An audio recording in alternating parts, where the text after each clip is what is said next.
MVP, WTBC HD2, Chicago. A Good Karma Brands radio station. ESPN 1000 presents The Fantasy Football Show with Jeff Meller. Hard-hitting fantasy info to help you land that dub this weekend. Jeff Meller shares the latest news, injury updates, and tips to help you set your lineup. The Fantasy Football Show, presented by Tullamore Dew Irish Whiskey. Your football Sunday starts now with Jeff Meller on ESPN Chicago. Yeah, it does. Week 11 in the house. And we have some Spanish football, España, Madrid. That will be the opener today as the Washington Commanders take on the designated home team in the Miami Dolphins. I am Jeff Meller. Welcome on in to the Fantasy Football Show here with you every Sunday morning, starting at 7 a.m., 7 to 8 right here on ESPN Chicago. Getting you set for, of course, all things NFL and starting the day for your Bears programming here on your home of the Chicago Bears, ESPN 1000. We will get to the Bears momentarily, but we have some injuries to discuss. I mentioned that Washington Commanders game in Madrid. Play action Daniels looking back to the right now, center back in the end zone looking for McLaurin. Caught! Touchdown! Touchdown Washington! What an answer by the Commanders! All right, I was so excited about Spanish football. Shame on me. I failed to mention, of course, as always, the Fantasy Football Show is presented by Tullamore Dew. Tullamore Dew. Thank you very much. My bad on that one. And, of course, if you want to jump on in, 312-332-3776, that is the number to jump on in and talk some fantasy football with me. All right, back now to the game in Spain. Give me some musical, too, there, Justin. Thank you. Justin Pottinger behind the glass, locking in with your daily play later on. He's been on fire and fuego. We'll get to that as well. But as you just heard, Jaden Daniels to Terry McLaurin. I hope you enjoyed it because you know you're not getting that yet again today. I want out. Commanders, please. I'm done with that offense. There's nothing to see there. Sure, you can go ahead and roll with Deebo Samuel if you want, with Marcus Mariota throwing him the football. I don't feel good about it at all. I know the Dolphins, you want to take advantage of that matchup, but they looked a little bit friskier the last couple of weeks. Obviously, the Bills and Falcons felt their wrath. So Miami in Madrid with a little bit of a bounce after they fired their GM, Chris Greer, and Mike McDaniel showing signs of life. I'm okay rolling with your Waddle, your Achane. Still avoid Tua. It is also the Hawaiian Bowl in Madrid, coincidentally enough, as Marcus Mariota and Tua will become the first quarterbacks from Hawaii to square off. So interestingly enough there, another side notes that you can keep an eye on. But again, you don't want either of those quarterbacks in fantasy football. I think you know that at this stage. So really, Jaden Daniels and Terry McLaurin both out yet again. I watch it because it's on, right? That's kind of the philosophy. It's an early football game, so we'll take it. But yeah, it's Achane, Waddle, and everything else, no thank you. Here's the snap. CJ with a little time throws to the end zone. Caught, touchdown, Jaden Higgins. Houston scores. All right, so CJ Stroud dealing with a concussion. He's been ruled out. That's too bad because, of course, the Tennessee Titans, as we know, Cam Ward told us earlier this year. We has. Yes. If we keep it a buck right now, we has. Yeah, we know that, Cam. And we know that it's usually a great matchup to take advantage of. CJ Stroud, though, is out with a concussion. Also more worrisome is the fact that the Texans play on Thursday night this week, so he may even miss another week after that when you're hearing on Sunday morning that the Texans are uncertain if he can clear concussion protocol for next week's game. That's not ideal. You're going to play Nico Collins. I think you know that Davis Mills is going to try and give him a heavy volume. And again, that Titans defense, even though Jeffrey Simmons is likely to play today, still, you want to take advantage of that. Their offense can't seem to function, which just gives the opposition lots and lots of opportunities, lots and lots of possessions. So I just think by pure volume, Nico Collins, you can feel good rolling him out there. But you've been doing that. Woody Marks, that's the interesting one to me. Woody Marks saw 80% of the snap share last week. And even though Nick Chubb in the, I think it was 10 plays that he was on the field, saw 6 carries. This looks like a nice spot to finally go ahead and fire up Woody Marks. So for me, against the Titans, that's probably the play where, as an RB2 or flex that we're talking about today, I think he's going to be the player who I'm probably going to be advising to use quite a bit today. How about this guy spotted on a practice field? Here's the snap, belt high, Mayfield gets the pass, caught by Bucky Irving. Inside the 5, 3, 2, 1. Is he in, Mr. Ref? He hit the pylon with the football. Touchdown, Tampa Bay. Bucky Irving. Some folks almost thought Bucky Irving existed, and how about this guy as well on his team? Bucky Irving on the left hip of Baker Mayfield from the 4. Far side hash moving right. Good snap. Pass to the end zone. Caught ball. Touchdown Tampa Bay. Chris Godwin's got it. And the Buccaneers score on the opening possession for the 3rd game in a row. All right, so neither is going to play this week, Bucky Irving or Chris Godwin, but finally some encouraging signs after they return to practice this week that they could be nearing return for your fantasy football team, and that is much needed because I know Bucky Irving has been somebody in the fantasy football streets out here who people have been really wondering when he's going to return. So the fact that he was on the practice field this week is finally some good news there. But again, he and Godwin are both out. So for the Bucs purposes, we've seen Sean Tucker get back into the mix as he's kind of sharing the backfield with Rashad White in Bucky Irving's absence. Of course, we know you're using Emeka Egbuka for the Bucs and Baker Mayfield as well. And I think what should be a high-scoring affair in Buffalo today as the Bucs take on the Bills. So, but really just keep an eye out. Bucky Irving, Chris Godwin. Finally, I think in a week or so, we may be able to go ahead and get them back into our lineups. How about this game in Jacksonville today? A couple of highly drafted quarterbacks squaring off in a situation where one seems to be rolling and the other not so much. Trying to solve it on 3rd and goal at the 8. Herbert looking, throwing for the end zone. It is caught in the middle of the end zone. It's Gadsden for 6. Play fake, pump fake. Fires downfield, got a man wide open. Brian Thomas along the far sideline, touchdown. It was a pump fake. He fired it to Brian Thomas Jr. A 21-yard touchdown pass, and Jacksonville strikes first. Oh, Brian Thomas Jr., what have they done with their beautiful boy? It's gone away this season. Of course, he's dealing with an ankle injury, not expected to play today.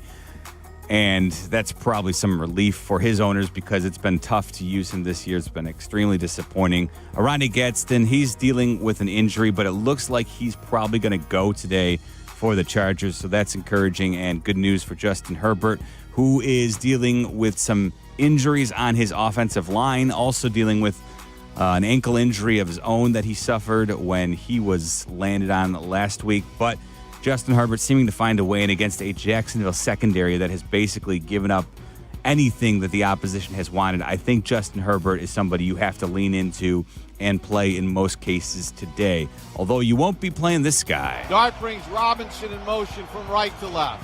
Dart's going to keep it himself. He runs right into the end zone. Touchdown Giants. Jackson Dart.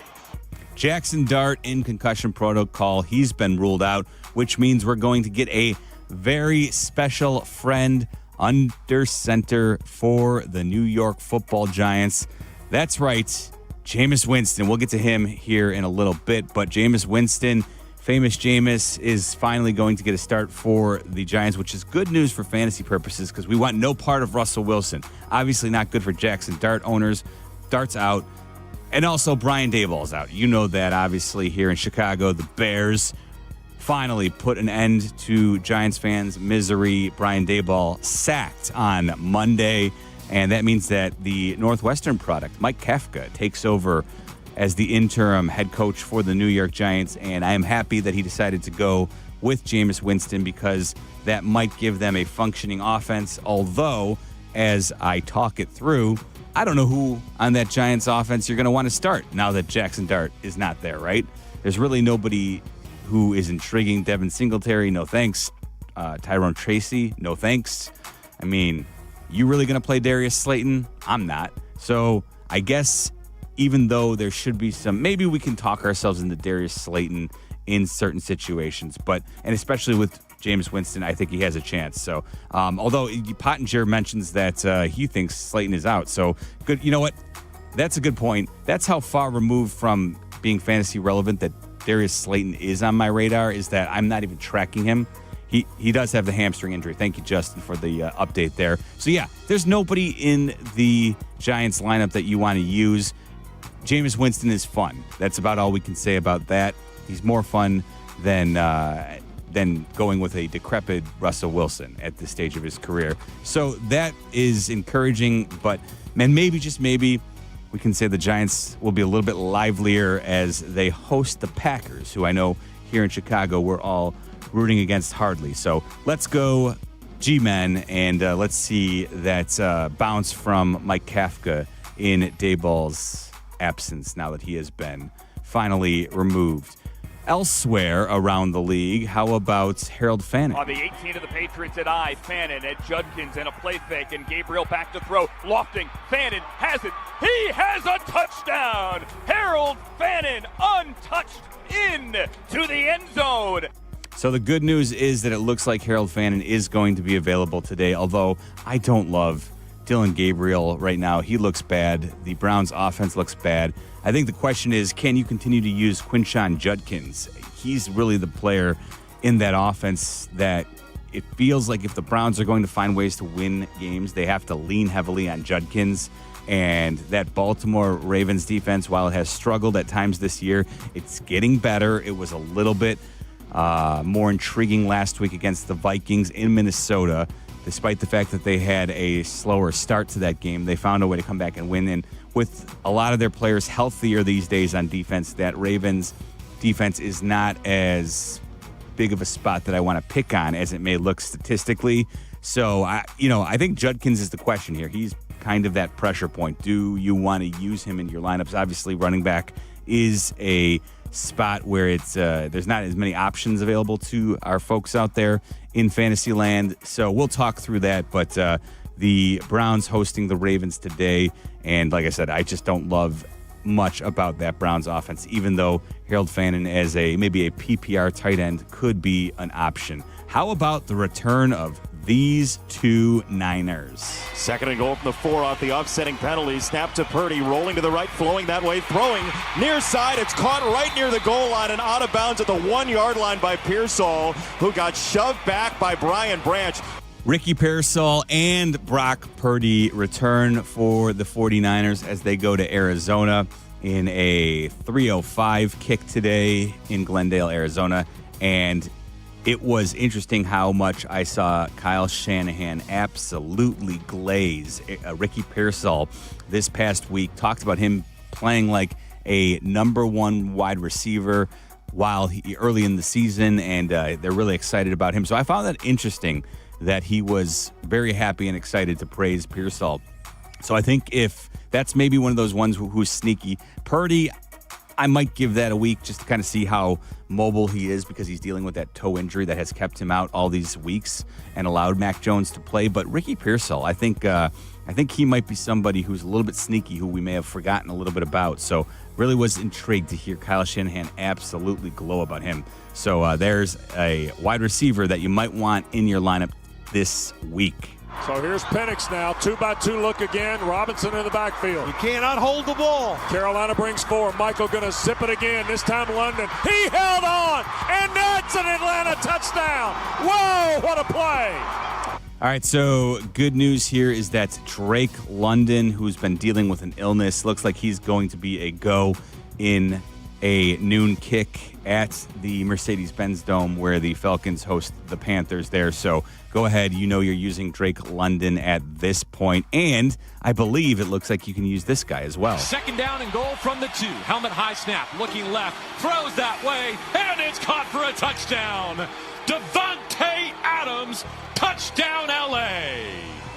NFC West showdown. Davante Adams, who suffered an oblique injury last week, looks like he's going to be available for the Rams as they host the Seattle Seahawks in what is no doubt, I think, the game of the day, as you've got two teams that are vying for NFC, not just West supremacy, but the NFC supremacy, as this game could go a long way in helping determine who ends up winning the NFC West and maybe, just maybe, who ends up having home field advantage throughout the NFC playoffs. Of course, there is one more game today which could have a factor in that, and that will not involve this man. Jarrett's got it, wants to throw on fourth down, does, middle, got it complete, Laporta, 20, Laporta, 15, spinning at the 10, fighting at the 5, still going at the 3, to the 2, to the 1, to the end zone, touchdown Detroit Lions, Sam Laporta giving out rides for free, carrying Vikings into the end zone,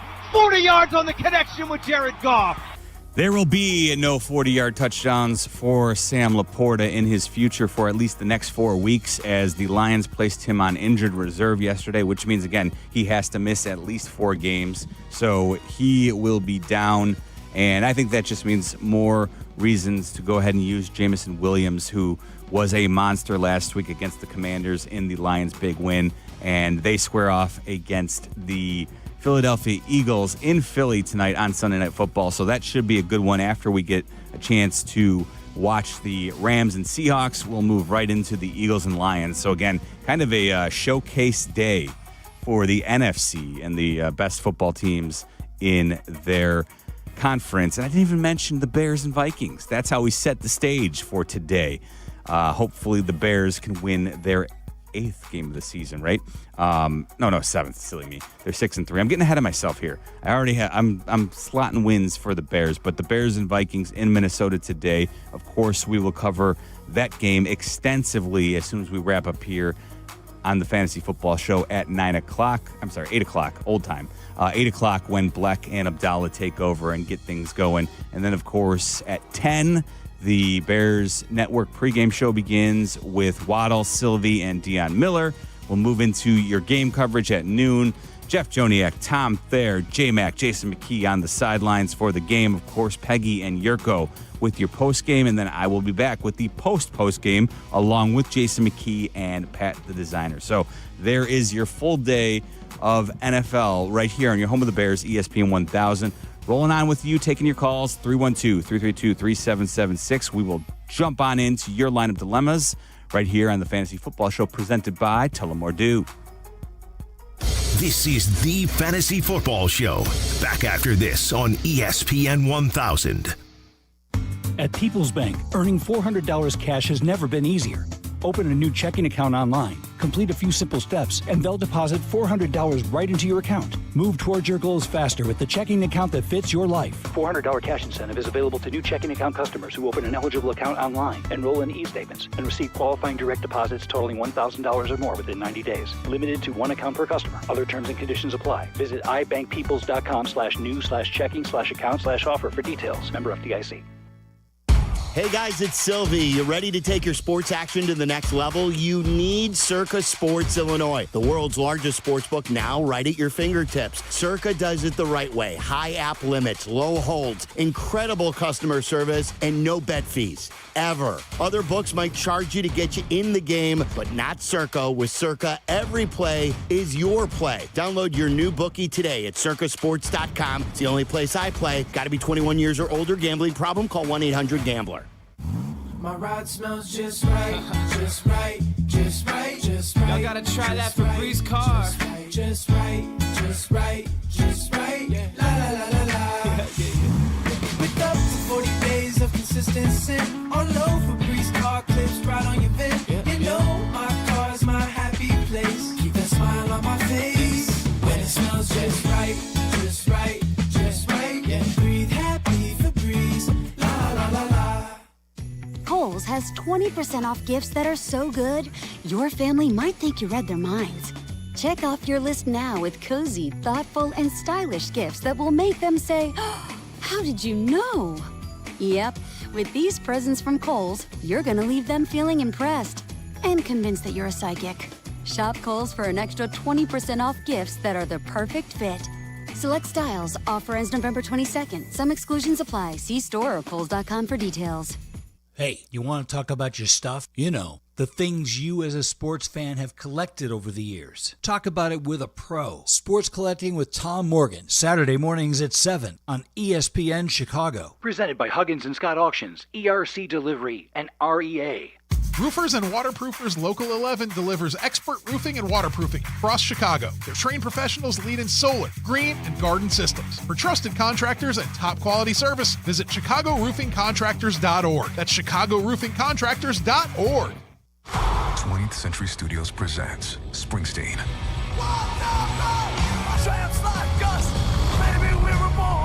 Witness a true story of risking it all. These new songs, they're the only thing making sense to me right now. To fight for what you believe in. This is not gonna be good for Bruce. I don't need to be perfect. I just want it to feel right. Springsteen, rated PG-13. Parental guidance suggested for children under 13. Now playing only in theaters. Progressive knows sports brings people together, but you gotta feel bad for people who don't even get it. Some people will never know what it's like to see their favorite team's hopes decided by a ping pong ball to draft the next superstar. Or not. I mean, sure, it's silly for your happiness to hinge on the success of a 20-year-old entry-level employee, but you just can't help yourself. The stress is exhilarating. Progressive can't bring people together like the draft, but we can bring your home and auto insurance together with a bundle. So switch and see if you could save hundreds. Progressive Casualty Insurance Company, affiliates, and other insurers not available in all states or situations. The Fantasy Football Show with a guru of fantasy football, Jeff Meller. Dial us up at 312-332-ESPN. That's 312-332-3776. This is The Fantasy Football Show on Chicago's home for sports, ESPN 1000 and 100.3 HD2. I want fans to know that I'm going to do my best. You know, obviously I'm going to have fun, but I'm going to execute, have a surgical execution, and just play ball, man. Like, this is something I've been doing since I've been 4 years old, and I just get to do it in the greatest city in the world. I'm going to be saying it with my son. It's the greatest city in the world. Yeah, that's a Hamilton reference if y'all don't know. Yeah, 10-year reunion.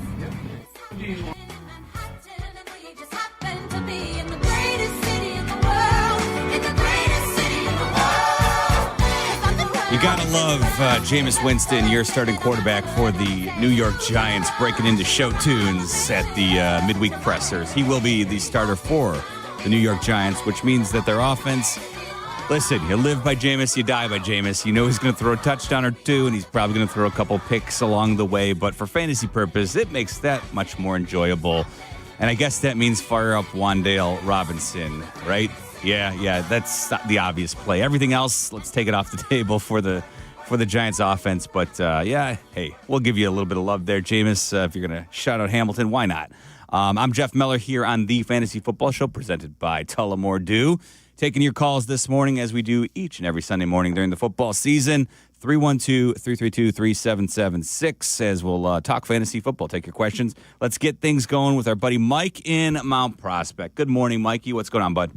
Hey, Jeff, I've renamed you to St. Meller now because you've been spot on 10 out of 10 times on the air. Well, that's quite the endorsement, Mike. We're going to go ahead and send that off to Joe McCardle and to make a promo. Thank you. What's going on, Mike? All right, I've got Jonathan Taylor out this week, of course, and then I had Thomas Jr. He's pulled out now. So I need now 3 of these 4 players. Gadsden, the tight end for the Chargers. Troy Franklin at home against Kansas City.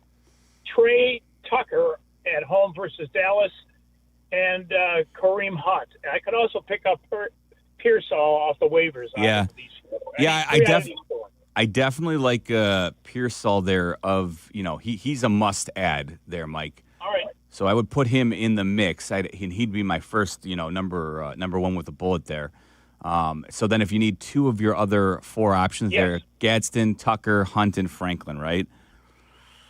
Gadsden, Tucker, and Franklin. Okay. And Hunt, yeah. Let's avoid Hunt. Obviously, the Broncos D. That's tough. So then we've got Gadsden, and I think Gadsden's a play for sure. He's obviously kind of made himself the number 2 target behind McConkey, in my opinion, from what I've seen over the last month with the Chargers and Herbert. And again, we'll reiterate that Jags secondary is atrocious. So I think you want him in your lineup. Then, I guess I'm going to say Tucker. I don't feel great about that over Franklin, but honestly, I think it's going to be a low-scoring game in Denver between the Broncos and Chiefs. So I would use Sean Tucker for the Bucs against that Bills run D. Not Sean Tucker, Trey Tucker. Oh, my bad. That makes it easier then. Trey Tucker against the Cowboys on Monday Night Football. That's an easy slam dunk. So I'd say Trey Tucker there, Mike. Okay, Trucker, Gadsden, and Pearsall. Yep. Pick him up. Yep. Okay, buddy. Thank you, Mike. Appreciate it. Let's make it 11 out of 11. Let's try Tom, who's in Bridgeport this morning. Tommy, what's going on here on the Fantasy Football Show? Today? I'm doing well, man. How about you? Good. I'm going to throw this one in. I had 3 out of 4. I'm going to try 3 out of 4 on this one because I know Pearsall's back. I need 3 out of 4 in the PPR. Okay. Juwan Jennings, Trey Tucker, Mike Wilson, or Taz Johnson. And you need 3 of those. 3 out of 4, yeah. None PPR. Okay, so non-PPR. I think of those options. I know that Michael Wilson, you know what? I didn't mention this. Marvin Harrison, I should have probably put him in the injury report, but for those who don't know, he had an appendectomy this past week, so he is out for the next couple of weeks likely, or at least this week for sure, but I'd be surprised, I'd count on him probably missing the next 2 games, which means that there could be an opportunity for Michael Wilson, but he's the one I feel least confident about, Tom, of all your options there. I think Trey McBride's the guy who, we know he's obviously the number 1 target with Jacoby Brissett, and I think he's the one who benefits most from Marvin Harrison, at least from a volume standpoint. But so I'm not trusting Michael Wilson just yet. I'd go with the other players you offered up, Tom. All right, thanks, Jeff. No problem. Thank you, my friend. That leaves a line open for you. Again, 312-332-3776. If you want to jump on in, let's try Dave, who's in Elkhorn, Wisconsin. Dave-O, what's up, bud? Not much. How are you? Doing good. I got a flex question. Need one of these 4 with a little caveat in there. Vidal, the running back for the Chargers. Mm-hmm. Hunt, Keenan Allen, who's only had 1 game over 8 points since week 3, and Malik Washington. Or do I pick up Michael Wilson and play him over any one of those 4? So I think of all those options, you only need 1, right? Yes. Yeah. Okay. So I think Kamani Vidal right now against the Jags, that's a good spot. And you're right, Keenan Allen, he has kind of gone away a little bit. And I think if you want to kind of draw a straight line, I think you can with the emergence of Oronde Gadsden. He's been the one who has kind of taken away from Keenan Allen's snap counts over the last few weeks. So I'm not going to – I think there will be a game later this season at some point when Keenan Allen does have another pretty big blow-up game.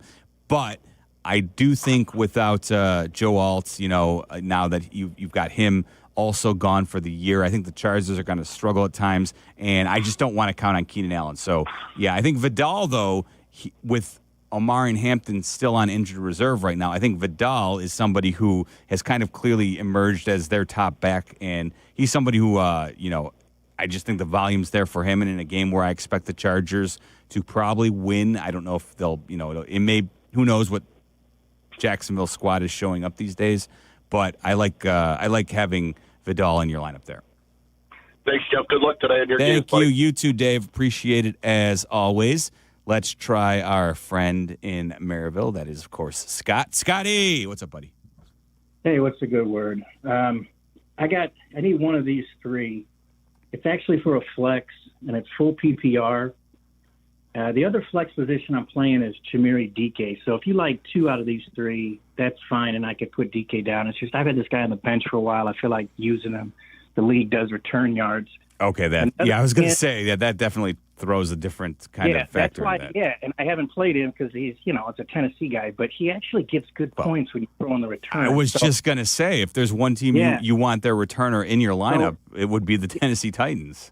Yeah, so I have him in that. There's 2 flexes. I have him in that flex spot. The other flex spot is between one of these 3 running backs. Nick Chubb, good matchup, just not, Yeah, what? Let's talk about. Let's mention him real quick, Scott, because I did say I think he had 6 carries last week in 10 snaps, and he's just he doesn't have the explosiveness that he had prior to the second knee injury, which we all saw that gruesome one on Monday. So unfortunately, I think it's a changing of the guards. I think Woody Marks. We saw it last week. He had 80% of the snaps for the Texans. So I think I'm advising everybody basically. If Nick Chubb is an option, I really don't feel good about using him. Okay. Well, the other 2 guys are Tony Pollard and Zach Charbonnet. And the last thing I'll say, and then I'll shut up, is that in this league, it's goofy. You get a half point for every carry. So that's the goofiness of it. Yes. I've been playing Charbonnet in this spot, but I don't know. So it was. I mean, if you don't like, be between Pollard and Zach Charbonnet. Which one of those you like? Sure. Yeah, and I get it because we kind of know what Zach Charbonnet is pretty much in a split with Kenneth Walker. The one thing I'll say is, and Pollard, even though. And look, Tajay Spears has kind of come on as of late as well. So I think Charbonnet, for me, he's the guy at the goal line. He could easily score a couple of touchdowns. I don't even know if the Tennessee Titans are going to score 2 touchdowns in 2 weeks. That's kind of how I feel about their offense. So right. I just think, sure, Pollard might outpoint Charbonnet by a point or two based on the the volume. But the reality is that I don't think you're going to watch these words come back to haunt me. But I think the likelihood that Tony Pollard scores more than a touchdown is very low. And Charbonnet could easily score a couple just if the Seahawks, if the game flow works out right for him, because he seems to be their preferred option at the goal line. Okay, thanks a lot, buddy. Yep, you got it, Scott. Thanks, as always, for your patronage. Let's try Jordan, who is in Wakanda. What's going on, Jordan? Hey, Jeff. I got PPR, and I got 3 guys that have great matchups, but I can only pick 2 of them. Okay. I got Woody Marks, who had his best game of the year against Tennessee earlier this year. I got DK Metcalf, and I think Rodgers is going to feed him against that Cincinnati secondary. And then I also got Kamani Vidal, the workhorse. Yeah. Those are 3 pretty strong options there, Jordan. And I like Woody Marks' matchup today, but I would use Vidal and DK. And again, that's not a slight on Woody Marks. It's just a matter of, hey, we kind of saw this once earlier this year where it looked like Woody Marks was going to take over the backfield, and then all of a sudden they got back to using Nick Chubb a little bit. So even though I love the matchup against the Titans today, I just think Vidal and DK Metcalf, Steelers get that Bengals secondary, which can't stop anybody. So I think you have to use Vidal and DK. And, hey, sometimes guys have good matchups, but you got to leave them on the bench. Yep. All right. I appreciate it, Jeff. No problem. Thanks so much. Thank you, Jordan, as always. Again, 312-332-3776. That's the number if you want to jump on in. We have one line open right now. We'll take a quick timeout, and when we come back, take your calls and also discuss somebody who might be on your waiver wire that I think you have to go grab now if you can. We'll talk about that next right here on the Fantasy Football Show presented by Tullamore. Don't go anywhere. The Fantasy Football Show with Jeff Meller, presented by Tullamore, will be back with the answers to all your fantasy football dilemmas on ESPN Chicago. Hey, it's Rich Eisen. You can now listen to The Rich Eisen Show right here on the home of the Chicago Bears. The Rich Eisen Show, weekdays noon to 2. ESPN Chicago. It's fall again, and that means football, falling leaves, cozy fires, and, of course, a fresh haircut at Great Clips. Whether you want a whole new look for the season or just a trim on a cut you already love, the skilled stylists at your local Great Clips salon are ready to bring it to life for less. With convenient online check-in, you can add your name to the list and stop in whenever it works for you. They'll even send you a ready next text when you're up next for a haircut, so you can get all of your fall errands done rather than waiting in the salon. Once your cut is finished, the friendly stylists at Great Clips will save the details in clip notes so you can get the look you love every time you come in. And the best part? Great Clips' everyday affordable prices means you'll have money left over for fall fun as well. Look your greatest for the new season. Download the app and get into your local Great Clips salon for a fresh fall haircut today. Great Clips, it's gonna be great. The holidays are never as magical as I imagine. To that, Paramount Theater in Aurora says, "Hold my eggnog." Because it's going to be a white Christmas. This generational family favorite is coming to Aurora. Paramount Theater adds their flair to the classic holiday tale. Epic dance numbers, magical costumes, and timeless music. White Christmas on the spectacular Paramount stage. November 12th through January 11th. Get tickets at the Paramount Theater box office or ParamountAurora.com. This is an ad by BetterHelp. Shorter days don't have to be dismal. It's time to reach out and check in with those who you care about and remind ourselves that we're not alone. Hey guys, it's Silvy. This month, don't wait to reach out. Whether you're checking in on a friend or reaching out to a therapist yourself, BetterHelp makes it easier to take that first step. Our listeners get 10% off their first month. Just call pound 250 and say the keyword timeout. That's keyword timeout after calling pound 250. Get organized and save big money with Dakota Closets at Menards. Dakota Closets can be installed in any room, from home offices and laundry rooms to walk-in or reach-in closets. Use the You Create Closet Planner, available in-store or online, to design a Dakota Closet system that maximizes your space and matches your style. Plus, check out our weekly flyer on Menards.com for more great deals happening this week. Save big money at Menards. Now that I'm a dad, I can't stop thinking about what would happen to my kids if something happened to me, like losing the house or not affording college. Yeah, that used to keep me up at night too. It's why I finally got life insurance from Ethos. It's 100% online. No medical exams, just a few health questions. I got $2 million in coverage for around $2 a day. I never realized it was that simple. Get your free quote at ethos.com/game. That's ethos.com/game. Rates may vary. Bill monthly. Sample rate 10-year term life policy for a 35-year-old healthy non-smoking male. Who knew caffeine could taste this good? With 5-Hour Energy Shots, caffeine just got a serious flavor upgrade. We're talking big flavor, from watermelon to strawberry banana to sour apple. Packed into a tiny 2-ounce bottle, you'll get as much caffeine as 12-ounce premium coffee with 0 sugar and also 0 crash. And with 17 bold flavors to choose from, there's a shot for every mood. Find your favorite flavor in-store today or grab a variety pack online at 5hourenergy.com or on Amazon and give your caffeine a flavor upgrade. The Fantasy Football Show is back with the guru of fantasy football, Jeff Meller. How's your lineup looking? It's not good. Dial us up at 312-332-ESPN. Like if I start him and then he doesn't play, I literally have nothing in the bank. I got no backup. That's 312-332-3776. This is the Fantasy Football Show on Chicago's home for sports, ESPN 1000 and the ESPN Chicago app. Takes the snap, back to pass, steps up in the pocket. Burrow's going to run. He's got green grass in front. 35-30, 25-20, 15 to the 10. Burrow to the 5, diving to the pylon, and Burrow is in. Touchdown Bengals. Joe Burrow with a 47-yard touchdown run. The Cincinnati Bengals signal caller Joe Burrow had his 21-day window open this week as he looks to return from toe surgery.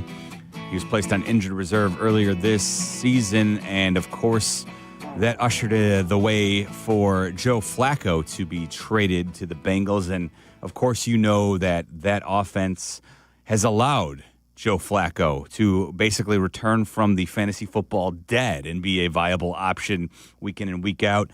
And I think you can go ahead and probably use him again this week against the Steelers. But Joe Burrow, that's the name who, if he's available on your waiver wire, I think you should try and find a way to add him to your roster if you have the space. Of course, every roster out there is a little bit different. You might have some constraints. You may not have the roster. It may not be deep enough for you, and that may be why he's on your waiver wire. But I would just encourage you, if you can, find a way to get Burrow on your roster. I think, especially if you need a quarterback, if you're somebody who's been rolling with a Bo Nix, per se, this might be the opportunity, if you've been able to survive it, to find a way to add a stud QB for the playoff run. Of course, we don't exactly know the potential return date or the exact return date for Joe Burrow, but again, don't allow an opponent, if he's sitting there on your waiver wire, to go out and pick him up and then have to face him. Even if it's just to avoid facing him in your fantasy football playoffs, I think it's worth the roster spot if you have a strong quarterback option. But again, I wouldn't be surprised at all if he returns, and we're going to want him in our lineup. So Joe Burrow, go ahead and get him if he's still sitting out there, if he wasn't plucked up off of the waiver wire earlier this week. Let's go back out to the phone lines and try Aurora. Bill, what's going on, my man? You're on the Fantasy Football Show presented by Tullamore Dew. Yeah, I got a standard league. I need one. Keyshawn Jenkins, Kamani Valdell, or R.J. Harvey. You just need one of those? Yes. All right, so for me, Bill, Judkins, I kind of talked it through. I don't really want to use Browns right now if I can avoid it. So he's the one who I'm definitely not using.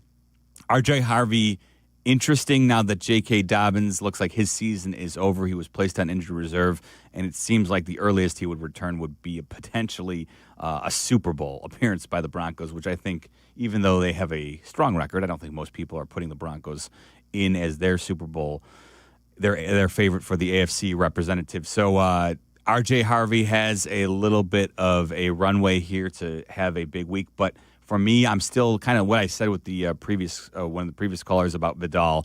I know what he's going to be locked in L.A. as the Chargers guy, at least as long as Hampton's out. Whereas R.J. Harvey, he's explosive, but it's a tough matchup against a Chiefs defense. And let's not completely rule out the possibility that Jaleel McLaughlin, now that Dobbins is out, is going to be somebody who I think we'll see I think it's going to be more of a split with R.J. Harvey. Neither guy is huge physically, and so I think just to preserve them, I could see both McLaughlin and Harvey being used. So even though people drafted R.J. Harvey as a rookie this year with the hope that eventually it would be his backfield, I don't think that's necessarily going to be the case, and so I'm willing to wait a week and see kind of against a stout Chiefs defense. Let's try CJ, who's in Shanahan. What's going on, CJ? Morning, Jeff. I have buddy. a tougher question for you between quarterbacks, between Mahomes or Herbie. Justin Herbert? Yes, sir. Yeah, I would say in this situation, I would use Herbert over Mahomes, and I can say, CJ, that I have that very same dilemma in a league, and I am using Justin Herbert over Patrick Mahomes. I just think the Broncos D, they are tough, and in Denver, even though I think Mahomes is probably going to be good for a couple of TDs, I don't think a big week is in store, whereas I think Justin Herbert has an opportunity against the Jacksonville secondary to put up some big numbers. So I just think it's more of I'm trying for the big ceiling over the floor here with Herbert over Mahomes. Appreciate that, Jeff. Yep, you got it. Thank you, CJ. 312-332-3776. That's how Kevin in Rosedale got in. What's going on, Kev? Hey, Jeff. I just got one question. I got full-point PPR, and for running back, DeMercado or Sean Tucker? Boy, this is I think I would use personally DeMercado for the Cardinals. He has just a little bit. We've seen it a couple times. Obviously, one time was an absolute disaster against the Titans when he dropped the ball before he went over the goal line. But he's got that explosive big play ability, even though Tucker was more in the mix last week and stole some carries from Rachaad White.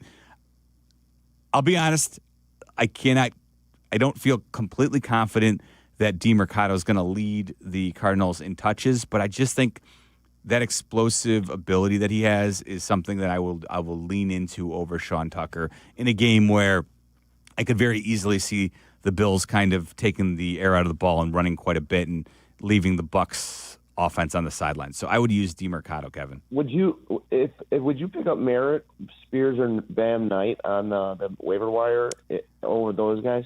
No, I think you're in the right. I think you have the right players on your roster. Krosky Merritt, like, what are we going to do with the Commanders' offense? It's just a mess. Exactly. So he'd be the only one who might intrigue me down the road here.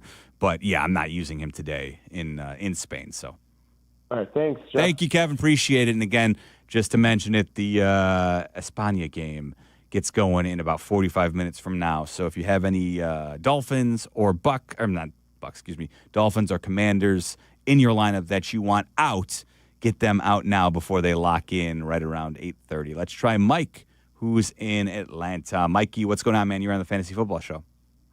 Jeff, thanks for having me, buddy. My pleasure. Quick question. Full point PPR, need one. I got Rachaad White, Tez Johnson, Trey Tucker, or Rondell Robinson. All right, Mike. Just need one. Yeah, so of those options there, I'm going to say I would use Wan'Dale Robinson, as we mentioned earlier, that Darius Slayton is out. We know that Jameis Winston likes to sling the pill around quite a bit. Whether it's always for the best for his team, that is to be determined. But I think Wan'Dale Robinson without Slayton, he's the pretty clear-cut option, especially in PPR. I like Wan'Dale Robinson far more in PPR as opposed to some of those other options. 312-332-3776. That's the number. One last chance. When we come back, Justin Pottinger gives you his daily fantasy play as well. I'm Jeff Meller, right here on ESPN 1000. This is the Fantasy Football Show with the guru of fantasy football, Jeff Meller. Back after this on ESPN 1000. The Cap and J Hood podcast is available on the ESPN Chicago app and wherever you like to pod. Presented by Republic Bank. Or listen live to Cap and J Hood on the app as well. Weekday mornings 6 to 9, ESPN Chicago. Attention basketball fans, the DePaul basketball season is here, and tickets are on sale now. Don't miss your chance to see the Blue Demons live as they take on some of the top teams in the country. There's no better place to experience a game than Wintrust Arena, home of the DePaul Blue Demons. Get your tickets today at DePaulBlueDemons.com/tickets and be part of the action. That's DePaulBlueDemons.com/tickets. Go Blue Demons! When your cat's mean, then your dog is too. And it's hard to know what's fake or true. Just raise the glass with a friend or two. You tell them more, tell them more, tell them more, do. When the online trends keep getting worse, And you lost your keys in the metaverse. Now your right swipe just went left on you. You tell them more, tell them more, tell them more, do. It's a crazy world, so what do you do? You tell them more, tell them more, tell them more. Dear Friday, Toyota says let's put good times in gear with the Tundra, Tacoma, and 4Runner. Want some cool available features? We've got power tailgates to power game days and a trailer backup guide that's the champ of the ramp. Heck, we might even cancel Monday. Toyota trucks. Find yours at Toyota.com. Toyota. Let's go places.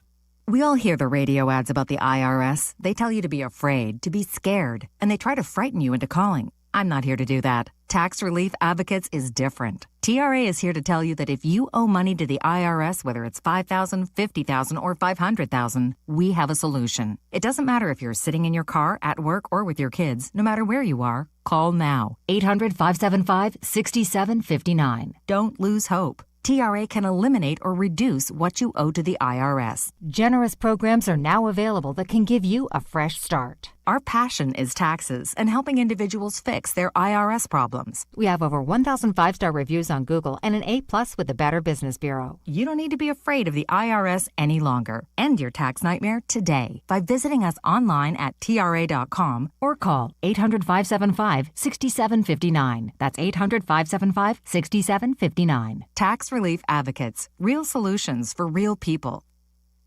Every great team has its core players, but when the season gets tough, adding the right free agent can make all the difference. The same goes for business. At Robert Half, we found that 67% of companies surveyed plan to increase their use of contract talent to handle workload peaks and backlogged projects. With Robert Half's specialized recruiters experience, combined with our award-winning AI, you can quickly find the skilled candidates you want. At Robert Half, we know talent. Discover how we can help at roberthalf.com/talent. Now that I'm a dad, I can't stop thinking about what would happen to my kids if something happened to me, like losing the house or not affording college. Yeah, that used to keep me up at night too. It's why I finally got life insurance from Ethos. It's 100% online. No medical exams, just a few health questions.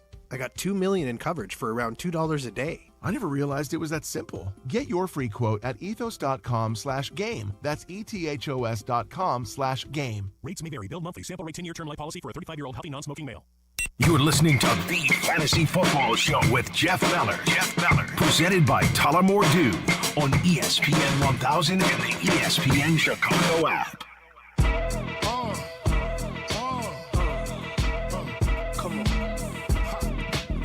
The Fantasy Football Show presented by Tullamore Dew, here with me, Jeff Meller. As always, you can hit me up on Twitter or X if you do, at Jeff_Meller. That's Meller.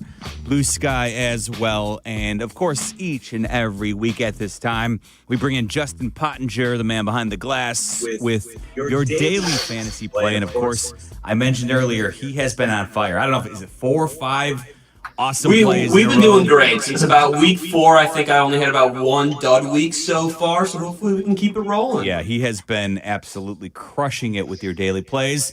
What do you got for the folks this week here in Week 11, Justin? Yeah, so this week we're going to go with a player, or we've been talking about this team kind of all day, but we're going with Wan'Dale Robinson, wide receiver for the New York Giants.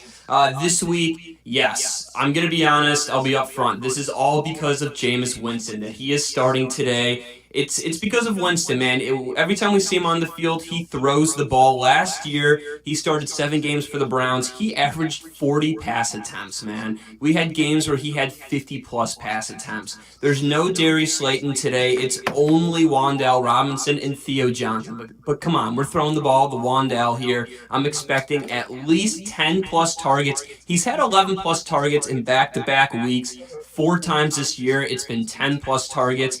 Now, I'm a little bit worried that he won't score a touchdown. That's kind of the only thing here, but his floor is so safe for fantasy owners. At least double digits this week, especially in PPR leagues. Last year, again, with Jameis on the Browns, we saw players like Cedric Tillman and Jerry Jeudy absolutely tear up for fantasy owners. I'm expecting that for Wan'Dale this week. On DraftKings, he's about $5,500, FanDuel $5,800. Very reasonable, cheap price for you guys. I'm going with Wan'Dale starting this week. Great play. I like it. And if you want to get sneaky there, too, Jameis Winston. Maybe if you want to go ahead and, splash your cash on these skill position players, Jameis Winston could be an opportunity for a cheaper quarterback who could pile up those numbers as we've seen. Interceptions that just don't hurt you that much in fantasy football. They hurt you a hell of a lot more in real life. 312-332-3776. Let's try our buddy Isaac in Denver. Ike, what's up, buddy? Hey, Jeff, love your work. I'm just trying to get one in quick. I got half-point PPR. I need actually 2 of these 3 players instead of 3 of these 4. I need either Woody Marks, Rachaad White, or DK Metcalf. Need 2 of those? Yeah. For me, I'm going to go ahead and DK Metcalf and Woody Marks, and I feel pretty good not even thinking twice about that, Isaac. Awesome. Well, all right. Your work, bear Sweet. down and bear down, as always. Thank you, Isaac. As always, appreciate you giving us a call each and every Sunday morning. Let's try Diane, who's in Bridgeport. What's going on, Di? A quick one. I don't like any of them. Jordan Love, Michael Penix, or Mariota. Ooh, yeah. I feel you there. I don't know how we can trust. Boy, the Giants' defense is not great, but boy, I don't know how we can trust Jordan Love at this point. LaFleur doesn't throw the ball, so no, you're absolutely right. Every first down he seems to want to run the football. That's not great. I don't trust Marcus Mariota. I don't like using players overseas if I don't have to. So for me, I think I'm going to say I would use Michael Penix of those options against the Panthers today. Especially with sounds cool. Yep, sounds great. Thank you, Diane. Bye. Especially with Drake London, when he was dealing with the illness, but the fact that he's going to play, I think you got to roll with Michael Penix.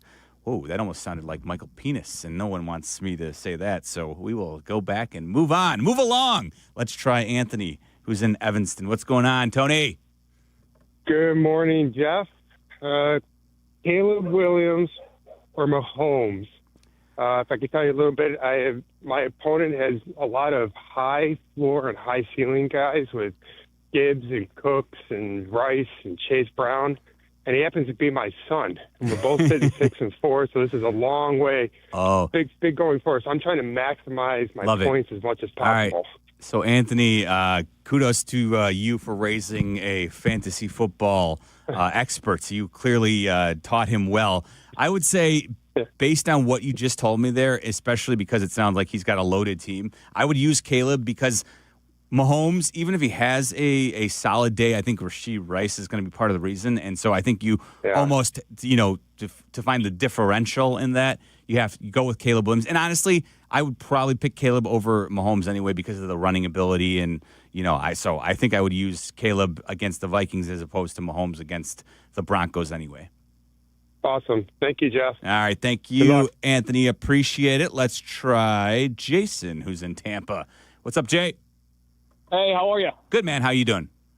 Good. Quick one for you. So I've got Lamar Jackson against Cleveland or Justin Herbert against Jacksonville, and I've switched my lineup about 3 times already. Yeah. I'll go with your recommendation. Boy, I would still the only thing I don't love about Lamar is that since he's returned, he hasn't really been running the way we expect. And you're right, it's a tough matchup against the Browns secondary. So I think I would lean ever so slightly, and I get why you've been flipping them back and forth because it's very close for me. But I think I would use Justin Herbert over Lamar in that situation. I think it's a little bit. There is the chance, division rival. The Browns are familiar with Lamar and how to kind of contain him. So I think I would take a chance that Justin Herbert has an opportunity to have a bigger day as opposed to Lamar against the Browns. I think even though I think he'll be safe, probably good for a couple touchdowns, I don't think we're looking at a huge day from Lamar today against the Browns D. Let's go on out to Schaumburg and say hello to Ron. Ronnie, what's up, buddy? How you doing, Jeff? Doing well, man. I'm my team's on Medicare. I need lots of help, but I got 4. I need 2. It's a standard league. Okay. I got Michael Wilson, A.J. Brown, Quentin Johnston, and Zach Charbonnet. I also have David Montgomery, but I'm planning on playing him. I don't know. Yeah, so Ron, I know it's been driving you crazy all season. I think I'd go back to the A.J. Brown one more time. Obviously, he was vocal this week as he was playing Madden, right, and streaming and talking about how he said, trade me in fantasy football. Honestly, I think the squeaky wheel gets the grease in this one. I'd use A.J. Brown, and then I'd go ahead and use Quentin Johnston against that Jaguars secondary there. So those would be my 2 plays, Ron. We're coming up in the 2-minute warning. This is the 2-minute warning. And that'll take us to the 2-minute warning. All right, fast and furious as we wrap up here on the Fantasy Football Show. Again, I'm Jeff Meller, and if you hit me up at Jeff_Meller, that's Meller. You do it before 11 o'clock, I can usually get you an answer on the socials as well. Sergio on the south side wanted to know, he's got a tight end question. He's got Mark Andrews or Travis Kelce. And Serge, I would go ahead and use Kelce. I think he's safer in PPR. Whereas Mark Andrews, he may catch a touchdown, but he pretty much has to catch a touchdown to make your week. So I'd use Kelce, Sergio. Jake in Lake Villa has a wide receiver question. Tet McMillan or Jameson Williams. And Jake, I would go ahead and use Jameson Williams, especially with Laporta out. I think the Lions are going to need to utilize him a lot the way they did last week. So go ahead and use him. Carlos near Midway wants to know, McCarthy or Purdy? Carlos, I would go ahead and use Purdy. I don't want any part of J.J. McCarthy, even though the Bears' defense has not been great this season. Trey in Bellwood was wondering, Jameis Winston or Joe Flacco? Trey, go ahead and use Joe Flacco. That Bengals offense, you want every piece of that. And then finally, Jason in Naperville says Jalen Hurts or Jared Goff. And Jason, I'd go ahead and use Jared Goff. I think the Lions are going to need to score some points if they're going to win that game tonight against the Philadelphia Eagles. That does it for me, folks. Again, I'll be back later today for the post-game show, 2 hours after the Bears game wraps up. But now a full slate of Bear coverage starts next with Bleck and Abdalla right here on your home of the Bears, ESPN 1000. That does it for the Fantasy Football Show today, presented by Tullamore Dew and brought to you in part by ETI School of Skilled Trades. But don't miss more of Jeff Meller later today on the Bears postgame show, 2 hours after the Bears game ends, and next week when the Fantasy Football Show returns every Sunday at 7 a.m. on ESPN Chicago and the ESPN Chicago app. Touchdown.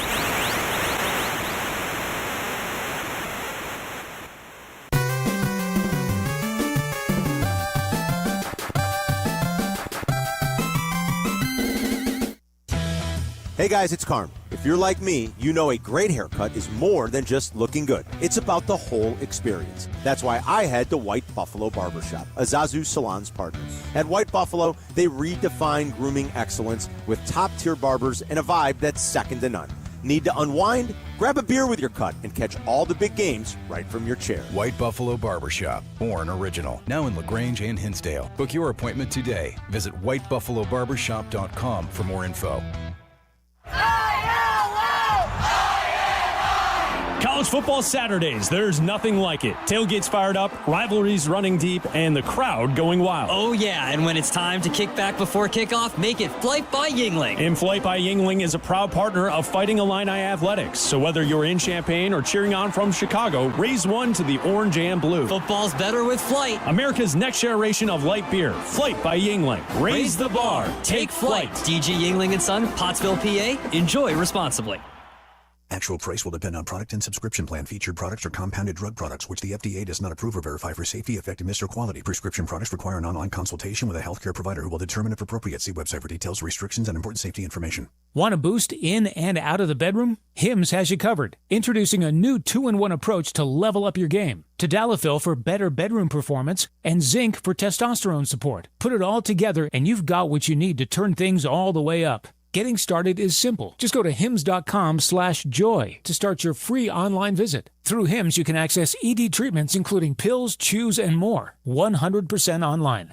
No office visits, no pharmacy lines. Just fill out a simple intake form and a licensed medical provider will determine if treatment's right for you. If prescribed, it ships free and discreetly to your door. Find affordable treatment options at up to 95% less than brand names at hims.com/joy. That's hims.com/joy, HIMS.com/JOY.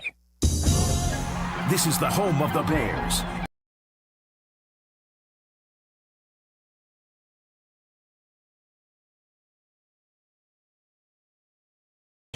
Great plays in big moments to seal the deal have been a rarity around here. Not anymore.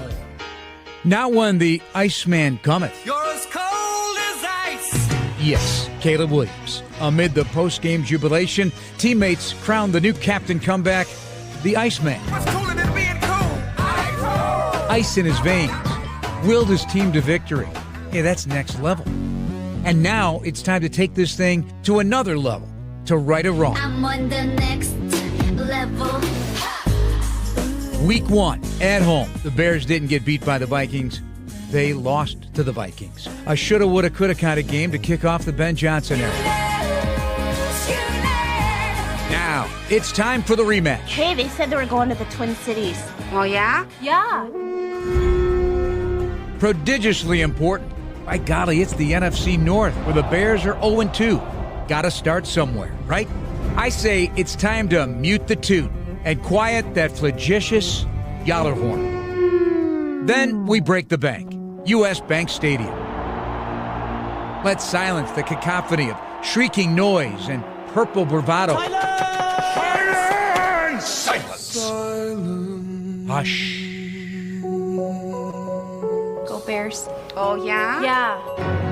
The Iceman cometh with his resilient sleuth of bears ready to conquer the Nordic resistance.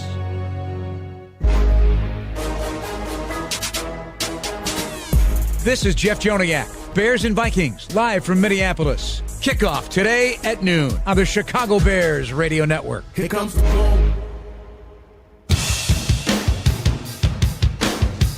That's right. Kickoff set for noon today out of Minneapolis. Jeff Joniak, Tom Thayer will be on today's call of the action. You can only listen to it right here on ESPN Chicago. Bleck and Abdalla getting you started today. 4 hours before kickoff, we will be on the air from 8 to 10, and then we'll hand it off to Waddle, Silvy, and Dionne as they get you set for the Bears-Viking matchup in Week 11 of the NFL. The Bears are 6-3, the Vikings 4-5, and like Jeff Joniak just laid it out there, Abdalla, the Bears looking to avenge Week 1 and the loss where they gave up 21 points in the fourth quarter to the Minnesota Vikings in a game. For the first 3 quarters, the Bears had total control of the game, And that sets the stage for today's matchup here in Week 11. It's too early for all those big words, man. That's what I was thinking. That's a great intro, My but God. it is way too early for all of those big words. I'm sitting here Googling some of those words wow. Cacophony? What a cacophony? Come on, man. I'm just trying to drink my coffee. What are we doing here? See what I did there? Yes. Yeah, it is. Yes, it is time to avenge this that Monday Night Football. You and I are too dumb for that intro. Yeah, I can barely think this early I'll speak in the morning. for myself. That's a lot. That was a lot from Joniak. I was like, is that I appreciate it. Like, what are we doing? Okay, all right, cool. Yes, the Monday Night Football loss at the beginning of the season was not great. It was not fun. The Bears were in control somewhat for 3 quarters. The offense came out. They scored early. The defense was holding the Vikings for the most part for 3 quarters. And then there's somewhat revisionist history, I feel like. There's a lot of talk about how J.J. McCarthy took over, where if you go back and you look at the box score. He took over, Abdalla. Fourth quarter. He had a very decent game. He turned into 9. Okay, cool. What did he take off? He had the suit, and he had the Superman underneath. I'm sorry, it was a man. 9. I'm sorry, but he had the 9 underneath. I know we're just getting started, and you have in-depth thoughts that you're going to bring to the table here. Okay. But if you have created your own nickname for yourself, I know his family listens to the radio station, but boy, right now. there are some things that I have thoughts on that. Boy, I hope the Bears beat him today. He's got his own nickname. 9. Yeah. I call myself 9 when I'm out there. Dude, that's not. Let's go Bears. That's all I'm gonna say. I don't want to be over the top mean this morning, but let's take care of 9 today. Let's do that.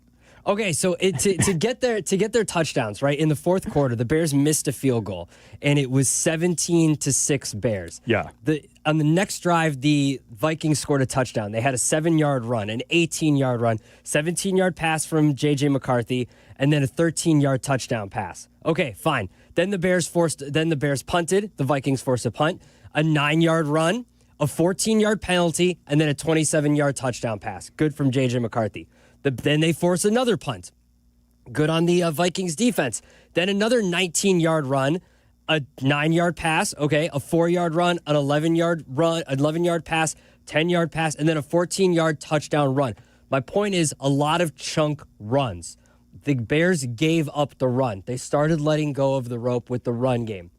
They were shutting down the run for the entire game, for 3 quarters of the game, and then they let go of the rope defensively with the run game. Kevin O'Connell never stopped running the football. You have to stop the run with the Vikings because Kevin O'Connell is not going to deviate from what he likes to do, and he likes to run the football. And it's going to open up things for J.J. McCarthy, whether it's at the beginning of the game, the third quarter, or the fourth quarter, because eventually Kevin O'Connell is going to find something in this defense to exploit. And with all the injuries that the Bears have, and we're going to get into that in a little bit, with all the injuries that the Bears are facing in their secondary, they're going to find ways to exploit the Bears. J.J. McCarthy is going to find Justin Jefferson open. They're going to use a lot of these guys to exploit the Bears secondary, and there's going to be guys running free. There will be.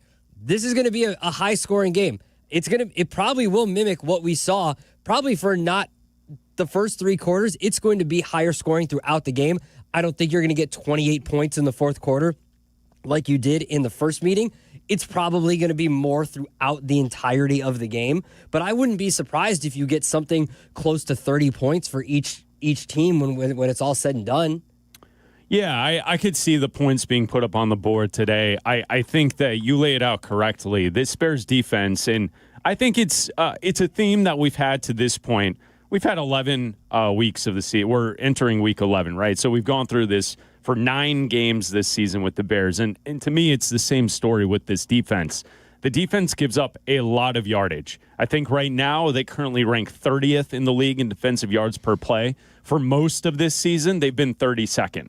They've been the worst team giving up yardage this season in the NFL. So I think you're right. No matter what we think of J.J. McCarthy, what we think of the Vikings offense, they're going to get yards, and it's going to be up to the Bears on turning over this team, creating those situations, and then also limiting those red zone opportunities to field goals. Mm-hmm. Because if the Vikings are scoring touchdowns like they did in the fourth quarter against the Bears in that first meeting, you're going to see Minnesota win this football game today.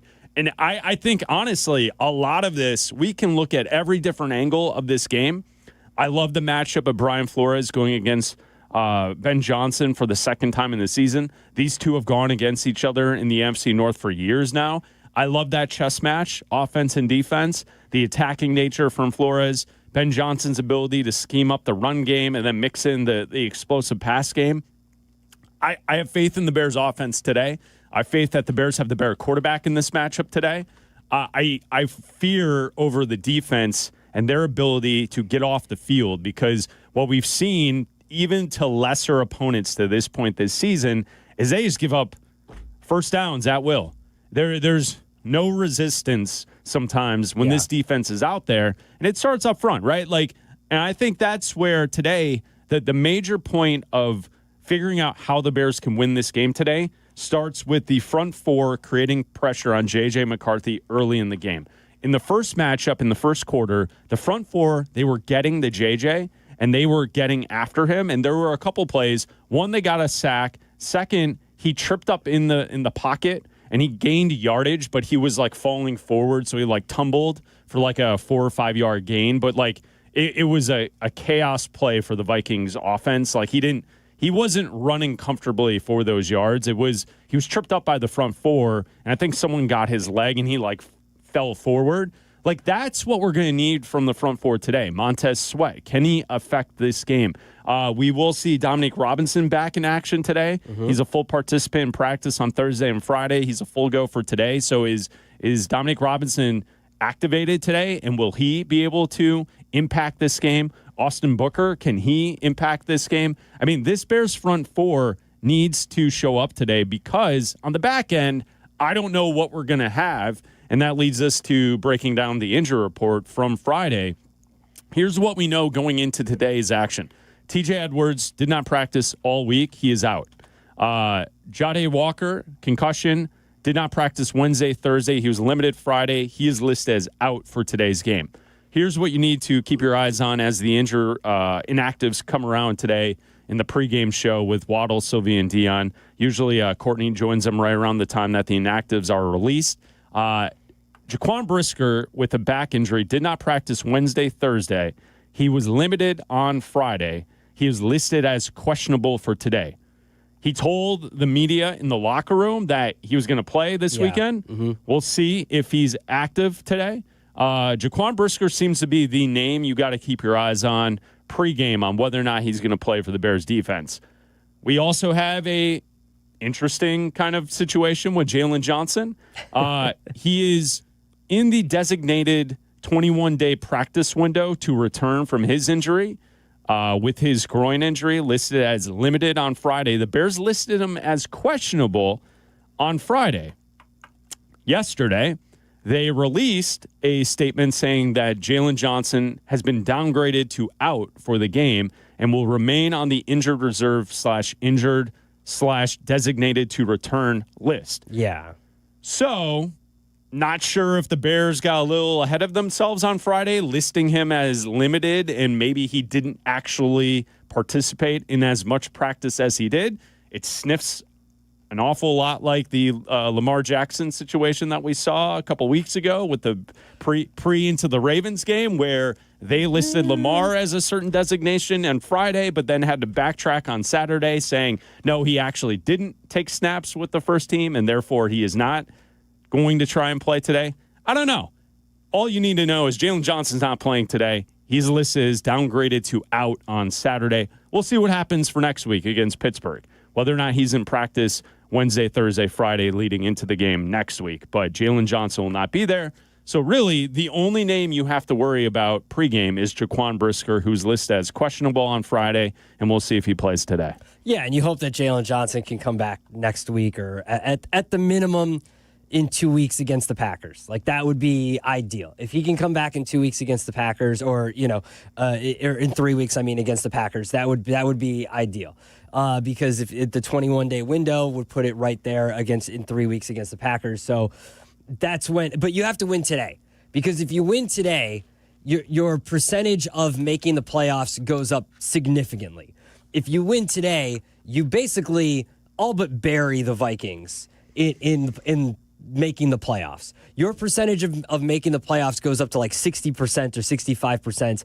And if you lose, you go down to about 30 some odd percent. You stay at around 30% of making the playoffs. I think right now you have about a 40% or so chance to make the playoffs as it sits today before the game. But like you mentioned, you have to get to J.J. McCarthy. In his last 2 games since coming back and playing, before he was injured, he's thrown 2 interceptions. He threw 1 interception against the Lions in their win, and then he threw 2 interceptions against the Ravens last week, and he's taken 5 sacks. So the Lions got to him 5 times, and the Ravens got to him 1 time last week. So he's taken 6 sacks in the last 2 weeks. So you can get to him. And what's unfortunate is the guy who had the first breakout game of the season, Dayo Odeyingbo, is been MIA since and is now on season-ending IR. He's out for the rest of the year, unfortunate to him, but he had the breakout game, and we all thought that was going to be, okay, maybe this is something.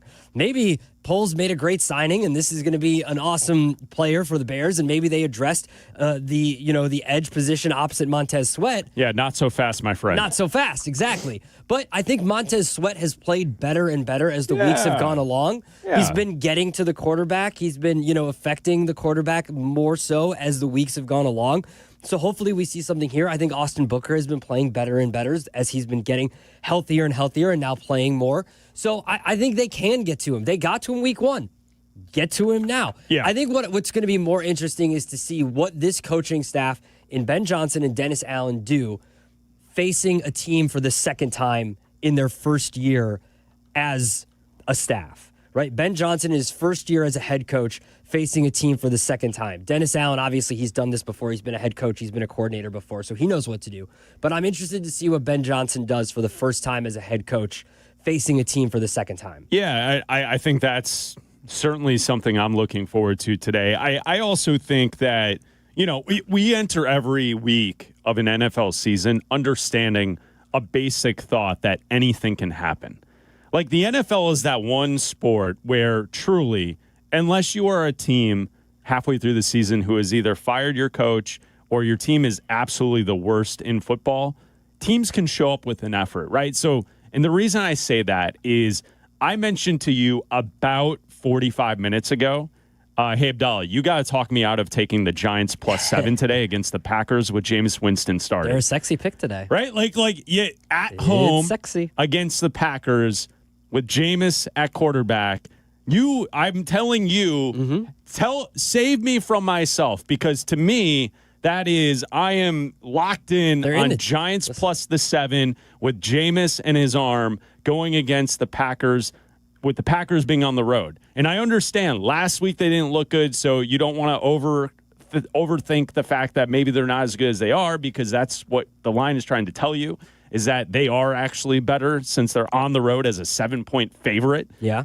Against a backup quarterback with a team that just fired their head coach. Mm-hmm. But explain to me why the Giants are not going to cover this and at least keep it close or make it exciting, right? So that's the groundwork. Mm-hmm. We have a game today with Detroit.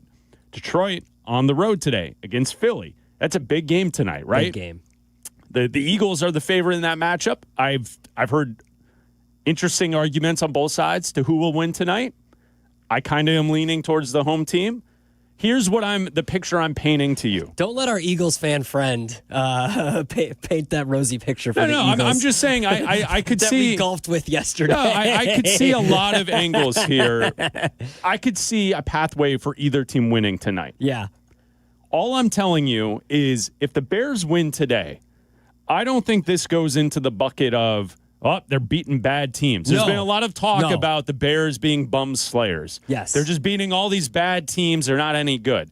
If the Bears go on the road today and beat the Vikings, that's a good win. And yes. Even if it's a win that buries Minnesota and they can't come back from this, right? Like, to me, it's going to be a good win if they can pull it off. And what I'm trying to say is that a lot can happen today, and you could find yourself tomorrow sitting in first place in the division. Mm-hmm.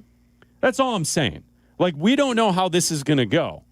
But that is something that's on the table today. I don't think it's unrealistic. Mm-hmm. I'm guessing Green Bay will win today. I'm guessing Detroit will play a very tight game against Philly. Yeah. Those are probably the two best teams in the conference. It's going to be a great Sunday night matchup. But I think it's a bit of a flip of a coin. Who's going to win tonight between Detroit and Philly? So today is one of those days where we've talked for years about getting this team back into a spot where in mid-November we're talking about meaningful football. Today is a meaningful football game on the road against a hated rival in a very tough atmosphere against a team that beat you week one where you should have won that game. So today, Ben Johnson, as you mentioned, you're excited to see how they're coaching in that second matchup. All right, get your team ready to go and show up today and take care of business against Minnesota and force the other teams in the division to win a game today, or else we're going to be in first place tomorrow. Well, I think today can accomplish a lot if you win. It accomplishes a lot for Caleb Williams. He's only won one game in the division. It was this finale last year against the Packers.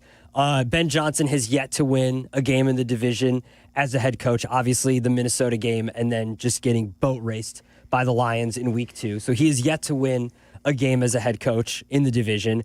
I think that the Bum Slayer moniker it's true though. I mean, look at their wins. Their wins, I think they're the only team to lose to Baltimore without Lamar Jackson. So they are bum slayers. Look at they've beaten a team that just fired their head coach. They beat Cincinnati by a last second field, like at the end. Like they blocked the field goal. They've beaten some of the worst. They've had to come from behind and beat the worst defenses in the NFL. This Minnesota team is a very good defense. Now, they're going to be without Jonathan Grenard today, so one of their better defensive players is not playing. That doesn't take anything away from this very good defense. This is a top half of the league defense. They're not a top 10 defense, depending on which metrics you're looking at. I'm looking at defensive DVOA. They're not a top 15 unit. They're like 17th in defensive DVOA. They're still a very good defense. Brian Flores knows how to attack Caleb Williams. He's been pretty successful as Caleb Williams has yet to beat the Minnesota Vikings. So now Ben Johnson, apart from week 1 as offensive coordinator of the Detroit Lions, has had pretty good success against the Detroit Lions. Now, can he do that as a head coach today in a rematch against the Minnesota Vikings?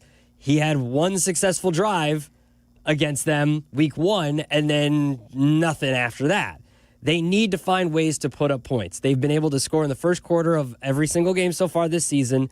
They've got to be able to put up points against this Minnesota team. You can't let them hang around because we saw the adjustments that Kevin O'Connell can make. We saw them be able to put up 21 points in the fourth quarter in week 1. You cannot let teams hang around. It would be nice to see this team not have this mid-game lull, the second and third quarter lull that they usually do in games. Yeah, they've yet to play a perfect game. They've yet to play a really good game. They've played some good quarters. They played great quarters. They've yet to put this together, and I think that's what's exciting. If you're a Bears fan today and you're optimistic, I think the reason you're optimistic is we have yet to see this team put together a full game. And if they do, I think they can be good. On the flip side, they haven't done that, and I think you could argue right back to us that the reason they haven't done that is because they're not very good. And that you're only beating bad teams because they're just worse than you are. Yeah. So if you want to join us this morning, you can call us at 312-332-3776. We're getting you set for the Bears and the Vikings. Noon kick. Listen to it right here on ESPN 1000. Bleck and Abdalla, the pregame tailgate, brought to you by Bradley University. The new home of the Bears. Fall is here. So many great things you do with the kids this time of year. What a wonderful family you've created. You want things to stay just as they are. It's time to talk about taking that next step for your future, a vasectomy. Take that step with Vasectomy Clinics of Chicago, because experience really does matter, especially with this procedure. They make it so easy with their 30-minute, no-needle, no-scalpel, in-office vasectomy. Log on to vasectomychicago.com, read their testimonials, and learn more about their procedure at Vasectomy Clinics of Chicago. And now, with the end of the year approaching, this is the perfect opportunity to maximize your insurance benefits or to use your remaining flex spending dollars before they disappear. 5 locations to serve you. Downtown Chicago at Lake Point Tower. Also in Naperville, Tinley Park, Arlington Heights, and Barrington. Most insurance accepted. Visit vasectomychicago.com or call toll-free 877-877-4BAS. That's 877-877-4827. The Festival of Lights is coming to Chicago, and the CTA is your best way to get to the parade. $5 covers your entire trip there and back. And with tap to pay available on all CTA trains and buses, riding is a breeze. Don't waste money on rideshare surcharges or expensive parking. Plus, avoid the hassle of traffic. Let the CTA be your driver. Getting downtown to the parade is easy. Just find the best route for you at transitchicago.com/plan-a-trip. Save money, do more, ride CTA. It's the biggest savings event of the year. Menards, 11% rebate ends Thanksgiving Day. Save big money on everything you need for any project. We've got something for everyone. Homeowners, contractors, DIYers, the kids, and even grandma. Hurry, Menards 11% rebate ends Thanksgiving Day. Save big money at Menards. 11% mail-in rebate is a merchandise credit check. Good on future in-store purchases. See menards.com for details. Get ready for chilly days with True North's True Brew Coffee. True Brew Coffee is a hot, flavorful gourmet blend brewed daily. Now only $1 when you use your True Rewards. Find the app in your favorite app store to sign up and save instantly. Hey, it's Joe Aurelio, and it's time for Aurelio's Pizza, Chicagoland's oldest pizza chain since 1959. Indulge in our crispy thin crust, signature sauce, and 100% real mozzarella. Visit Aurelio'sPizza.com for the location nearest you. Aurelio's Pizza, it's a sauce. The post-career day press conference, brought to you by Progressive. Anthony, can you tell us what happened during career day? I'm a biomedical researcher. The kids just weren't impressed. How did you feel when your son called in the backup? Embarrassed, and I knew it would be a fireman. It's always a fireman. It's cliche, but a crowd favorite. He had an axe and everything. I can't compete with that. And will the fireman be helping your son with his science fair project? Hope not. I'm literally a scientist. Like it or not, sometimes you need a backup. That's why there's Progressive to protect your home and auto. Progressive Casualty Insurance Company affiliates and other insurers. Not available in all states or situations. Harry Douglas here. Fellas, it's time to step up your grooming game. Manscaped just leveled up with the Lawnmower 5 and the Chairman Plus, two powerhouses built for unmatched precision, comfort, and control. Whether you're cleaning up before a night out, preparing for a big meeting, or getting ready for a game day, Manscaped has the tools to help you look and feel your absolute best. These aren't just old school clippers. They're engineered for modern men who take pride in their daily routine. So upgrade your grooming gear and experience the difference. And now you can find Manscaped products at your local Walmart. Hit the road in a brand new Toyota in less than 1 hour. At Advantage Toyota River Oaks, you can sign and drive away in 60 minutes or less. Seriously. Or they'll cover your first car payment. Every new Toyota is backed by the Advantage Plus program. Advantage Toyota River Oaks. Restrictions apply. See dealer for details. This is ESPN Chicago, the home of the Bears. And the countdown to kickoff is on. This is Pregame Tailgate with Chris Bleck and Adam Abdalla. Brought to you by Bradley University.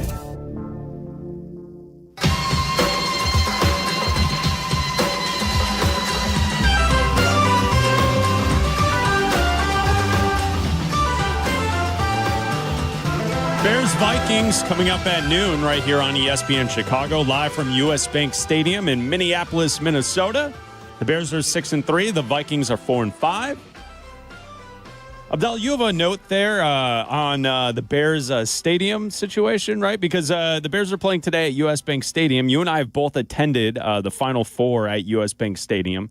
Beautiful stadium. Beautiful stadium. I would say in my list of best stadiums that I've been to, that would be either one or the Raiders Stadium, Allegiant Stadium out in Vegas is number one. Those are the two best I've ever been to. Both stadiums are gorgeous. Yeah. The inside is cool. US Bank Stadium's really neat because when you're inside, you kind of feel like you're outside with the windows and the big side of the stadium that you can see outside and see the weather and you can see the sun shining through. Yes. But you have a note because we're expecting at some point a Bears stadium, right? So you've got a note there on the latest from Kevin Warren and the Chicago Bears, right? I do. We're still waiting. But today's like, aren't the Bears going to build something like they have up at US Bank? Hold on. Let me check my papers. That place is awesome. Can we get one of those? We've already traveled to Allegiant in Vegas this year. We saw that stadium. That stadium's gorgeous. What a stadium. You're fumbling the papers there. Nope, nothing. You still have possession, though. 2 feet down. Nothing. All right. Well, maybe today's matchup will inspire some movement. Maybe something more. He built that one. No, I know. Come on, man. That's what I'm saying. When are we going to get some information on what's going on with the Bears' new stadium? Shovels in the ground. 2025. I mean, we're November 16th. It's almost Thanksgiving. What's going on? All right. Bleck and Abdalla here on ESPN. I thought you had a note. I thought you had thoughts there. I thought you had I got intel. thoughts. No, I know you have thoughts. I thought you had intel on information. I don't have any notes. On a new stadium. No. Arlington Heights? Nope. Got anything? No, there's site surveys. It's probably not going to be Chicago. That's what I'm assuming. I'll tell you it's not going to be Chicago. Okay, we got that. But, I mean, do you agree with me that of all of the football stadiums you have attended to in your life, number 1 and 2, in whatever order you want to place it, it's the Raiders and the Vikings. Their 2 stadiums are by far the best.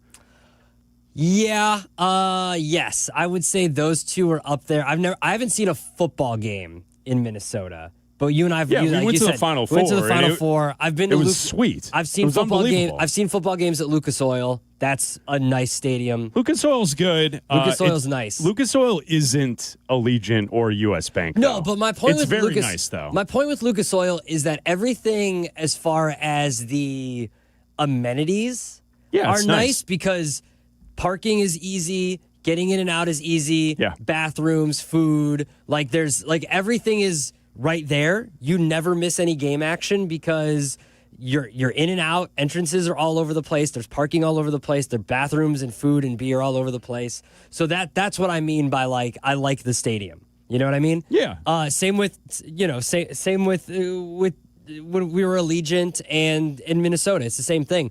But yeah, as far as the look and everything, yeah, those are the top 2. I would say best football stadiums I've been to. I would put 5. Notre Dame Stadium. I think it's highly underrated.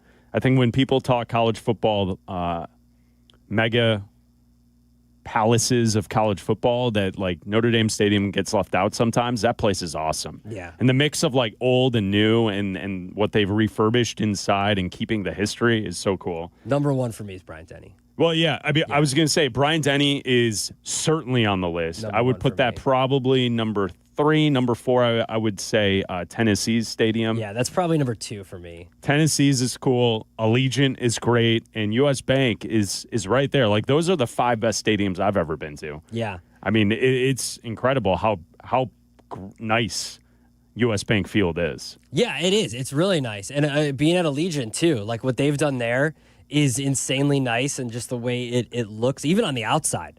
The way that they make it look, it's all black and everything. It just fits Vegas, and inside it fits Vegas. It just looks good. Yeah, the Darth Vader dome. Yeah, exactly. It fits the Raiders. It right. Fits, I know. It looks like a Raiders. A spaceship, a Star Wars spaceship in the middle of the desert. So and it's perfect. Ours will look like a cave. Oh, a bear cave. Yeah. All right, that's nice. Yeah. All right, okay. Yeah. All right. Derek in Brooklyn, you're on ESPN Chicago. What's up, Derek? Yo, good morning, my brothers. How y'all doing? We're good. What's up, man? Bed down. Just want to make a couple of points. I think today's game is more about Dennis Allen against Kevin. What's his name? The coach for the Vikings, O'Connell. Kevin O'Connell. Yeah, sorry. I think it's more about that with the chess match because I'm sure they've been prepping J.J. McCarthy. They've been watching the film with how the DB's been blitzing C.J. Gardner and all of that stuff. So I think it's more of a chess match between the defensive coordinator than the head coach than it is of Ben Johnson against the defensive coordinator for the Vikings.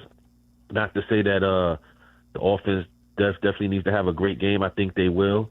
I think if they can control the clock and run the ball, I think we have a great chance of winning the game. I can't really sit here and say what I think the score is going to be, but I think it's going to be a good game, and I think we got a better than enough chance to win this game, man. And I think we could set the balance of the division today, and because Green Bay is not really all of that, in my opinion, except for Micah Parsons. That's the only thing that's keeping them afloat, in my little opinion. But I just want to chime in. Love you, brothers, man. Love the show. ESPN 1000. Y'all the best, man. Talk to y'all later. Bear down. Let's get this victory today. Talk to you later. Thank you, Derek. Appreciate it. And Derek was with us out in Vegas. We got to hang out with Derek and his wife out in Vegas. So we got to see Allegiant Stadium as well. Bleck and Abdalla here on ESPN 1000. Taking your phone calls, getting you set for the Bears and the Vikings. Noon kick right here on ESPN Chicago. ESPN Chicago.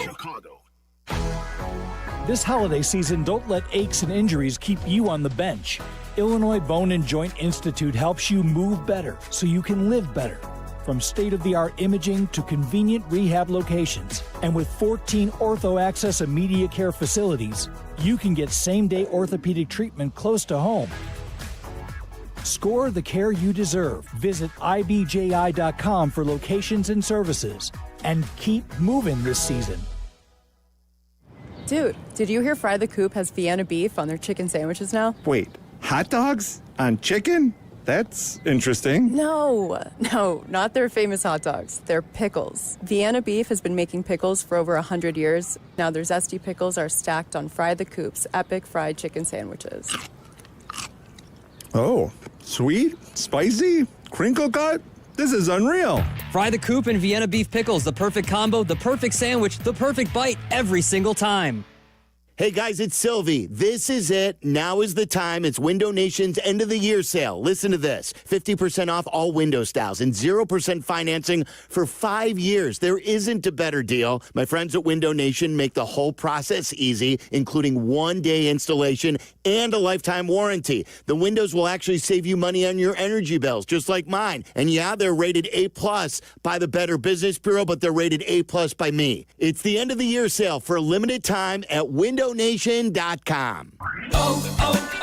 O'Reilly. Check engine, ABS, or maintenance light on? Take the guesswork out of your warning lights with O'Reilly Veriscan. The service is free and provides a report with solutions verified by ASE certified master technicians. And if you need help, we could recommend a shop for you. Ask for O'Reilly Veriscan today. O'Reilly Auto Parts. At Bank of America, we asked our people, how do you take ownership of your career? I'm able to grow my way by putting the priorities that I have for my career first. I thrive on being a leader who's behind the team, not in front of the team. Every few years, I'm being re-energized because I get to do something different and learn something new. See how our teammates are growing in their careers at bankofamerica.com/great place to work. What would you like the power to do? Bank of America, proud to be an equal opportunity employer.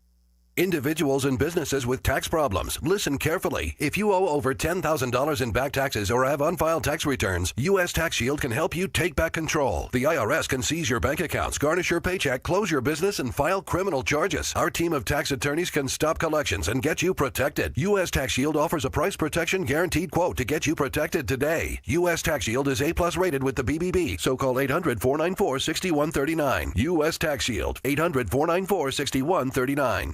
Every great team has its core players, but when the season gets tough, adding the right free agent can make all the difference. The same goes for business. At Robert Half, we found that 67% of companies surveyed plan to increase their use of contract talent to handle workload peaks and backlogged projects. With Robert Half's specialized recruiters' experience, combined with our award-winning AI, you can quickly find the skilled candidates you want. At Robert Half, we know talent. Discover how we can help at roberthalf.com/talent. Illinois State University's hometown of Bloomington Normal consistently ranks among the top college towns in the country for affordability and safety. Come see why students and parents alike love Illinois State. Schedule a visit today at illinoisstate.edu/visit.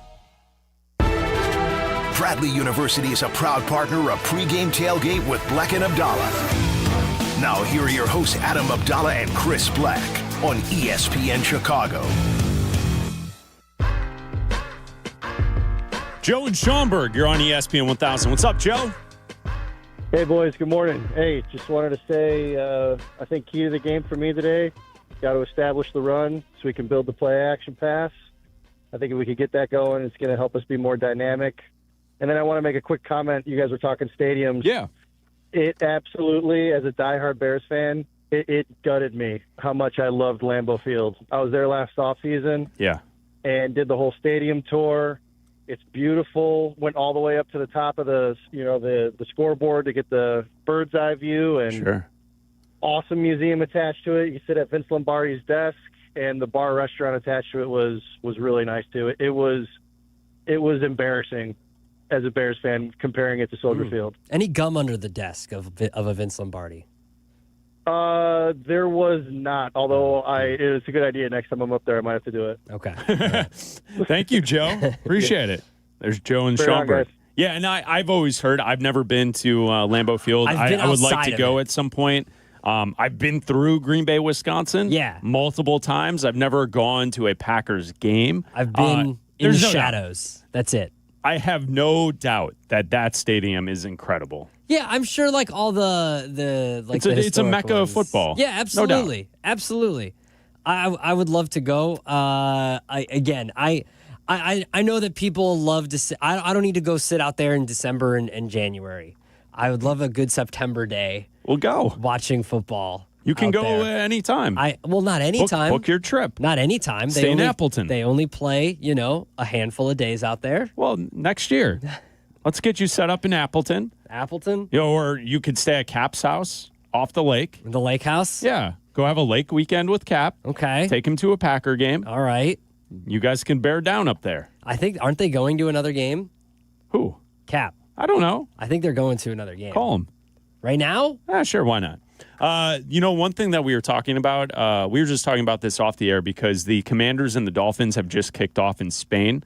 It's the NFL Madrid game. Mm-hmm. And if you haven't paid attention to it, the NFL, since they're playing over there, they just showcased this before the game started on the broadcast. But Real Madrid, in the stadium that they're playing in, the Bernabeu, Real Madrid's field is a field that is stored underneath the playing surface when there is not a need for the pitch. So when Real Madrid is not playing a match on that pitch, they remove it in strips, and it moves down an elevator shaft to underneath the field level, and it is stored with UV light lamps and perfect conditions, and it's all controlled, temperature controlled to grow the grass perfectly for soccer matches, right? Yeah. And so they were just showing that on the NFL broadcast before kickoff here. They were showing how they moved the strips of the field over to the side and then down the elevator, and then that it's stored below. Yeah. Yesterday, I think it was Albert Breer was tweeting about that video because they showed that video and it was tweeted out throughout the week by the NFL to showcase it. Mm-hmm. He was tweeting out how, that's a world-class organization. Real Madrid, probably the richest franchise in all of sport, right? They've won more Champions Leagues than anyone else in world soccer. Mm-hmm. They're the best club in the world, especially moneymaker, right? They're at the top. They're one of the 3 or 4 wealthiest franchises in all of sport. Mm-hmm. And he was saying, if NFL teams wanted to do that, they could, but NFL owners are cheap, and they just put out there what they have. Either the field turf crap that they have in all of the dome stadiums, or the teams that have grass, it's not always kept in the best condition. And Breer was just pointing out that if NFL teams wanted to put in the money to have a perfect pitch, a perfect field for every NFL game, you could look to Real Madrid on how to do it because they have that, because they store the field underneath in a perfect greenhouse, essentially, and then they bring up the field for only match day, and then it's ready to go every time perfectly. There's no issues. Indoor or out, because the Bernabeu is an indoor facility. The grass isn't outside growing. Yeah. Well, I think, too, you see this stuff going around that, Real Madrid's evaluation is $6.75 billion, and, the average NFL team's evaluation is $7.5 billion. I think the Bears were valued at $10 billion, something like that. So if you wanted to, you said... that's what Breer was pointing to. Yeah, no, that's my point. Yeah. It's when the Bears build a stadium and you want to have, as Kevin Warren has said, you want to have 360 days worth of events there. Whenever the Bears aren't playing, you want to have a concert or another football game, or you want to have basketball games and Final Fours and all this, and wrestling events and all this kind of stuff there. And you want to have, MMA was just at, the UFC was at Madison Square Garden. You want to have something like that there or whatever.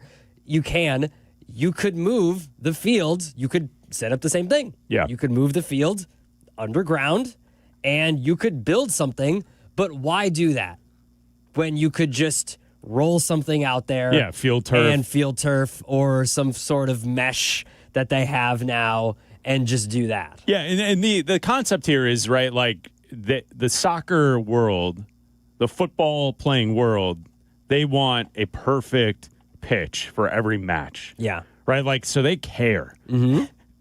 I think that's what Breer was kind of pointing to, is he doesn't know if, like, necessarily NFL owners care to that extent. Oh, they absolutely They don't. say they care about player health, They but don't. they're not putting their money behind the facilities to create the absolute perfect playing surface that you can find. And that's the reasoning behind Real Madrid putting in this type of indoor facility, is that they want everything in control to be perfect so they can bring the pitch up for match day, and it's perfect every single time, because no team spends more money on their team on the pitch than Real Madrid. No, they absolutely don't care. They are a traveling squad of all-stars, essentially, in European football. That's just the way they operate. So, like, if you're someone who doesn't pay attention to the world soccer, that's how Real Madrid goes, is if there is a high-priced player available, they just pay for them. They just buy them and add them to the mix, and they'll worry about chemistry later, right? Like, they'll just throw Mbappe up there in the front, and they'll say, all right, figure it out. And they've got 4 other guys in their lineup who are all as talented as someone like Kylian Mbappe, and that's just how they go. And they try and win championships every single year. They're kind of like the Dodgers. No, if they cared, then there wouldn't be an 18th game that would be coming. If they cared, then you would add more players to the roster. You would add, you would expand rosters. You would do a lot of things that would you would care about player safety, but they don't. And the easiest thing you could do would be improve the playing surface. That would be the easiest thing you could do. Oh, yeah. I mean, if you look into enough of the research and the data, it would suggest that these mixed turf surfaces, these faux turf playing surfaces, are not the best for the ACL tears and the Achilles tears. Like, you need real natural grass. That's the best playing surface you could have. I mean, it hasn't happened as of late, but in the last, 4-5 years. But before that, Soldier Field was horrible. Oh, yeah. Horrible. People would complain about it all the time. Now it's in good shape. It's in decent shape, yeah. Mike in Antioch, you're on ESPN 1000. Hello, Mike. Hey, how you guys doing this morning? Good, man. What's up? Good. Hey, I don't know. I hear you guys touting Real Madrid field, and that's great and everything, but what about the Arizona Cardinals field? Well, you say that the NFL's not really working on anything like Real Madrid. They have a full field that can be pulled out into the sun and then be put back in, so they're way ahead. Yeah, I mean, but they have the climate to do that. Yeah, exactly. Yes. And that's the point is, not only do the Cardinals, the Raiders have the same thing, because both teams are in the desert and you can grow the grass outside. Now, when we were in Vegas before the Bears-Raiders matchup, the Raiders actually had to keep the grass inside, and so the playing surface wasn't as good as it was supposed to be because it was too hot. So they kept the field inside for the 2 weeks leading up to the game because they could not put it outside due to the heat in Vegas. So, yeah, Mike's right. The Cardinals have that. The Raiders have that. Yes. That's it. Yes. I mean, look to the Meadowlands. The Jets and the Giants share a stadium, and they play on the turf crap. Yeah. And players complain about it all the time. That's what we're talking about, is Real Madrid is a inside domed stadium. The Bernabeu is inside. Yeah. And it is real grass that is stored underneath the playing surface. Mm-hmm. And if you find a chance to look up a YouTube video on it, or it's been on social media this morning, the because NFL posted the it NFL today, just posted it before the game started. It is pretty cool to watch how the field moves off in strips. Yeah. It's not like Mike's saying. The Cardinals do wheel out their entire field out into the sun. The Raiders do the same thing.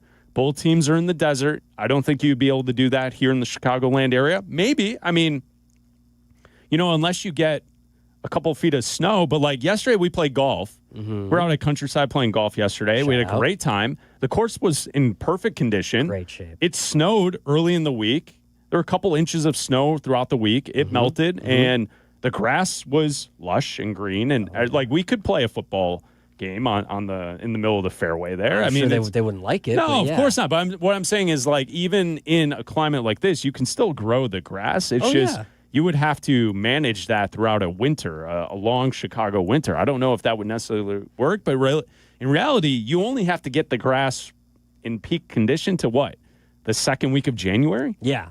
Right? Like an NFC, AFC championship game isn't until the second or third week of January, and then the Super Bowl is the first week of February. So anything past that. But the problem is you wouldn't have to worry about it. You're going to keep adding games, and they're going to add the 18th game. They're going to add a second bye week if they do that, and they're going to have the Super Bowl is going to be the middle of February. I mean, the Super Bowl, what is it next year is going to be over, I think that's on Valentine's Day next year. Yeah, it would be the second weekend of February. Yeah. I can see that. So if they add an 18th game and a second bye week, you're talking about like almost the end of February. Yeah. No doubt. I think that's where, like, I think ideally for the league, every team would have a field that wheels out into the sun throughout the week. Yeah. But if you're building in the northern part of the country, or if you're building a straight dome, maybe you look to what Real Madrid has done as we keep our eyes on that game. 7:50 left in the first quarter. Dolphins lead 3-0. Washington with the ball. They're playing the Madrid game right now over in Spain. It's Bleck and Abdalla, the pregame tailgate. ESPN Chicago. Whatever happens today, take it on with a fresh cup of True Brew coffee. Now only $1 with True Rewards. True North Store's True Brew coffee is a hot, flavorful gourmet blend created from coffee beans from around the world. As a free True Rewards member, pick the size that is perfect for you and pay only $1. Don't have the True Rewards mobile app? Find it in the Apple or Google Play Store to download and save instantly. True North Convenience Stores. Fast, friendly, clean. Saturdays in Illinois, college football, history, and that orange and blue pride. Yeah, from the first kickoff at Geese Memorial Stadium to the last tailgate in Champaign, Illini tradition runs deep. And you know what keeps the game day going? Flight by Yingling. Crisp, clean, light on calories, and a proud partner of Fighting Illini Athletics. Whether you're tailgating on campus or cheering from Chicago, raise one to the orange and blue. Football's better with flight. Raise the bar. Take flight. DG Yingling & Son, Pottsville, PA. Enjoy responsibly. When it comes to your home, why juggle a dozen different contractors? Service Construction of Illinois does it all.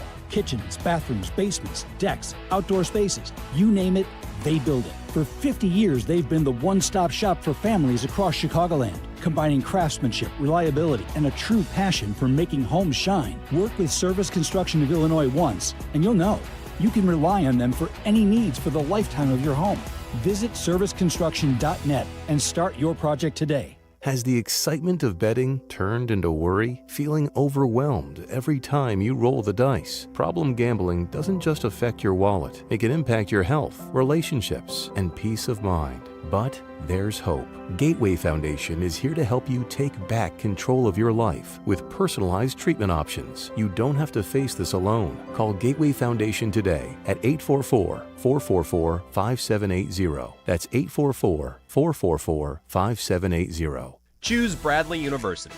Whether you're building robots, training on cutting-edge medical simulators, or diving into sports communication, Bradley prepares you. You'll cheer on D1 athletics, study abroad, and choose from over 200 student organizations. Plus, you'll benefit from competitive internships, community-focused research, and a top-tier education that provides a proven return on investments. Choose Bradley. Apply today at bradley.edu.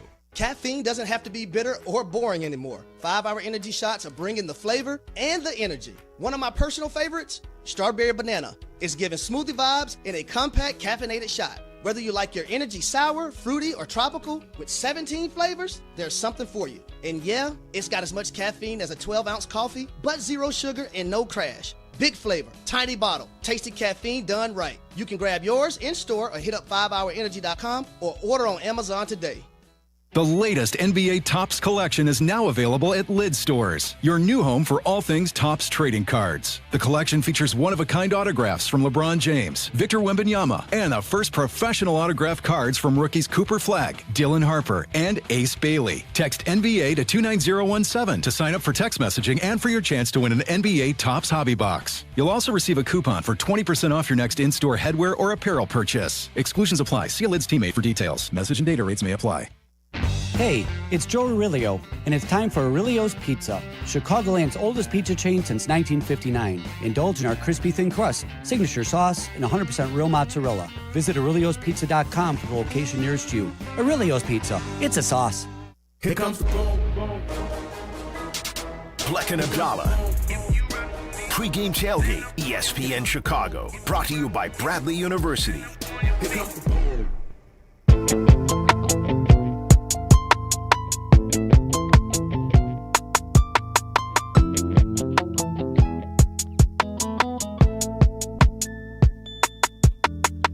Bleck and Abdalla pregame tailgate brought to you by Bradley University.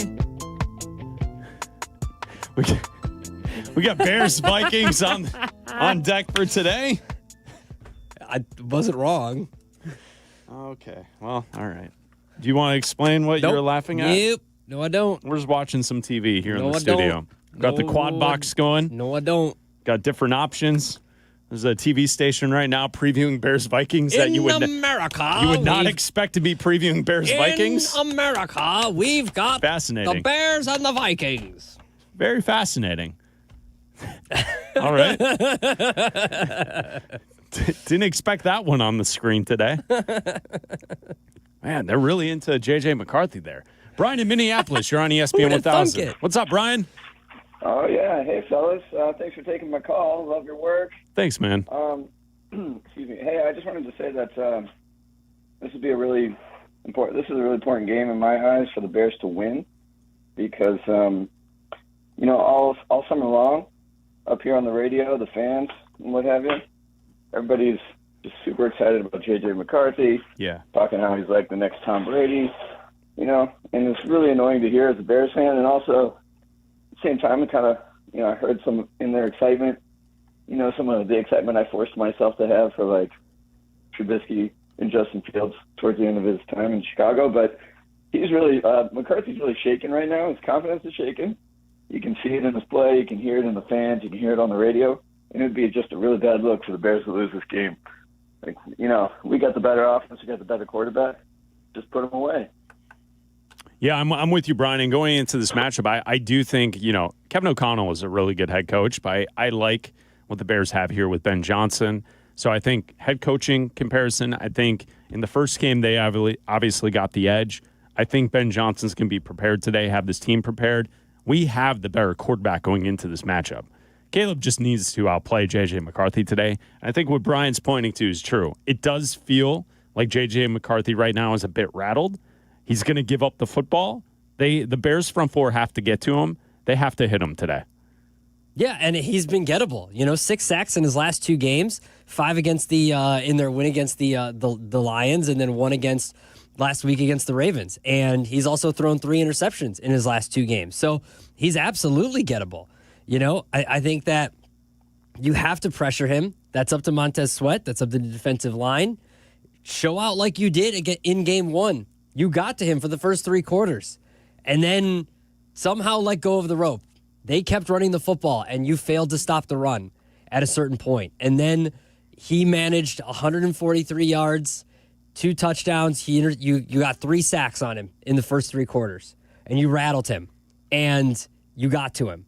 You need to do that again, but you need to keep bringing pressure. You can't let go of the rope. But also, the offense needs to keep scoring. They can't just go out and score in the first quarter and then not put up any more points. They have to keep scoring. There's this lull that's been happening with this team in the second and third quarter of games where they just stop scoring, and then Caleb has to put the team on his back in the fourth quarter, and they've had to, the last 4 games, they've had to come from behind or score points in the fourth quarter to find ways to win. And they've been able to do it, but it's going to bite them. I would like to see what you're saying. I would like to see the Bears step on the gas early, get a lead, and then when we enter the fourth quarter, it's back to the Ben Johnson calling 12 straight run plays and just ice the game out. Mm-hmm. I don't want to have to see Caleb with Superman heroics in the end try and pull this team to a victory again. He's done that enough to this point. Like, we know he can do that. Let's save a little of that until we get closer to the playoffs. Let's get a lead, get the defense chasing McCarthy around, get a turnover or two, and let's have the run game dominate in the second half and just run the clock out and beat the Vikings, because we are a tougher team.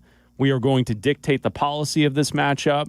And I know if Tom Thayer's listening, that's going to get his juices going, right? Like, their offensive linemen. Let's have the offensive linemen today maul the Vikings, create some running holes for those backs, hand it off to Monungai and Swift. Let's look for 30 runs, split them up however you want between the two, and let's ice the game away, and let's win a comfortable fourth quarter where the Bears have the lead and they can just ice the clock out. That's what I'm looking forward to today. I don't want to see the Bears down by 10. Caleb's got to bring him back, hope for 2 scores, and all this stuff that we've seen in the last couple weeks against the Giants, the Bengals, and all the the lessers of the NFL. It's Bleck and Abdalla here. Pregame Tailgate brought to you by Bradley University, the new home of the Chicago Bears.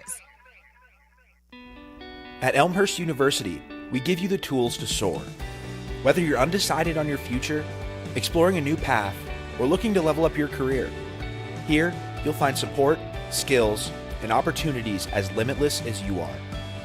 Go beyond with a community of care and support. Do more with knowledge that's timeless. It all starts at Elmhurst. Go far, do well. Start today at elmhurst.edu. Hey, it's your friend Tom Waddle. Any coach will tell you games are won in the preparation phase. If you're not ready before kickoff, it's too late. The same's true in cybersecurity. That's why companies choose my friends at Trend Micro. With AI-powered proactive security, they don't just respond to attacks, they stop them before they begin. For over 35 years, enterprises worldwide have trusted Trend Micro to prepare, protect, and perform. Don't wait for the whistle. Get secure now at trendmicro.com. That's trendmicro.com. Are you ready to make a difference for the environment while helping the visually impaired at the same time? Then donate your vehicle to Heritage for the Blind today by calling 1-800-983-6530. Every donated vehicle will either be properly recycled in an eco-friendly manner or given a new life through reuse. Donating your vehicle is easy. Simply call 1-800-983-6530 and Heritage for the Blind will do the rest. They'll even arrange for your vehicle to be picked up at no cost to you. And for a limited time, when you donate your car, you'll receive a $200 restaurant voucher and a 2-night, 3-day hotel stay at one of 50 locations. Call 1-800-983-6530 right now to schedule your vehicle donation and make a positive impact on the environment while helping others. Heritage for the Blind, where every car donation counts and every person makes a difference. Call 1-800-983-6530 now. This advertisement is paid for by Heritage for the Blind. This is the home of the Bears. ESPN Chicago. WMVP, WTBC HD2, Chicago.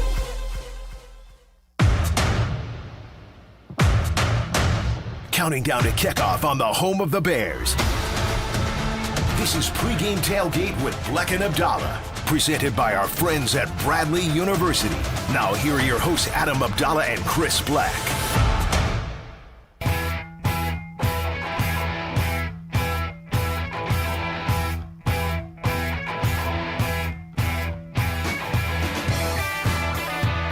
Week 11 in the NFL. The Chicago Bears travel to Minnesota today to face off against the Vikings from US Bank Stadium. The Bears are 6-3. The Vikings are 4-5.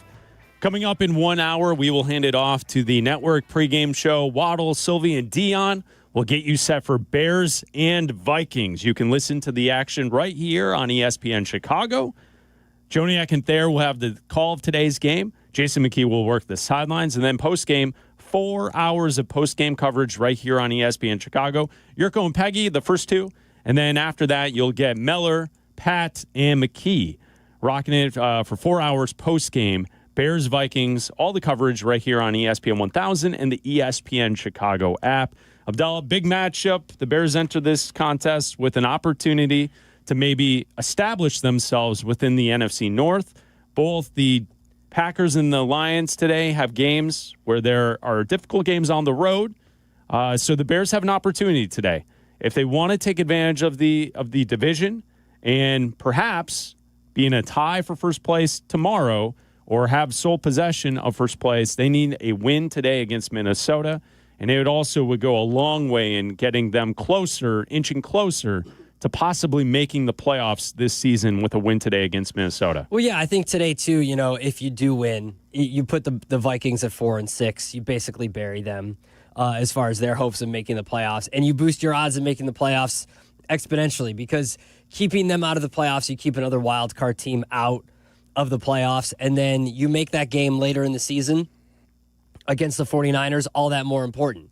That game against the 49ers, the 2 games against the Packers are going to be extremely important for making the playoffs, obviously, because it might be as good as the NFC West is, getting 3 teams out of the NFC North to make the playoffs is going to be pretty difficult because the NFC West is proving to be that good. You've got the Seahawks at 7-2, the Rams at 7-2. They play each other, so obviously there's going to be some separation there. The 49ers play the Cardinals today. There's going to be even more. The Cardinals are done. They're 3-6. So the 49ers are going to be the team that you obviously have to beat if you have any chances of making the wild card. But you obviously have to focus on the Vikings today.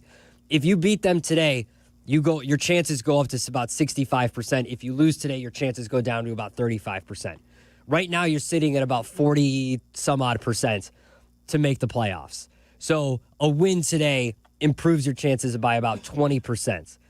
And not just for you, but just for what it does for this team's confidence level. Like, I know in the locker room, every win is difficult. It's the NFL.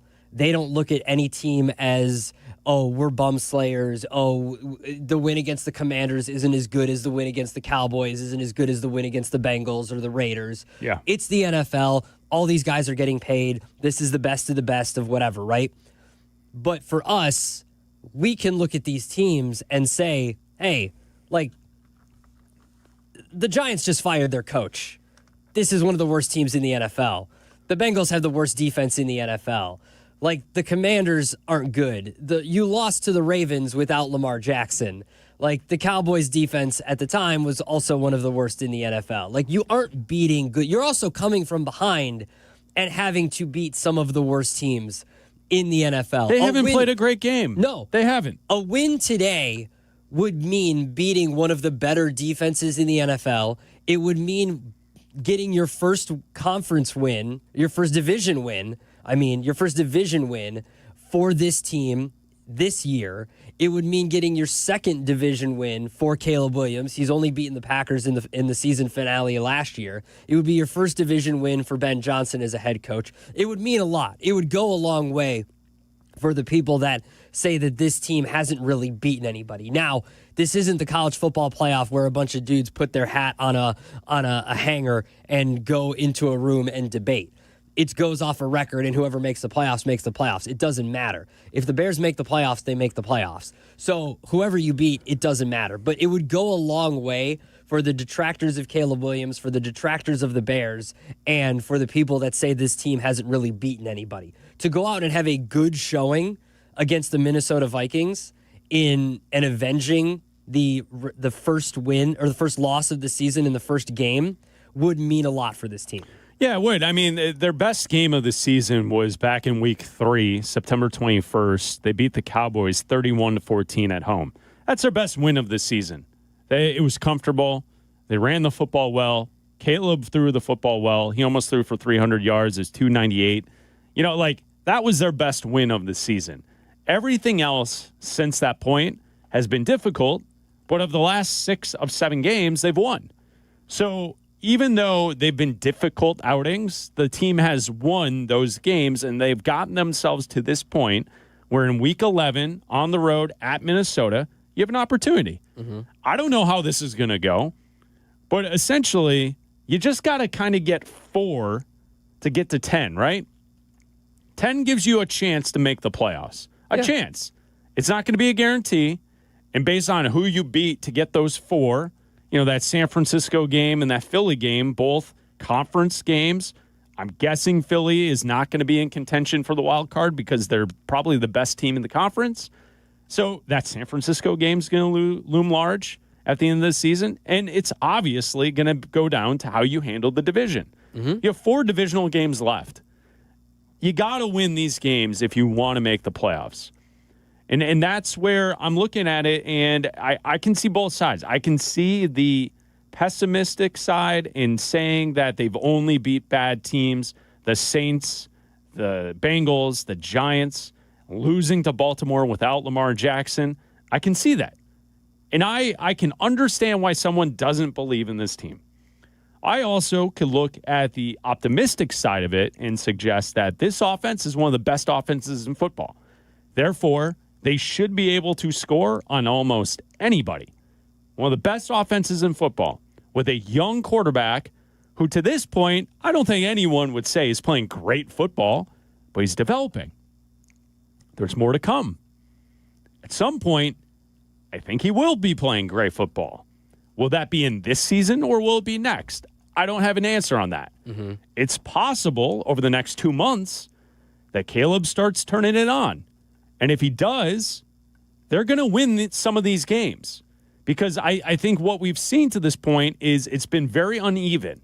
You see pops and you see plays, right? But then you go to the All-22 on Monday and Tuesday, and there are big plays left on the field.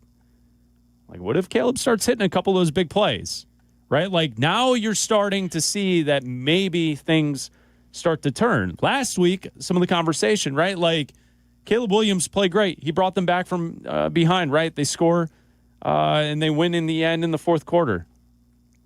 His receivers dropped 7 balls. Yeah. I know that 6 were credited, but, like, there was, like, 7 drops out there from the receivers. His defense had one punched out. Caleb had a much better day than the stat sheet would show you from last week. And I think that's, to me, the important thing is that the quarterback is in full command of what's going on, and he is developing. Is it going to be perfect from week to week? No, but I do think his ability to play against the blitz is interesting because Minnesota and Brian Flores last year, they sacked him 5 times in 2 games. In the opener, they got to him twice. Caleb has been so much better this season against the blitz and not taking sacks. Last week, it was all him. I'm not giving the credit to the offensive line last week. They were letting free runners come at him left and right and up the middle. It was Caleb and his magic and his ability to be elusive in the pocket to why he took no sacks last week. That was all Caleb.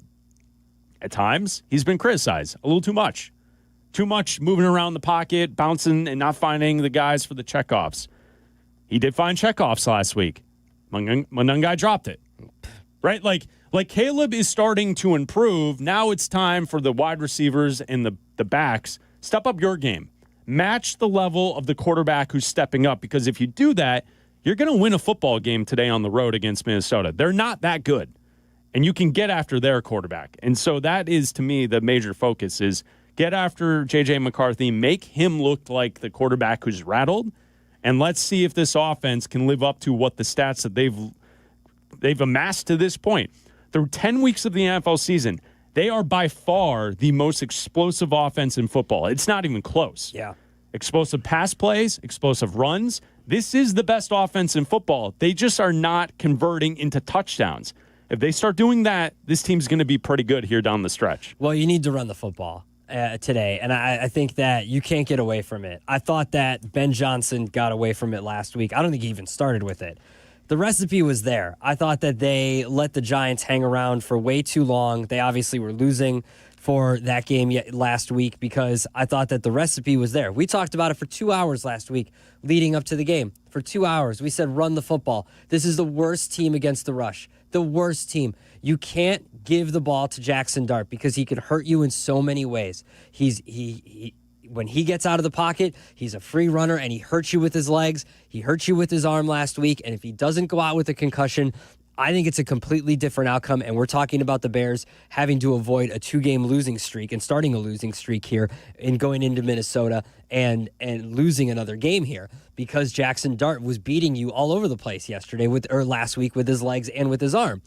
And I think that it's because Ben Johnson came out last week throwing the football instead of running. The Giants were the worst team against the rush, and for some reason, I don't know what it was, Ben Johnson decided to throw the football more than run the football early in the game.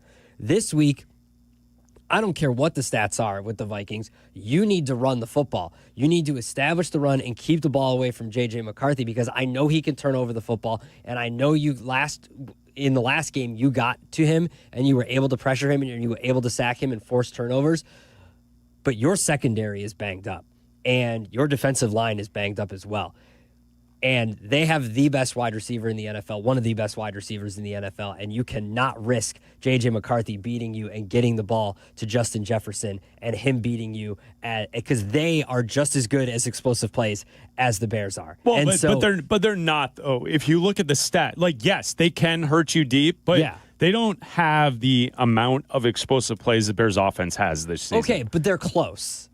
They're close. Justin Jefferson is going to get a couple on the Bears. He is. He's going. Oh, I'm sure. Yeah. Look at the look defense. Look at the way that T. Higgins got the Bears. No doubt. Look at the way that Jamar Chase got the Bears.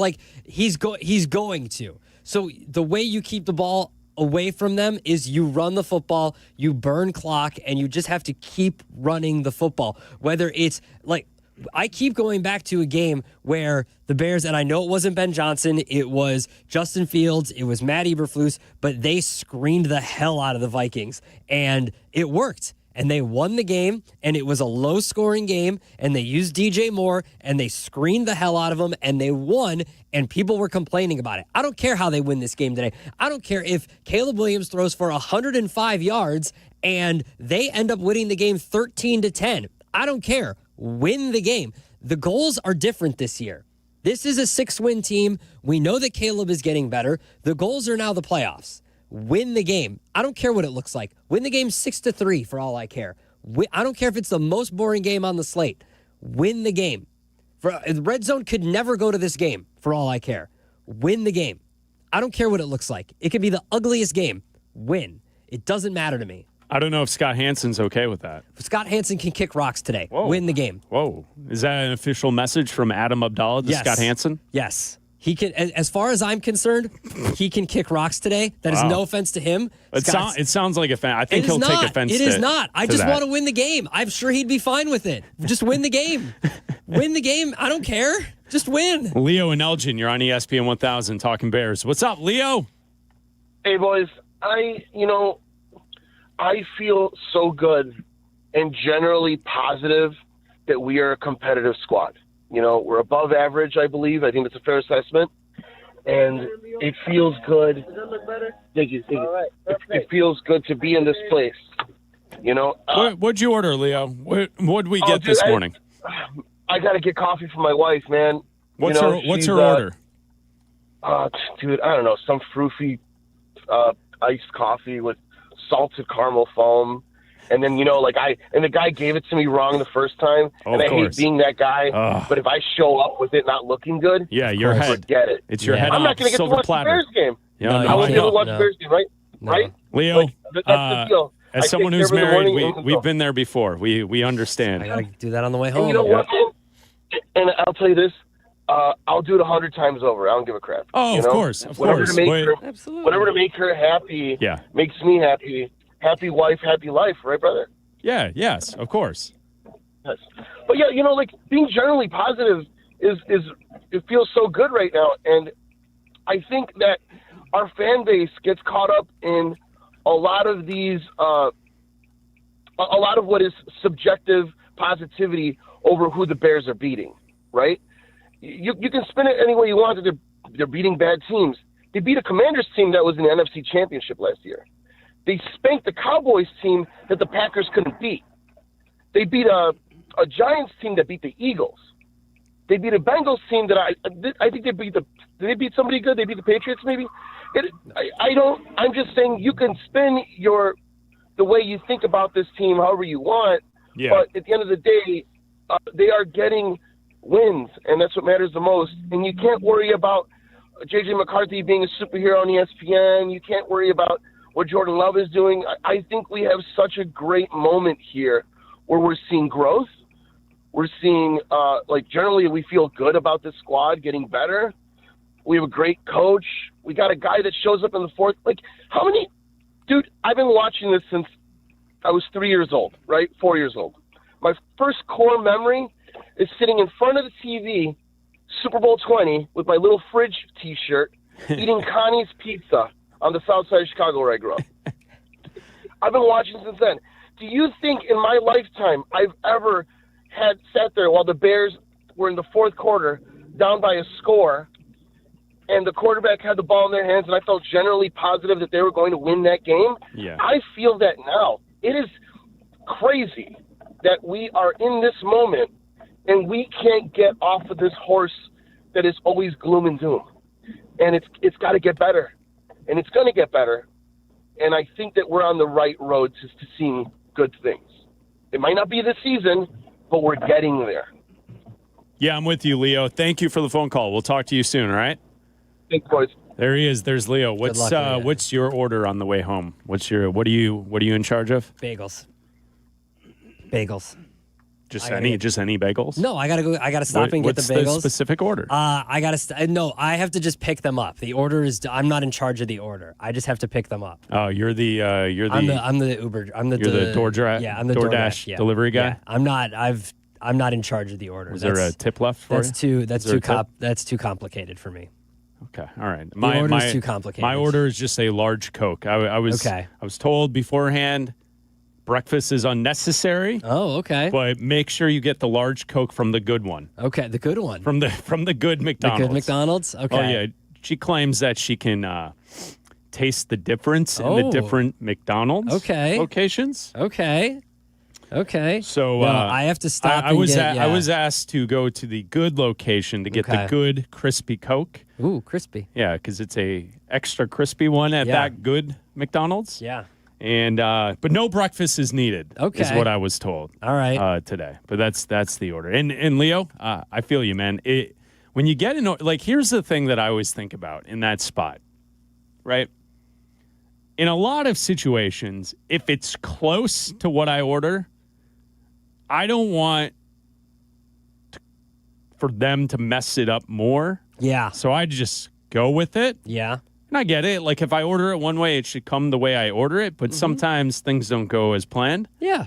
That's not their fault. But if it's not my order. They're not intentionally.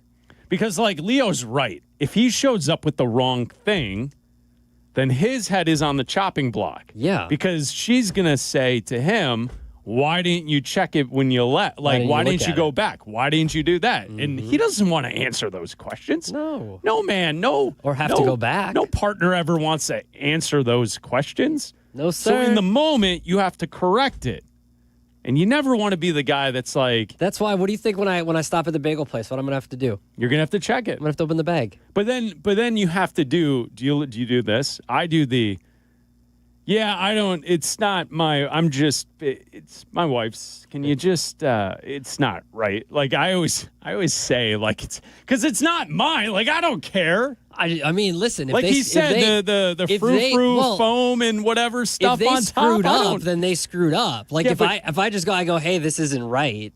This isn't right. But there are levels to the screw up. Sometimes it's you get it close enough and you just deal with it. Yeah. And other times it's I know that there's going to be the complaint line's going to be ringing off the hook if I show up with. Well, yeah, but if you screw up a bagel, you obviously you gave me the wrong bagel. I'm gonna that's a mess up. Yes.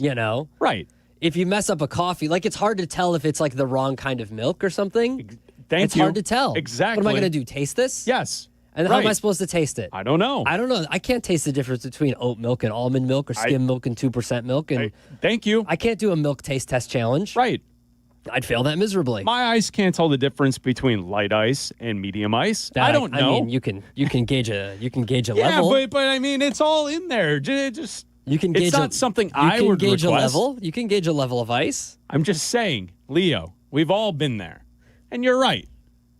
It's not on you, but you're the man. You're the point person. You're the middleman. You're the point person. You need to accomplish that task. Yeah.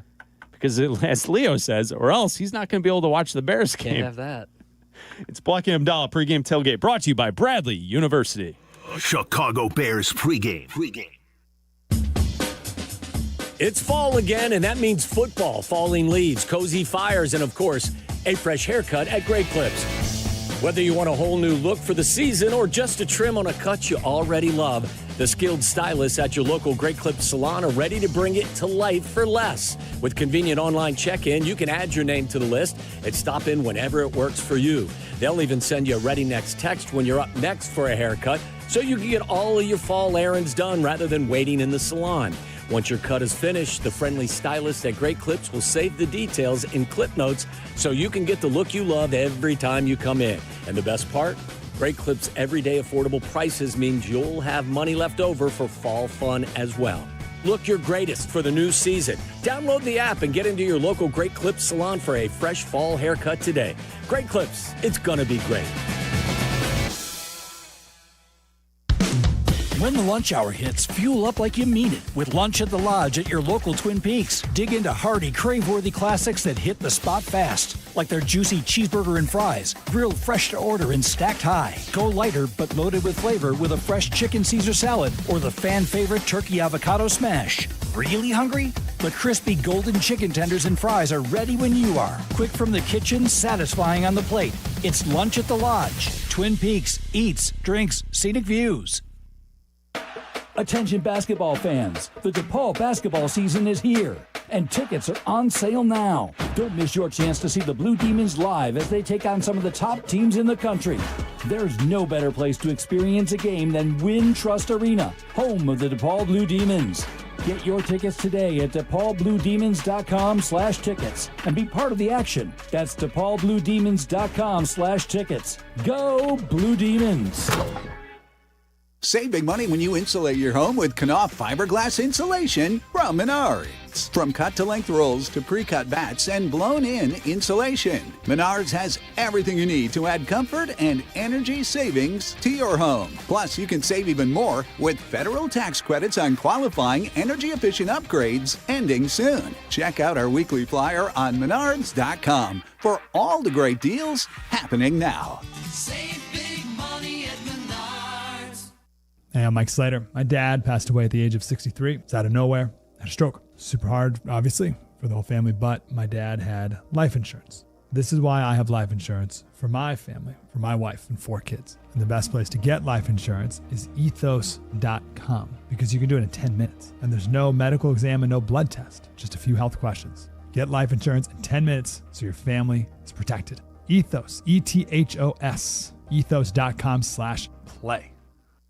Harry Douglas here. Look, being a man doesn't mean skipping self-care. Manscaped makes it easy to feel confident, clean, and ready for anything. Whether you're at work, hitting the gym, traveling for business, or heading for a night out. The Lawnmower Trimmer gives you precision, the Beard Hedger keeps your look tight, and their grooming essentials smell incredible. Manscaped's tools are built to perform, helping you stay sharp, smooth, and feeling your best every single day. Because real confidence starts with a clean cut and the right gear. Get all the Manscaped products you need right now at your local Target. Guests appearing live on ESPN Chicago. Call in on the Yuengling hotline. Yuengling is in Chicago. After 196 years, you can now enjoy Yuengling Traditional Lager, Light Lager, Golden Pilsner, Black and Tan, and Flight. This is ESPN Chicago, the home of the Bears. And the countdown to kickoff is on. This is Pregame Tailgate with Chris Bleck and Adam Abdalla, brought to you by Bradley University.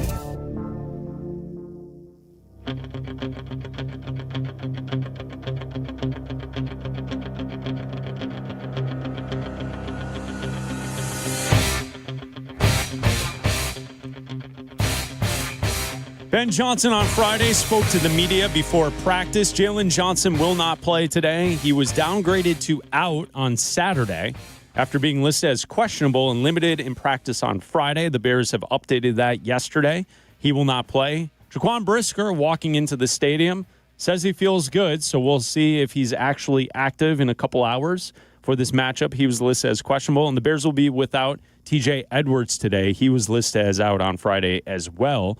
Ben Johnson speaking to the media, talking about Jalen Johnson, the update with his injury, and opening up the practice window, 21-day practice window. Here's Ben Johnson on Friday talking to the media. Among other news, we're going to open Jalen's window here today, so that'll be exciting.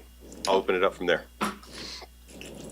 What has he shown to get you to that point?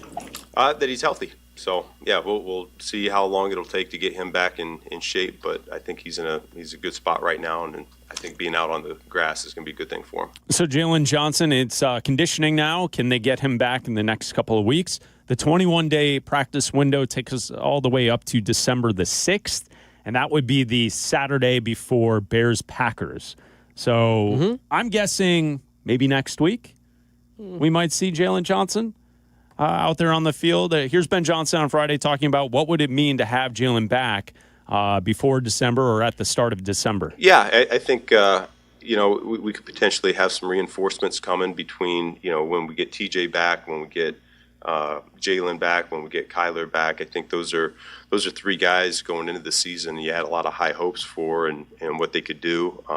I certainly had a tremendous amount of respect for all three of those guys competing against them the last few years, and so I'll be excited when we get all three back on the field together. Ben Johnson also on Friday talked about having the patience with a quarterback while he's developing. As we saw last week, Caleb was outstanding last week, running the football, passing the football, and the ability to bring this offense back in the fourth quarter against the Giants to get the win. Here's Ben Johnson talking about having patience with a quarterback developing. Well, yeah, we always try to keep our focus on the main thing. I think Caleb does a great job avoiding distraction. It's something that he's lived in his entire life, it seems like. So he's very well accustomed to it. And I think he understands that the people that are close to him, those are the ones that should carry the most weight in terms of what their opinion is and how he can improve. And so there's a lot of narratives of each play and this guy should do that or blah, blah, blah. Well, if you're not in the building, you don't really know what's being said. And so I come in each week, and I've been pretty consistent all along. I'm very pleased with how he's been progressing. But yeah, I mean, I think that's where we are as a league right now. Is everyone wants instant gratification. You win a game, and next thing you know, you're Super Bowl contenders. You lose a game, and next thing you know, you're out of it. And so that's the world we live in, and it certainly goes to quarterback play as well. So that was Ben Johnson on Friday talking to the media up at Hallis Hall as we get set. Bears-Vikings in Minnesota in Week 11. Bears are 6-3. The Vikings are 4-5. Abdalla, Caleb last week was outstanding in the fourth quarter. The rest of the game, and at times this season, he's been great in the fourth quarter, but the play has slipped a little in, say, the second or the third, different lulls within the game. But really in the fourth quarter, he's really shined. Earlier in the week on Wednesday, Caleb was asked about that because in the fourth quarter last week, he played well. Jason Leisure asked the question, why can't you play like that for the entire game?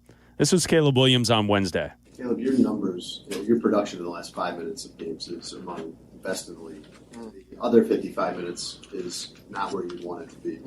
I mean, respectfully, just to try to understand better, why can't you do that all the time? Why can't you play like the last 5 minutes of the whole game? What can you take from that and extrapolate to the entirety of the game? Yeah, I don't know. I think that's something that we want to get down, and I think it's I think it's not only just from my side of it, it's just everybody understanding the what we can be on offense, and we can score fast, we can march down and score in 13 play drives and things like that, and just being able to do that and be efficient instead of having some 3 and outs or anything like that. We got some special talent on our side of the ball on offense, and I think there's times where we can just be better overall, and then towards the end of the game, it's time to go in the game, and you just kind of get into that mode, and like I've said before, defenses have kind of shown you throughout the whole game of what they've kind of game plan for you, and so you get into a rhythm, you get into a flow towards the end of the game, and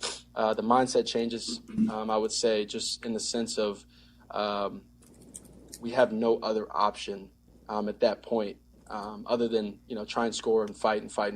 And I think that's what we do and what we've done, and we do want to showcase, and I want to showcase throughout the whole game that we can play, all 60 minutes, and we can put up points, and defense can hold, their offense, and we can, we kind of start, kind of steamrolling. But until that happens, we're going to keep winning games, whichever way we need. So it's Caleb Williams on Wednesday. No other choice. I asked you earlier in the week on Bleck and Abdalla 2 to 3, the Power Hour, uninterrupted. Power. Yeah, the Hour Power. I asked you this during the week. Is some of that on Ben Johnson, maybe tinkering too much in the middle of the game, trying to get everyone involved and not just going to the stuff he knows will work? Or is it on Caleb just being inconsistent, not as focused as he clearly can be at the end of these games when, quote, there is no other choice? Well, I think it's a combination of a few things, and I think it goes from game to game, right? Like, I think that when you have a game that, like last week, right, there were times when the offense was getting away from Ben Johnson. I think he was throwing a little too much rather than running the football. The receivers were dropping balls left and right. I think they had 6 registered drops. There looked like there were more than that. There were probably 7 or 8 actual drops. And then probably the week before that, it was just back and forth against the Bengals. It was just back and forth and back and forth and back and forth. So I don't think there was that in that game. I think week to week it's just different. These guys, I think with Ben Johnson, and I think you'll see it today because you saw it week 1 with Ben Johnson and Kevin O'Connell. Ben Johnson came out and had a great first drive. Kevin O'Connell adjusted, Ben Johnson adjusted, and then Kevin O'Connell adjusted again, and the Vikings ended up winning that football game.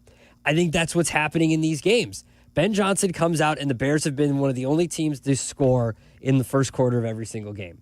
And they've played really well in the first quarter of games.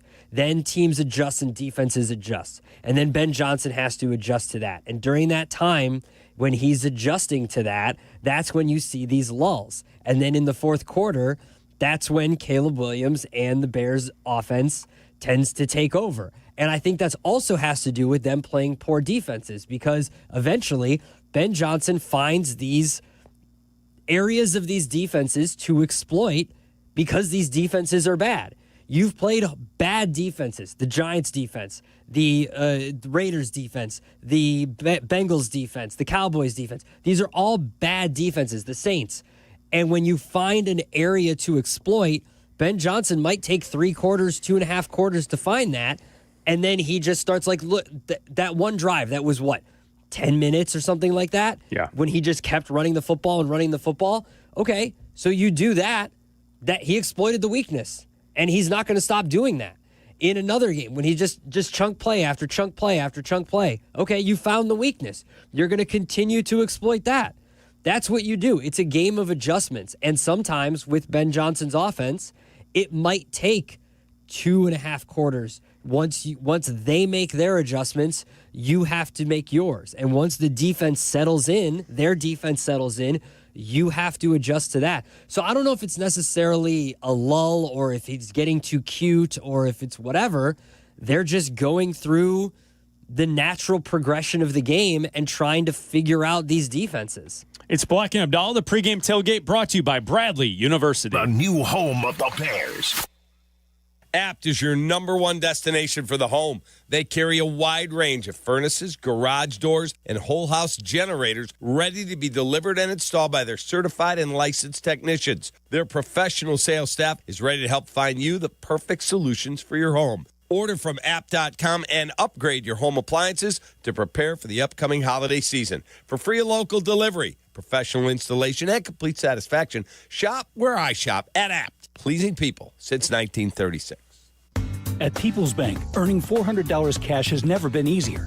Open a new checking account online, complete a few simple steps, and they'll deposit $400 right into your account. Move towards your goals faster with the checking account that fits your life. $400 cash incentive is available to new checking account customers who open an eligible account online, enroll in e-statements, and receive qualifying direct deposits totaling $1,000 or more within 90 days. Limited to 1 account per customer. Other terms and conditions apply. Visit ibankpeoples.com/new/checking/account/offer for details. Member FDIC.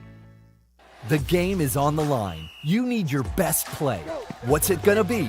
Do you make the call for welding or HVAC? Do it now and you could complete your education at ETI School of Skilled Trades in as little as 7 months. We offer day and evening classes to fit your schedule, and financial aid is available if you qualify. Visit eticampus.edu or call 888-830-7678 to learn more. ETI, it's your future. Own it. Property managers and GCs use FinishingChicago.com's contractors for finishes and protective coatings in the most iconic venues, interior spaces, and essential infrastructure. Our painters apply industry-leading commercial and industrial finishes inside and out, so your biggest assets always put their best square footage forward. FinishingChicago.com has your free list of painting, wall covering, glass systems, drywall finishing, and signage contractors. For a great finish, start with FinishingChicago.com. For over 2 decades, I've called the plays here in Chicago, and when it comes to a winning strategy for selling your home, I've found the perfect play. At Jeff Buys Your House, we offer a fast and easy solution for selling your house. No repairs, no commissions, no hassle. We're a local, veteran-owned company, and we've made the process simple since 2007. Don't take a chance selling your house with just anyone. Trust the team at Jeff Buys Your House. Visit jeffbuysyourhouse.com today for your no-obligation offer.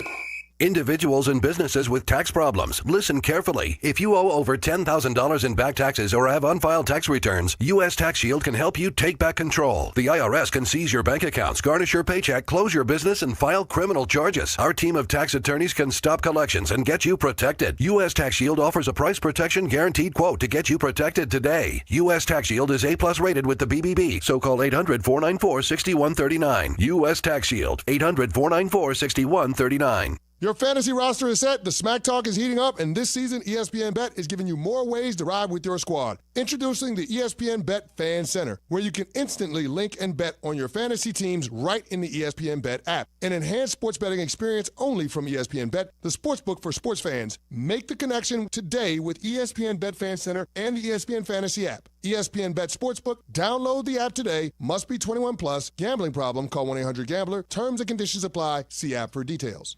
You've got stuff you've collected, and you want to know what it's worth.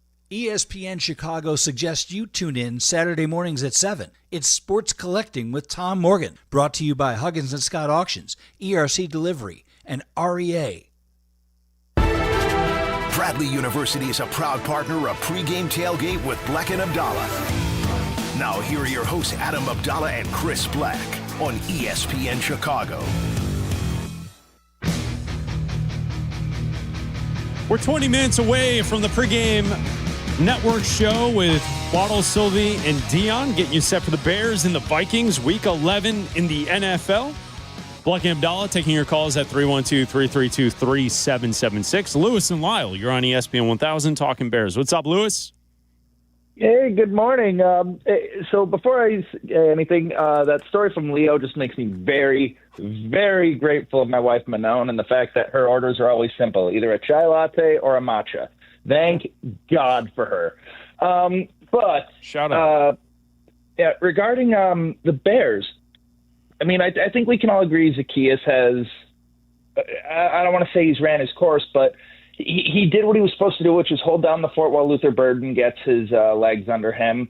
I have a feeling that, that Luther Burden is going to take over. I know you heard me say on Carmen Yurko, I think the Bears are going to blow the doors off the Vikings today because this offense is starting to click. We have an offensive line that's actually gelling. We don't have Braxton Jones as a huge liability on the left side. We have a legitimate 1-2 punch in Monangai and Swift. We figured out our running game. And Ben Johnson knows how to manage a game a lot better than he did week one. At least in my opinion, this is a game that the Bears are going to win and win it convincingly. And it's going to be known as the Luther Burden game when he really breaks out, where his long touchdown isn't on a trick play. It's on a play where he just makes the defense or makes his defender look silly. And I'm saying silly because I can't use another word that I'd love to use or another few words I'd love to use. But love to hear your thoughts. Have a great day, guys. Thanks, Lewis. Appreciate it. Luther Burden, yeah, I think he shows up today. I think he has a good game, and I think Ben Johnson starts to look his way a little bit more often as far as calling up plays that feature Burden as the number one target. I think there's opportunity there. There absolutely is. And when he gets the football, he seems to make a big play every time. It's a big play, and rarely is the first person who touches him the one that tackles him. Yeah. He's got a little wiggle. He's got a move, a juke, and every time he catches the ball, it's eyes downfield. Let me make a move. How can I get an extra couple yards? He's not just a wide receiver looking to catch the ball and get down. And so I think the time is coming. Well, I think you're also starting to see that, Ben Johnson said when he first started and people were starting to question, his play calling and targets and everything like that, when are we going to see more from Colston Loveland? When are we going to see more from Luther Burden? And he was like, well, it takes time for these rookies to get involved. And you're starting to see more from these guys. Colston Loveland obviously had the big game-winning catch and touchdown against the Bengals. He had 7 targets in that game. Before that, against the Ravens, he had 5 targets. He had 4 targets and 4 receptions in the Giants game. He had 55 yards last week. So I think you're starting to see more and more involvement from these guys as the weeks go along. So I do expect to see more from Loveland. I expect to see more from Burden, more Monungai. Especially today, I expect to see more from Monungai because I think you're going to need both Swift and Monungai because Monungai seems to gets better the more touches he gets, and he seems to be the guy that can break through the defensive line and can get to that second level of the defense where Swift when he gets into free space, he can get going. But as soon as he hits a defender, he seems to go down pretty fast. Monungai is the guy that can break tackles and can get going. And I'll give a helmet sticker to Swift. He did have that 4th down run where he broke 2 tackles. Yes. I fired up the team on the sideline, no doubt. But, yeah, I agree with you. I've been on the side that Swift is not someone that is fighting through contact usually. Yeah. He goes down pretty easy. Monungai is someone who's fighting for more yardage. Something that we were talking about earlier. You mentioned that Minnesota has the ability to have as many explosive plays as the Bears. Close to it. It's not really close. I got the stats here for you.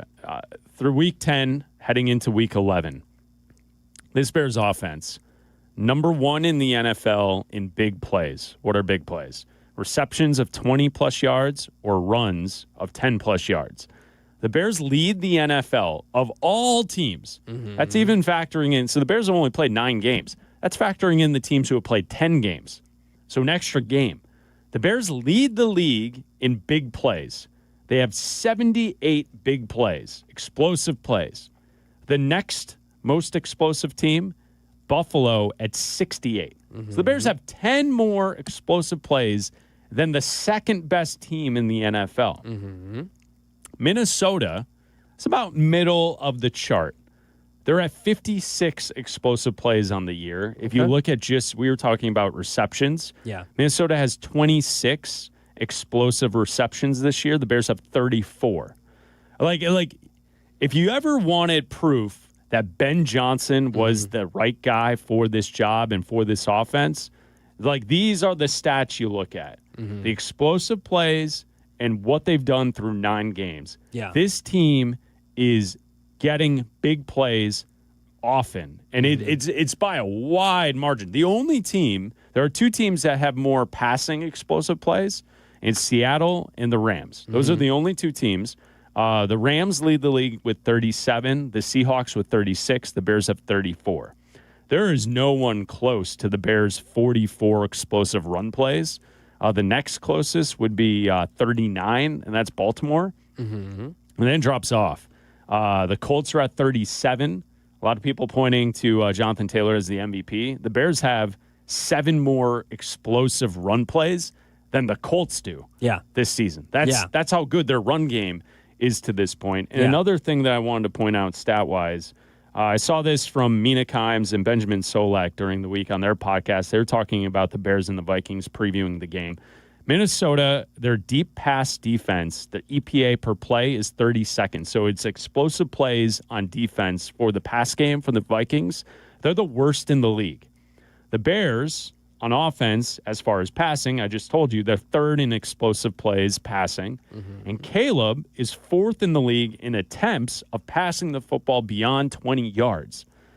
So when you look at that and you compare it to what the Vikings are going to do, obviously the Vikings' hope today is to bring pressure to Caleb, because if they don't get pressure to Caleb, he is going to torch their ass. That's what's going to happen. Yeah. The Bears' passing game will light them up if they can keep Caleb upright today. Yeah.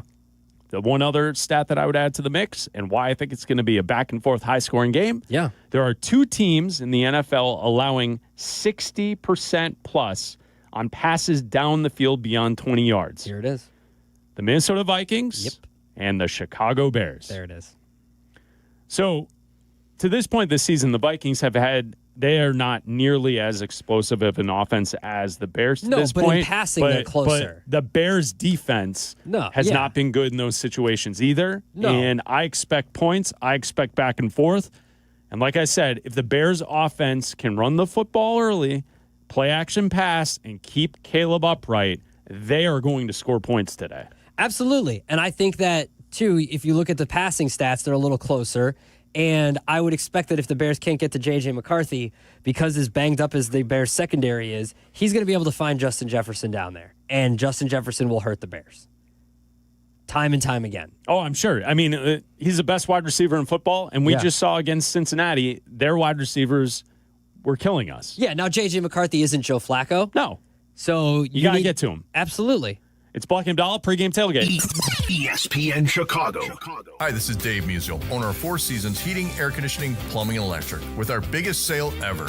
Furnaces from $39 a month. Furnace and air conditioning combos from $59 a month. Plus 72 months interest-free financing and up to a $4,000 system rebate. Four Seasons guaranteed to beat any competitor's price by up to $1,000 guaranteed. So call today for your free in-home estimate and same-day installation. For all the right reasons, call 866-4 Seasons. If you're the unwitting victim in a calamitous mishap, anticipate compensatory damages, subrogation relief, or tort claims under...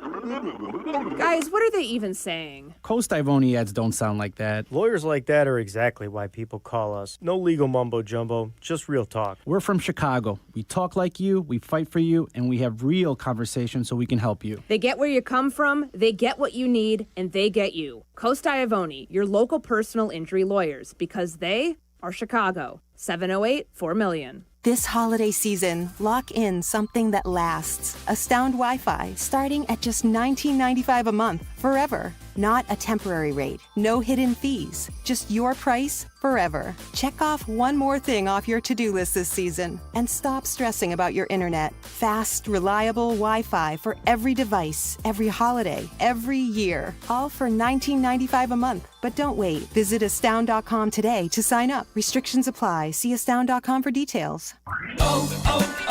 O'Reilly.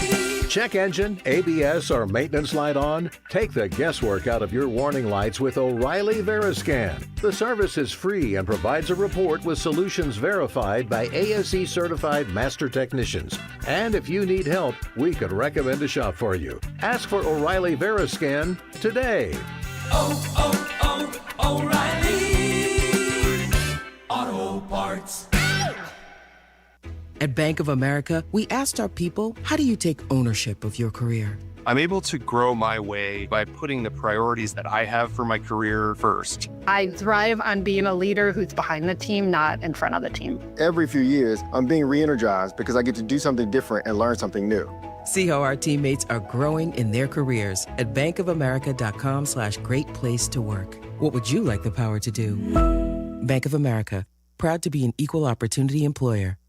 Do you have 3 ex-wives and your current trophy wife wants a life insurance policy 3 times the size of the policies you had to purchase for your previous mistakes? If so, you need to call Big Lou at Term Provider, 800-471-9773. Big Lou is intimately familiar with your problems, and if you're 50 or 60 years old and in reasonably good health, a $1 million policy should only cost about $100 to $200 per month. Big Lou may have a solution for your previous policies as well. You may even save enough money to lighten the load on your new $1 million policy. Remember, call Big Lou. He's like you, except he's only on number 2. Call Term Provider at 800-471-9773. 800-471-9773. For $1 million in term life insurance that you can live with, call Big Lou at 800-471-9773 or biglou.com. That's 800-471-9773 or biglou.com. 1/3 of Illinois State University students graduate with zero debt, and Redbirds go on to earn $15,000 more a year than the national average just a few years out of school. Get real return on your investment. Apply today to start creating your legacy at illinoisstate.edu/apply. Here comes the boom. Bleck and Abdalla. Pregame Tailgate, ESPN Chicago. Brought to you by Bradley University.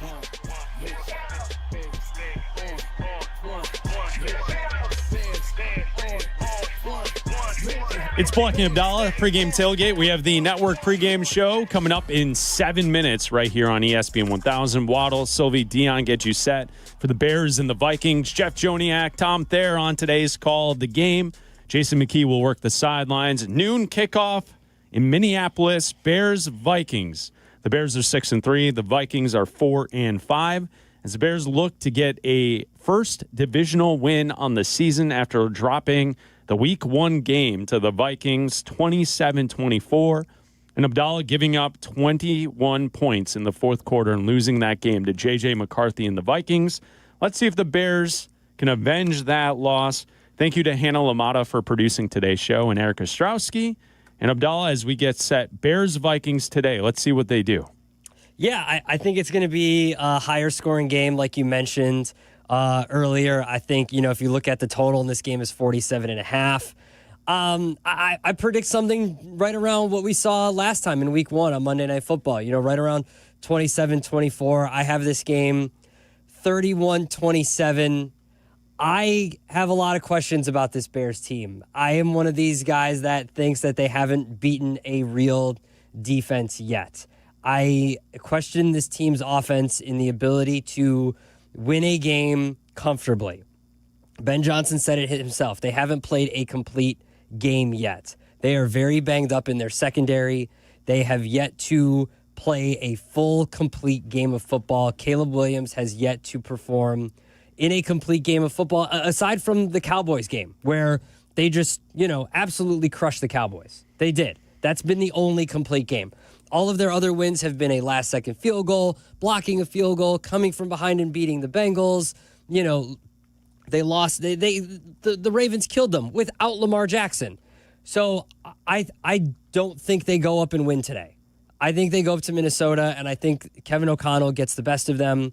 And I think that it's a close game, but I think they lose this one 31-27. Yeah, I mean, it really comes down to me with the idea of, are they going to play a clean game?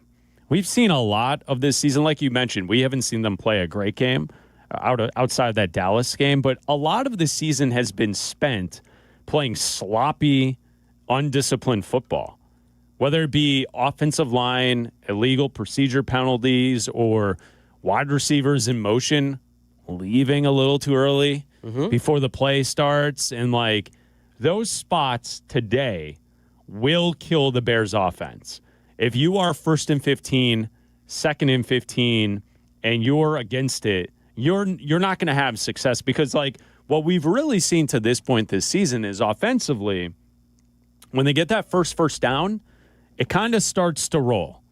And you can see the Bears offense, you can see that they fall into a rhythm once they get that first down. Mm-hmm. But if they don't, it the wheels fall off quickly. And Minneapolis in that stadium and those fans with their skull chants, I mean, would there be anything sweeter than the Bears at some point next year having a chant in the stands 9 to mock J.J. McCarthy with a big clap 9 or whatever nonsense is going on with that? But unfortunately, like I agree with you. I think in a setting like that, the Bears offense, I don't think they're going to be perfect, and they're going to be up against it for most of the day. Prove me wrong. And they're going to be sloppy. If they're not, and if Ben Johnson has this team come correct today, and the front four can get after the quarterback a little bit and make McCarthy uncomfortable, I think the Bears win this game. I've got the Bears 33, Vikings 28. Okay. 33-28. I think the Bears get over the 30-point threshold. I think the Vikings are going to score points, like you said. I think it's going to be a little bit back and forth. It might be a little bit of who has the ball last wins the game. And I have faith in our quarterback and our offense to be able to do that at the end. And I watched the game last week with J.J. McCarthy and the Vikings. He was sloppy in the fourth quarter. He throws the ball up for anyone. Let's get a pick or 2 or 3. Let's win the football game today, and let's make him uncomfortable. Yep. Well, they've been relying on turnovers a lot. Yeah, they've been relying on turnovers a lot, and eventually that luck runs out. And we saw what happens when you don't get a turnover. They lose the game. The network pregame shows next. ESPN Chicago. The game is on the line. You need your best play. What's it gonna be? Do you make the call for welding or HVAC? Do it now, and you could complete your education at ETI School of Skilled Trades in as little as 7 months. We offer day and evening classes to fit your schedule, and financial aid is available if you qualify. Visit eticampus.edu or call 888-830-7678 to learn more. ETI, it's your future. Own it. Apt is your #1 destination for the home. They carry a wide range of furnaces, garage doors, and whole house generators ready to be delivered and installed by their certified and licensed technicians. Their professional sales staff is ready to help find you the perfect solutions for your home. Order from apt.com and upgrade your home appliances to prepare for the upcoming holiday season. For free and local delivery, professional installation, and complete satisfaction, shop where I shop at Apt. Pleasing people since 1936. Individuals and businesses with tax problems, listen carefully. Do you feel like you're losing control of your finances? If you owe over $10,000 in back taxes or have unfiled tax returns, we can help you take back control. The IRS is the largest and most aggressive collection agency in the world, and they can seize your bank accounts, garnish your paycheck, close your business, and file criminal charges. Take control of your tax problem now by calling the experts at U.S. Tax Shield and take advantage of the Fresh Start program and new laws that may allow us to negotiate a settlement for the lowest amount possible. Our team of tax attorneys and enrolled agents can stop collections and get you protected so you can take control of your financial future. U.S. Tax Shield offers a price protection guaranteed quote to get you protected today. U.S. Tax Shield is A+ rated with the Better Business Bureau, so call now. 800-687-5192. That's 800-687-5192. U.S. Tax Shield. 800-687-5192. This is the home of the Bears, ESPN Chicago, WMVP, WTBC HD2, Chicago. Oh, how times have changed. Great plays and big moments to seal the deal have been a rarity around here. Not anymore. Not when the Iceman cometh. You're as cold as ice. Yes, Caleb Williams. Amid the post-game jubilation, teammates crowned the new captain comeback, the Iceman. What's cooler than being cool? Ice in his veins, willed his team to victory. Hey, that's next level. And now it's time to take this thing to another level, to right a wrong. I'm on the next level. Week 1, at home, the Bears didn't get beat by the Vikings. They lost to the Vikings. A shoulda, woulda, coulda kind of game to kick off the Ben Johnson era. Now, it's time for the rematch. Hey, they said they were going to the Twin Cities. Oh, yeah? Yeah. Prodigiously important. By golly, it's the NFC North, where the Bears are 0-2. Gotta start somewhere, right? I say it's time to mute the toot and quiet that flagitious yaller horn. Then we break the bank. U.S. Bank Stadium. Let's silence the cacophony of shrieking noise and purple bravado. Silence! Hush. Go Bears. Oh, yeah? Yeah. The Iceman coming with his resilient sleuth of bears ready to conquer the Nordic resistance.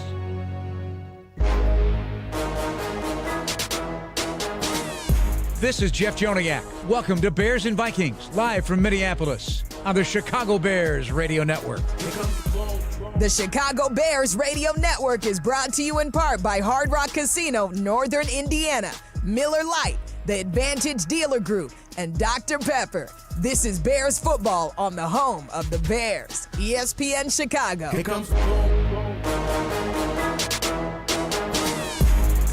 Now, the Bears pregame show, live on the Chicago Bears Radio Network. Please welcome Tom Waddle, Dionne Meller, and Mark Silverman. That's right, the comeback story of the Chicago Bears in full gear, live from U.S. Bank Stadium in Minneapolis. I'm Mark Silverman, Tom Waddle, and Dionne Meller back in Chicago. And Jeff Joniak just mentioned it, the way the Bears consistently rally late, the way they rallied from the Vikings loss and then the Detroit loss to win 6 of 7. Now the Bears look for their third win in a row after back-to-back thrillers against Cincinnati and at home against the New York Giants. We would all certainly take a little padding in this game today, but as long as it's a win, I don't think any of us will be complaining, guys. How are you? We're good. How are you? How are things in Minneapolis? It is real and it is spectacular, as I mentioned. Build us one of these, please, guys. I will explain. Dionne, have you been here before? I have more than once. Yes, it's beautiful. And what did you think about this building? I mean, it is what Bears fans deserve, that sort of a platform and a way to play that way. I love the area they have right on the field where you can watch the game and still be almost like you're in a box, but you're right on the field. I love that part. It is so loud in there, and it's beautiful. I love the roof because you can see through it. There's still daylight in it. It's spectacular. Great work. I'm just happy that Silvy survived the roller coasters and the Mall of America experience. It's a great place, Waddle. I was you know me, I'm a coaster geek. Oh yeah. Pleasantly surprised, really, by the thrills. It's no Great America, don't get me wrong, but it was a great place, and it's what Dionne's talking about. The one thing I was saying to Jeff Joniak before we were on the air, what this town does very well is it's got all the bridges that connects the city when it gets cold. And it makes you feel, even though when it is cold, and it's not quite cold here yet, it's been mild just like in Chicago, but it makes you feel like you're outdoors, and Mall of America is no different, where the ceiling is all glass. So the sunlight is out, and then today there's not a cloud in the sky today, guys. So as I look over the field right now, the sun is shining inside the building. Yeah, and my guess is it's going to be rocking as well. I think it's traditionally one of the louder stadiums in the National Football League. I have not been there yet, but that's what people say. It is a Vikings team that is desperate at 4-5. They need to get themselves pointed in the right direction. So, and Dee and I were talking a little bit earlier before we came on. I think for the Bears and for Ben Johnson, it's about finally putting your foot in the ground and, saying, hey, we're going to stop losing these division games. Ben is 0-2 at this point, so I don't hold the division record of the last several years against him. But we all know since the start of 22, this team is 3-17 against division foes. So today would be a great opportunity for them to change the momentum on that front. And Waddle, I would argue because of that fact, they are also desperate. The Bears are desperate to win this game. Doubt. They have to get this because it feels like they're such a different team than they were in that Week 1 game. They're still figuring things out. Let's be clear about that. But Game 1.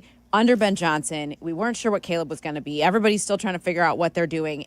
They're just very, very different, and they have so much more confidence and so much more belief. And it starts with the head coach and what he's instilled in them, but also with what they've seen from the quarterback, especially the last 2 weeks. Can I sell you both a little hope as well? And maybe, I'm putting the cart before the horse, but a big Bears victory today up in Minneapolis, followed by a big Lions loss in Philadelphia tonight. And we're celebrating a first-place team. Again, not to put the cart before the horse, but that is what's out there for you today if you go grab it. Do your job. Can you imagine skipping into next week and Aaron Rodgers because the Bears are in first place in the division? I mean, just wanted to paint that picture. I've got work to do, but it's out there. It's manifesting. Carmen DeFalco, who does our midday show here on our flagship station, ESPN 1000, was telling the story, Waddle. You were out on Friday after Whiskey U. He was telling the story that you had the crowd fired up, thinking about those possibilities. And he called it reminded him of the old Ditka show where everyone was barking and cheering and you painted that picture. I think I barked as well. Carm said, hey, what do you think of this particular scotch? I go, all I know, Carm, is that I really like it. This is where I think I'm more educated is I really think this Bears team is ready to beat the Vikings in Minnesota. And I do believe the Lions have a chance to go down at the hands of the Eagles in Philadelphia tonight. And can I sell all of you here 250 people strong on a Bears team being in first place at the end of the day today? So, yeah, I got a little out over my skis probably. It was a little bit early, but we were fever pitch for sure. I love it. I love it. By the way, the phone lines are open. It's the Dr. Pepper hotline. We've had great participation, not only on postgame like you're used to and halftime like everyone is getting used to, which I just love taking calls on the Toyota halftime show. But we take your calls on the pregame show as well. It's always about you, the Bears fan. How do you feel about this one? The Dr. Pepper hotline. And Chicago football runs deep and Dr. Pepper runs colder. It's one of a kind, and it's the best 23 flavors in football from kickoff to final whistle. It's a Pepper thing, and that phone number is 312-332-3776. You guys were talking about it, though. If the Bears do want to go anywhere, and I'm not just talking about skipping into the studio or into Soldier Field next week against Aaron Rodgers in first place, but if they want to go to the postseason, if they want to truly make a run in this division, it starts in the division, and you guys were just hitting on that, not just this Vikings game, but there are 4 more games to be played in the division, and with 8 to go, you really have to at least get 2, if not 3 in this division if you want to assure yourself of a playoff spot. Well, they're currently playing the last place team in the division that's 2-0 already in the North and found ways to beat Detroit and, of course, that Week 1 win over the Bears. It's so important for them to do what they want to do. That opportunity is out in front of them. So now you have to go take advantage of it today. And we were talking about how loud this stadium is at all times. The only way to quiet them is to make the plays. And take advantage of the opportunities that you have. This is a Vikings defense that is without their best player in Jonathan Grenard. He is out for today. And they have a developing quarterback in J.J. McCarthy who's still trying to figure things out. He's been up and down as well, Tom. I think when you start the season, your goal, especially as you're an ascending team and you're a team that's, trying to find your way and bounce back from several difficult years. I think your goal is to split your games in your division, go 3-3. And despite the 0-2 start, that's still out in front of you. Mm-hmm. Get the win today. As you described, it's a defense that is good, not maybe great the way they've been in recent years. They're without their best player on that side of the football. The offense is a little wonky right now with a quarterback making his 5th career start. So you have an opportunity to go in there and really impose your will. And then that sets the table for more good things against your division opponents. So, like you said, Silvy, I mean, I think for the first time in a long time, their fate is in their own hands, and they can control their destinies to a certain degree, especially with their division opponents. With the comeback, certainly it's given Bears fans heart attacks, and a lot of people want to have, a little bit more beauty in the wins. I really, at this stage, don't care. Continue to win games, but clean up those things that need to be cleaned up, and that starts on defense, guys. Jalen Johnson, his window is open, should be arriving shortly in the next couple of weeks. The Bears opened his window at the end of the week. They listed him originally as questionable. They have since downgraded him to out.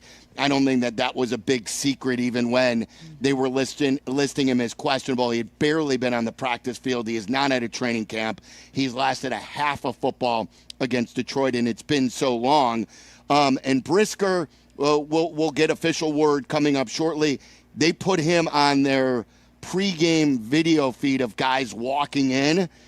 So they need Jaquan Brisker. What do they need, Waddle, as far as a better performance on defense to limit J.J. McCarthy and these Vikings, who certainly haven't gotten going on offense? No, I think what you have to do, this is what I would do. I would try to keep everything in front of me. I would try to limit the big plays, because as much as J.J. has struggled with his completion percentage, and he's been turnover prone, he's thrown 6 picks, he's fumbled it twice, he still has the capacity, as we saw in week 1, to make plays. And all it takes is one Justin Jefferson stutter and go, and gets behind your secondary, and now you could be playing from a deficit. So I think what you have to do, in my opinion, is you got to force the young quarterback to go on sustained drives, 70, 75, 80 yards. Keep everything in front of you and hope that the young man will make a mistake the way he has in previous games. And look, Dennis Allen's going to dial up some creative blitzes on in certain moments, and he should, because this is also an offensive line that's given up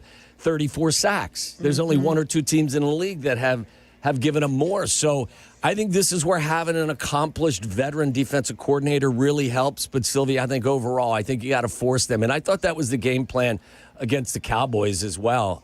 Keep everything in front of you, and don't let, whether it's Addison or it's Justin Jefferson or it's Hawkinson, just don't let those guys get behind you. This is also a Vikings offense that last week had 8 false starts at home, right? So they are susceptible to making their own mistakes and shooting themselves in the foot. And if the Bears keep the pressure on defensively, they might end up making some of those mistakes, and then that would put the Bears at an advantage. You should also be able to pressure J.J. McCarthy without having to send extra guys, because their offensive line has struggled mightily this year. Whether it's McCarthy or it was Carson Wentz previously, they've really struggled to protect their quarterback. So I think you should be able to get home with some standard defensive fronts and then just kind of lay back and catch. But we'll see. I think T.J. Edwards isn't playing today, and I think you got to keep an eye on that. I have nightmares of Aaron Jones, whether he was a Packer or now as a Viking, not just in the running game, but being isolated on our linebackers and safeties and being an integral part to what they do in the passing game. So that's something I keep an eye on as well. Waddle, really quick, I know Justin Jefferson hasn't been happy with his receptions, and targets are down too, but this is a team that you can run against in the Bears. Yeah. So, how do you balance that where they've got really good wide receivers? You've got a quarterback who has struggled a little bit. He's got that cut on his hand as well. Do you think they're going to rely heavily on Aaron Jones and Madison like you were talking about, or do you think that they will try to get more Justin Jefferson involved? I don't think there's any doubt. They're going to try to match up Justin Jefferson probably on Nashawn Wright, who has had really good moments, but also is susceptible to stutter and goes and has given up some big plays as well. There's no doubt. They're going to try to get the ball in the hands of their best player. And again, I wouldn't sleep on Jordan Addison, who's a great number 2 receiver. Jalen Naylor is also a fantastic player as their third. So they have weapons. That's why, Silvy, I'm saying, force them to hit the checkdowns, force them to have to go the length of the field, and then trust that JJ, being an inexperienced young quarterback, may make some mistakes. All right, stay right there. We've got a lot coming up. I want to touch on, you heard the open about the Iceman cometh. A lot of people calling Caleb Williams the Iceman with the ice water in his veins. The fourth quarter performances, and Dionne, you've also, I believe, had a chance to talk to C.J. Gardner-Johnson. I want to ask you about how he's blending into the locker room, because on the field in 2 games, he has been exactly what this team has needed. It is the Advantage Dealer Group pregame show, the Advantage Dealer Group, and the Chicago Bears radio network go hand in hand. Find your next Chevy, Acura, Toyota, and drive off in under 60 minutes, or they'll make your first car payment. All right, it is Bears and Vikings live in Minneapolis, St. Paul. It is the Chicago Bears radio network. Oh, baby, did you see that play? The mood in here is unbeatable. Nothing beats game day energy. And the perfect pairing for it all? Flight by Yingling. Crisp, refreshing, and light on calories. Whether you're posted up at the bar or watching with the crew, Flight by Yingling keeps the flavor bold and the vibe light. Flight by Yingling. Football's better with Flight. America's next generation of light beer. Flight by Yingling. Raise the bar, Chicago. DG Yingling & Son, Pottsville, PA. Enjoy responsibly. You all know the 13 reasons to use Windy City to go to Soldier Field, but now there is a 14th, Gate 14. Windy City can drop off and pick up right at the gate. No more trudging in the rain, snow, or cold. Football, concerts, soccer. You'll be safe and warm and get home an hour before your friends. Call 866-94-WINDY or WindyCityLimos.com. Tell them the M&M guy sent you. Compassion is more than just care. It's commitment. At UI Health, your story guides us, shapes us, and inspires us. And we're with you every step of the way. Whether it's your stroke emergency, your cancer journey, or your transplant victory. At UI Health, our care heals. Our care saves. Our care triumphs. Find expert care for your journey at uihealth.care. Make your game day a winner with Aurelio's Pizza, Chicagoland's oldest pizza chain since 1959. This is Joe Aurelio inviting you to indulge in our crispy thin crust, signature sauce, 100% real mozzarella, and your favorite premium toppings like our fresh ground Italian sausage. Dine in, carry out, or have it delivered. Visit Aurelio'sPizza.com for the location nearest you. Download the Aurelio's app and start earning rewards today. Aurelio's Pizza. It's a sauce. Hi, this is Dave Musial, owner of Four Seasons Heating, Air Conditioning, Plumbing, and Electric, with our biggest sale ever. Furnaces from $39 a month, furnace and air conditioning combos from $59 a month, plus 72 months interest-free financing and up to a $4,000 system rebate. Four Seasons guaranteed to beat any competitor's price by up to $1,000 guaranteed. So call today for your free in-home estimate and same-day installation. For all the right reasons, call it 664 Seasons. I'm Courtney Cronin, here with lead attorneys at Costa, Iavone, Julio, and Anthony. Hey, Courtney. How does being from Chicago help you in your job? Well, I think Chicagoans like directness. I try to always remember that in press conferences and ask straightforward questions, because that's who I am. We get that. It's the way we are with our clients. All they know is they need help, and they want a law firm to cut to the chase. You can do that when you're both local. It's about making a real connection, one Chicagoan to another. Costa Iavone, your trusted local personal injury lawyers. We get you. Call them at 708-4-million. Hey Bears fans, it's Silvy. Steinhoffels is a proud partner of the Chicago Bears, and this season they're teaming up with Special Spaces Illinois to create dream bedrooms for kids battling cancer. Every time the Bears defense causes a false start at home, Steinhoffels donates $1,000 to Special Spaces Illinois. Steinhoffels, now with 7 locations, has Chicagoland's largest selection of furniture and mattresses, all styles, every budget, and they're 100% employee-owned. Shop in-store or online at steinhoffels.com. Craving a traditional Mexican meal, a refreshing margarita or horchata? If so, stop by Hacienda Cocula in the city of Countryside. A family-owned Mexican restaurant that's been in the industry for over 45 years. Perfect for a quick bite, family dinner, or carry out for those days you want to stay in. Hacienda Cocula also offers catering packages, which could be great for your next event. Hacienda Cocula is excited to welcome you to our home away from home. This is the home for every Bears game. Touchdown! Touchdown Bears! ESPN Chicago. Terry the back, they motion Daniel Bellinger, the tight end, snapping a fake and a blitz. Dart goes down. C.J. Gardner-Johnson coming and puts him down. A sack. Tom Waddle, Dionne Miller, and Mark Silverman. Bears pregame. Back in Minneapolis, US Bank Stadium, Bears and Vikings, just about an hour and 40 minutes away from kickoff. I'm watching J.J. McCarthy warming up right now, guys. He does have that bandage on that throwing hand. You got to hit it every time you get an opportunity. You do it legal, but listen, that's part of the game. Yeah. Look, he's had problems throwing to begin with. I'll go over some of the stats since that Bears fourth quarter. But you just heard the C.J. Gardner-Johnson drop. He's got 3 sacks now. He continues to play that nickel position perfectly. This is a guy who's only been on winning teams. This is a guy who was on last year's Super Bowl champion, but his sustainability doesn't last. He goes from team to team to team.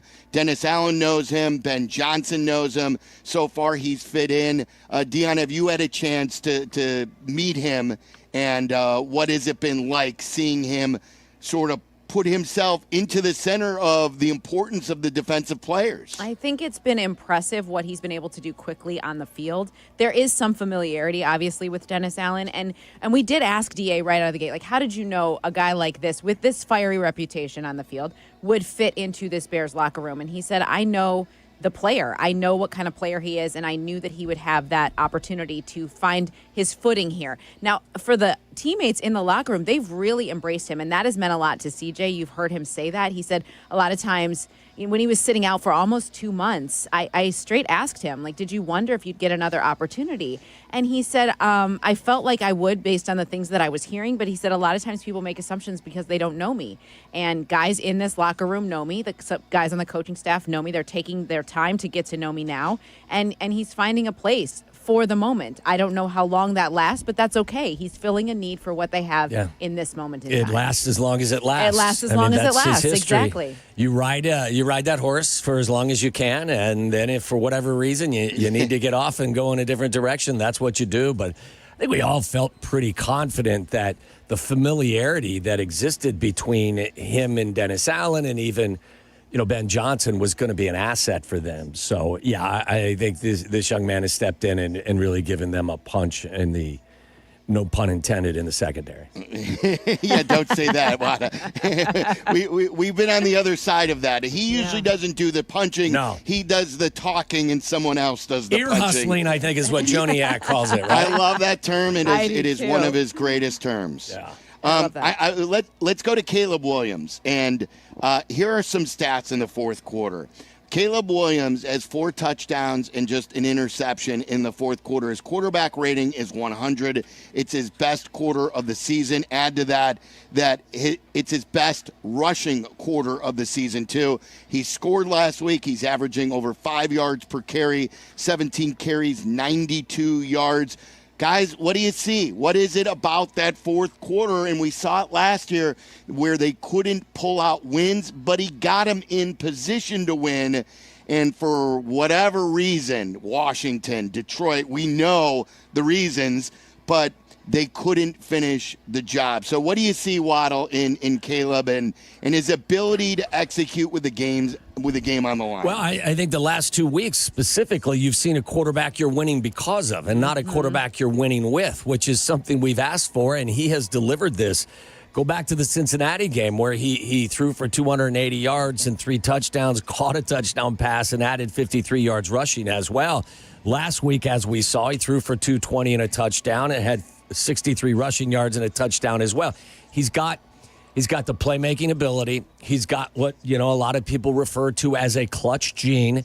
Is he perfect at this point? Absolutely not. There will be things that he will have to continue to improve upon. But if you can marry those things, if you can marry that playmaking ability and that clutch gene with a quarterback that is more comfortable and functioning inside the confines of the head coach's offense, now you got something that's going to scare the hell out of the entire National Football League. I think he's also been he's played a smarter brand of football. We've talked about situational awareness quite a bit. And I've pointed out the mistakes, where he didn't make the right decision previously. I think the last couple of weeks, you've seen him make pretty much all of the right decisions in crunch time. So I think he's playing not just an explosive brand of football, but a smarter brand of football, too. And he said he understands when they get to the fourth quarter, they all do, that, okay, we don't have a choice here. We have to figure this out and find a way to win. And he's been the reason. I feel like last week especially, he truly carried them through those last 2 drives to give them that victory that they desperately needed. And he just has confidence in that moment. Now, how do they translate and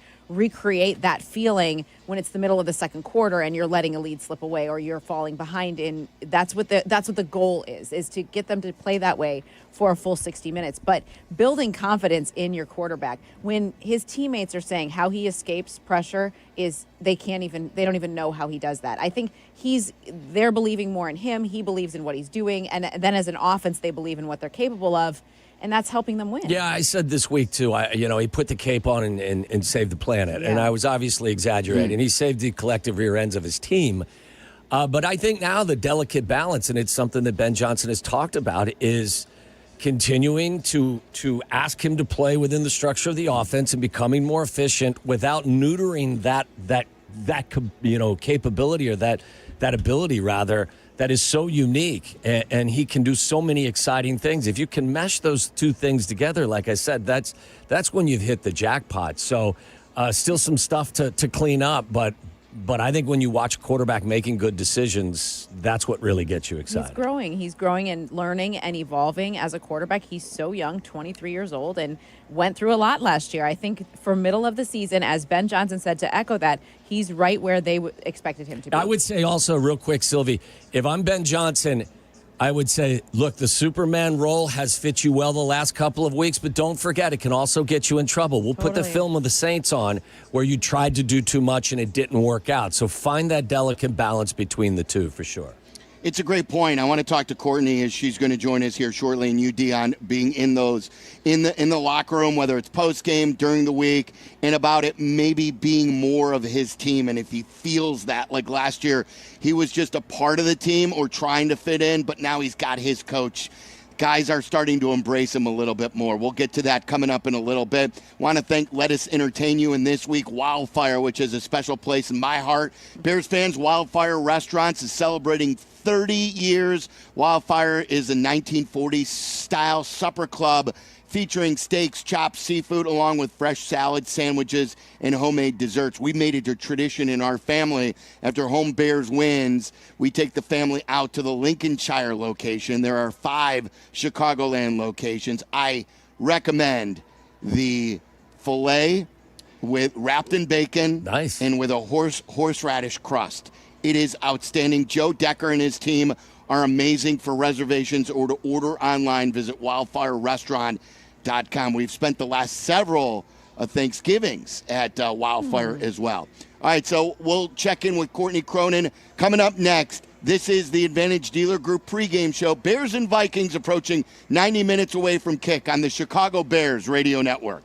Want to live life at max volume? Then look no further than Hard Rock Casino, Northern Indiana. With over 1,700 slots, 80 table games, live entertainment, and 5 restaurants which span a wide range of culinary genres, we are sure to have something for everyone. Whether you want to indulge in a savory dish at Council Oaks Steaks and Seafood, or take in dinner and live music at the world-renowned Hard Rock Cafe. Amplify your entertainment experience at Hard Rock Casino, Northern Indiana. Just off Exit 6, I-8094. Must be 21. Gambling problem? Call 1-800-9-WITH-IT.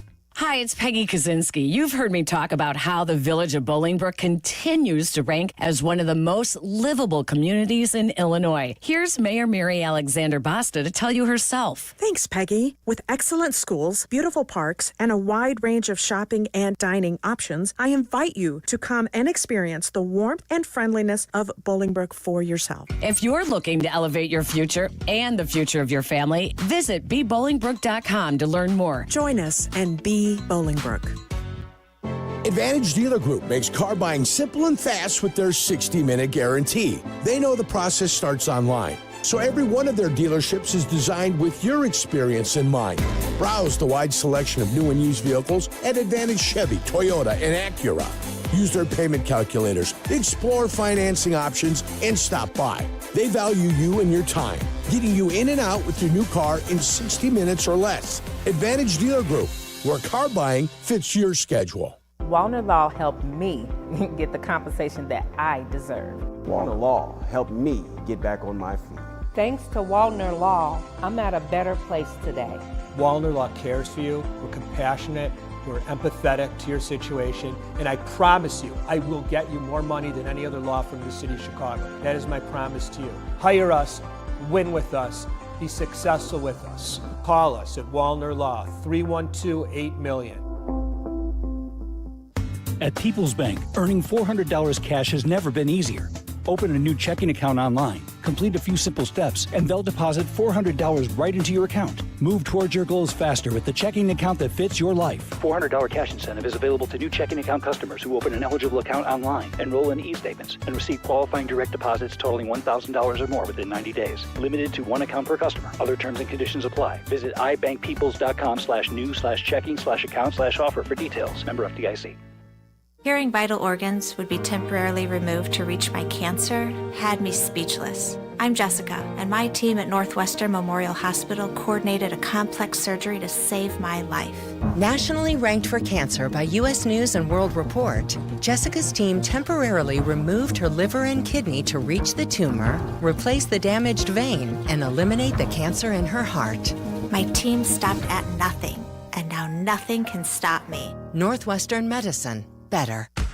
In Chicago, football isn't just a game, it's a way of life. And when the Bears hit the field, there's only one drink that brings the flavor, Dr. Pepper. And now, it could be your ticket in. Enter the Dr. Pepper Bears ticket sweepstakes at drpepperticketsweeps.com/bears for your chance to win tickets to an upcoming game. Terms and conditions may apply. In football, success is about team effort, and the same is true for your hair. At Great Clips, they save your haircut details in clip notes, so every member of the highly skilled team knows exactly how to create your signature look. And with our easy-to-use app, you can check in from anywhere and get a ready next text when you're up next for a cut. It's the confidence of a great haircut, delivered by a team you trust. Download our app today. Great Clips. It's gonna be great. The Chicago Bears podcast. If you aren't listening, you're not getting the whole story. See it or hear it now on the ESPN Chicago app or wherever you like to pod. Fantasy football Sundays at 7 a.m. on ESPN Chicago. Back in beautiful U.S. Bank Stadium in Minneapolis, we've got Waddle and Dionne back in Chicago. Courtney Cronin on the field. Today's injury report brought to you by Maurici Longo and Associates. If you've been injured at work or in an accident, visit MauriciLongo.com. That's MORICILONGO. Great people at Maurici Longo and Associates, and we love partnering with them. Courtney, it sure beats standing on the field today with no jacket. You get to, this building well. You get to take your coat off and be comfortable and have that outdoor feel. It is really amazing. No, I mean, this is the cream of the crop in the NFL. I love coming up here every year. I hope whenever they build the new stadium in Chicago, Lake Forest, wherever, Vernon Hills, I don't know at this point, if it's going to end up being Arlington Heights, just throw out any random suburb. Wherever it is, it should look like this. And obviously, we know that Kevin Warren built this stadium. This is the goal. But this place it gets so loud in here. This is going to be on third down today. Caleb Williams having to use the silent count. You hope that those pre-snap issues, don't pop up again, because this place gets rocking when the Vikings fans, and it's a competitive game and they're locked in on it. No real surprises in the inactives, Courtney, but what are you seeing that the Bears defense is missing with TJ Edwards out? Yeah, I mean, especially against the run. And this is a Vikings team that I think is going to look to commit to that more than they did against the Ravens, because the mistake they made last week is J.J. McCarthy was trying to work his way back in. Remember, that was only his fourth start last week, guys. They went away from it. And Jordan Mason and Aaron Jones were averaging 5 yards a carry. That is something that I think will really stress this Bears defense today without TJ Edwards in there, when we know that they've been susceptible to runs up the middle of the field. And that has to be the area where the Bears zero in, because we saw it not just in not containing Jackson Dart the way that they should have done last week, but it was, last couple weeks, this run defense has to figure a way out, to get away. It felt like they were kind of reverting back to early in the season when they were allowing really big chunk yardage every run. They kind of got better at that. I'd say Washington week through, Saints game, certainly it wasn't awful against Baltimore, but that to me is kind of where the turning point of them veering back in the wrong direction was going, and they need to fix that. Is she there? Is she there? Yeah, Courtney, she's here. still there. Okay, Go ahead. sorry. Go ahead. Sorry, I didn't know either. Courtney, I wanted to know how surprising it was to see Jalen Johnson on the practice field this week, and what is the expectation for when he realistically could rejoin this team on the field on Sundays? It was a big surprise, because we'd all seen the workout videos he had posted. The video really started it all, his surgery journey a couple weeks ago, and then to hear that it's trending in the right direction. it's not like a shock because remember when Schefter and I reported that he was out indefinitely meant the timetable of how long is this thing going to take to heal. If you let it heal on its own, it might not heal properly. He might cost himself even more time. If you have surgery, how long before he can start, going through the rehab process? And very clearly, it feels like he's ahead of schedule, but there was also this optimism that the Bears were expressing that he has surgery. We'll see when he's able to get back out there. I think he's in a great spot right now. I just talked to him when he was coming in to US Bank Stadium an hour ago. He didn't have the chinchilla coat this time that he did last year on Monday Night Football. Still a little too warm for that up here, but he's in really good spirits. And I think when they can, they had this goal, play their best football in December. If you can get your best cornerback back, and if you can get Kyler Gordon back, and the versatility that will give a very banged-up secondary to all of a sudden look healthy when you're trying to make the playoffs, then that's only good things for this team. But there's still a ways from that because he's got 20 days to get activated, or 19 days after today to get activated to the 53-man roster. We also need to see if Kyler Gordon's going to be doing that too. But good sign that he made the trip with the team today, that he's trending in the right direction, and that he's back at practice. Courtney, I want you to weigh in on this, and Dionne, you can too, because you guys are both in that locker room. Do you guys feel that this is more of Caleb's team this year, and last year he was just trying to fit in? I say yes, and I think that's a natural thing for a young quarterback who was given the job before he'd actually taken a snap at practice. Like, I can go back to May of 2024 when Caleb said, I want to observe others first before I learn how to lead and what style I want to lead in. And I think that's it's really challenging for any young player, let alone you're the number one overall pick, you're the quarterback, and you had a team of heavy veterans, like guys who had not won in a while and wanted to win. Mercedes Lewis, Keenan Allen, DJ Moore. Like, that's a lot of, it's probably intimidating to a degree. That's not something that he said. That's me interpreting what I saw, that it takes time when you're trying to figure out an offense. You're trying to figure out, how do I do this week to week? You haven't had a break since the end of since your college season. Like, there's so many pieces at play here that I think he was in a situation where he did the best he could. Was it perfect? No. But now that he has, the ownership, and frankly, he's got the clout that this is my team. I've led this team back in 4 games this season, 4-game winning drive. He knows that he's in a position where he can call the shots on certain things, and that he's got more ownership not only of the locker room, but of the offense, which is what's been the goal the entire time. Last year was such chaos around him, especially to start the season. It took 1 or 2 games before players were starting to question coaching. It was so unsteady. And the one thing that stood out to me is that Caleb has said out loud that I know that Ben Johnson has my back. And I think that goes a very long way for a young quarterback figuring things out. And they're winning, Like, that's going to immediately have guys be drawn to him because he's been the reason they've been winning the last couple of games. So, yes, I would say he's much more comfortable in his leadership role and in his own skin as an NFL player. Courtney, anything else really quick? Because we know you got something on SportsCenter that you want to give us before you leave. Yeah, no, I think that this is such an intriguing matchup because they've got to win this one. And I know it's week 11, but a week 11 must win comes down to the fact that you don't have a division win on your schedule right now. And the Vikings have 2. Ben Johnson said it. They are desperate for a division win. So, it goes a long way, not just for staying in first place, not just for getting their 7th win, but they've got to start making up ground in the NFC North if they want to be a team that, vies for a wild card spot this year. Great stuff, Courtney. We appreciate you as always. Thanks. Thank you, guys. Take care. You too. Courtney Cronin down on the field, Waddle and Dionne back in Chicago.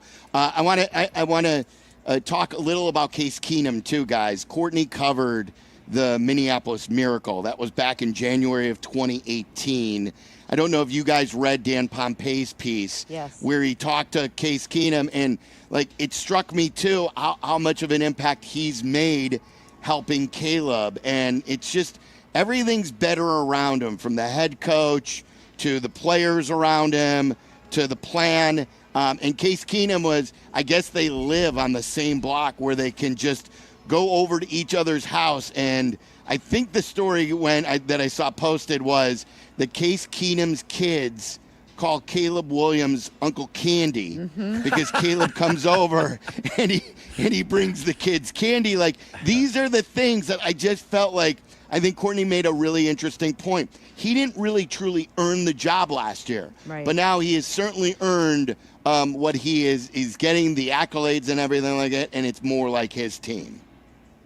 And it needs to be. It needs to be his team. But no, that article is fantastic. And if you have a chance or a subscription to The Athletic, it is worth a read, because I think Ben Johnson recognized the value of a guy like Case Keenum being in the room with Caleb as a massive step for his development, and it's worked. You know, it doesn't always work, but it is working now because you have to have willing participants. You have to have a veteran that is so comfortable in his own skin and where he is in his own football career that he's kind of like, listen, I'm sure Case Keenum would love to be under center today, but it's not the best choice for the Chicago Bears. So he's comfortable with the role they're asking him to play.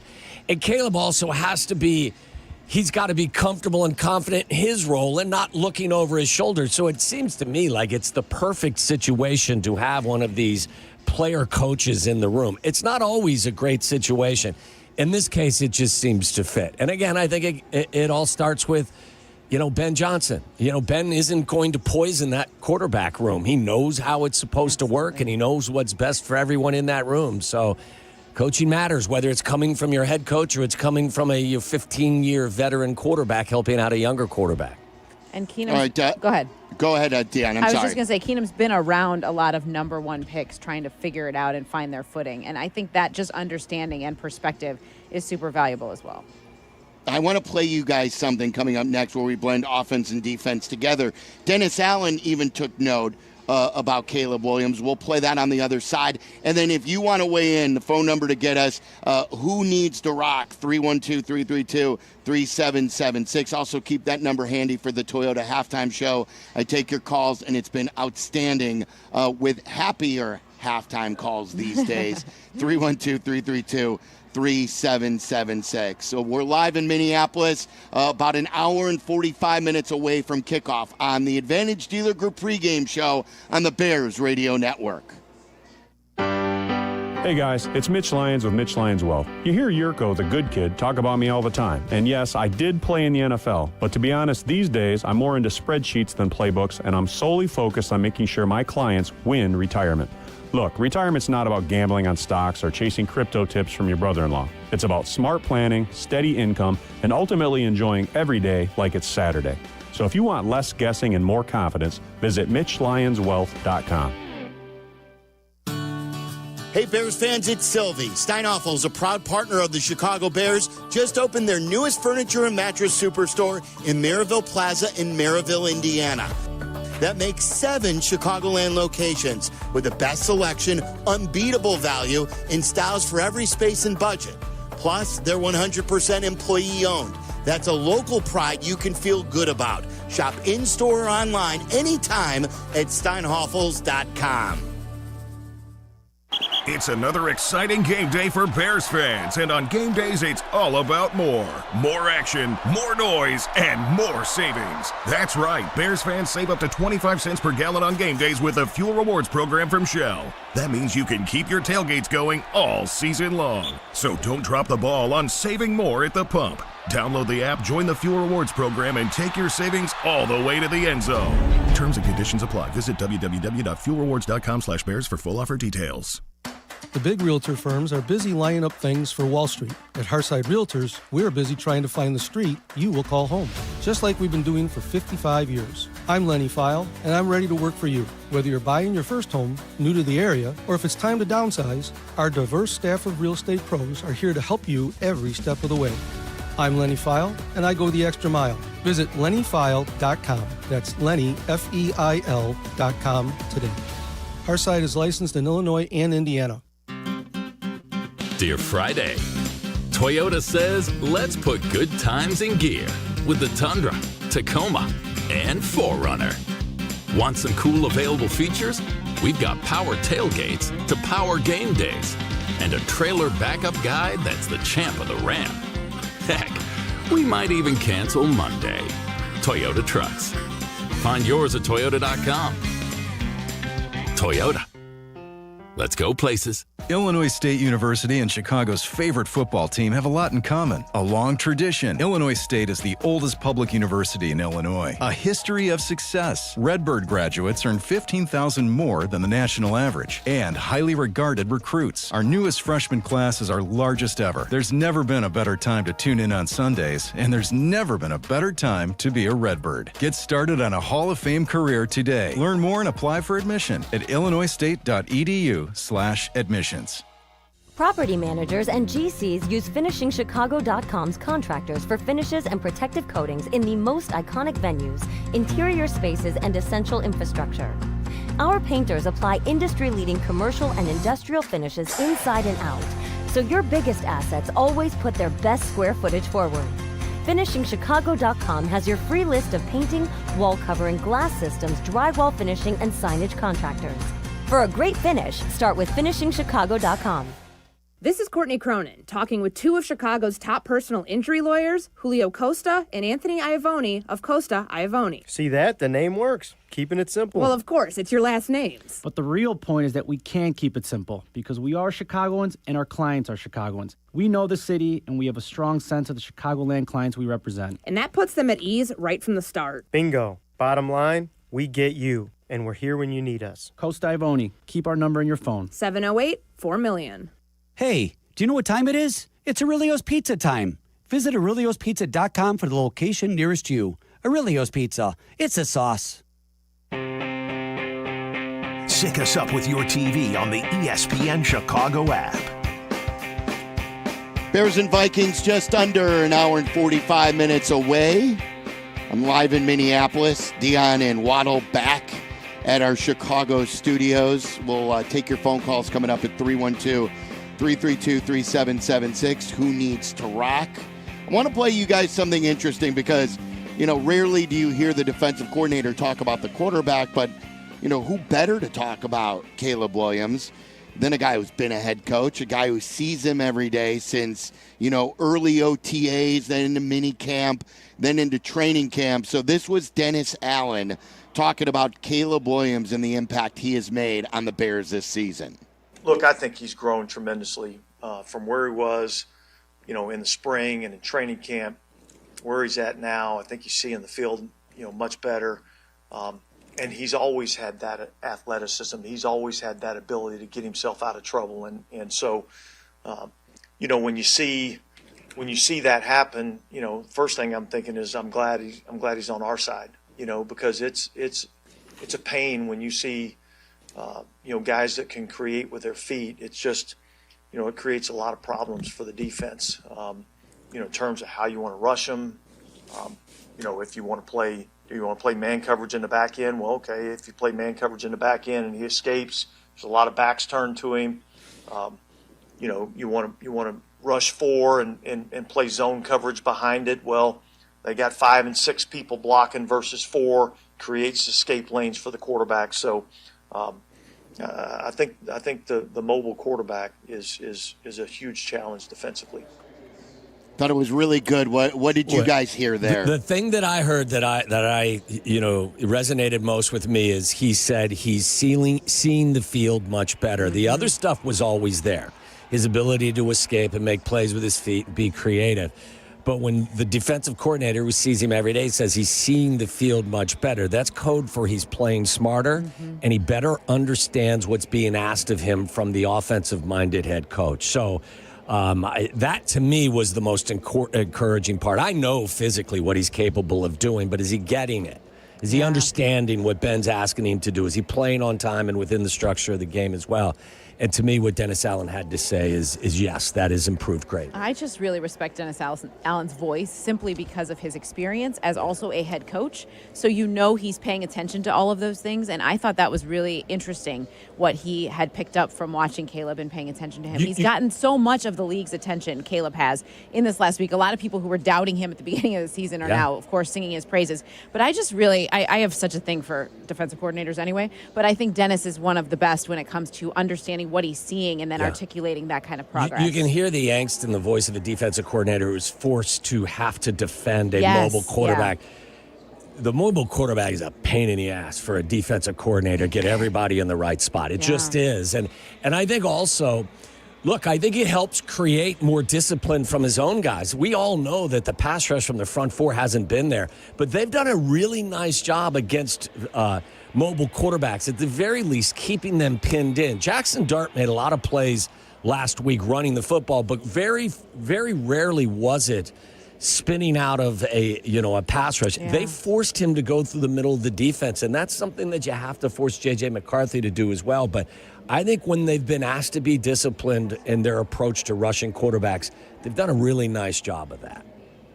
I want to read you J.J. McCarthy's stats. You led me perfectly, Waddle. It's almost like we've worked together for 18 years. J.J. McCarthy in that fourth quarter against the Bears was 6 of 8 for 87 yards and 2 touchdowns. He had a yards per attempt of almost 11 yards and threw for that 75%. Everyone thought, okay, that's his taking off point. Obviously, then the next game wasn't good. He got hurt. He's missed a lot of time. He missed all of his rookie season. Since that game, when he went 6 of 8, 87 yards and 2 touchdowns in the fourth, he is 52 of 100 for 605 yards, 3 touchdowns, and 6 interceptions. That's 52% in only 6 yards per attempt.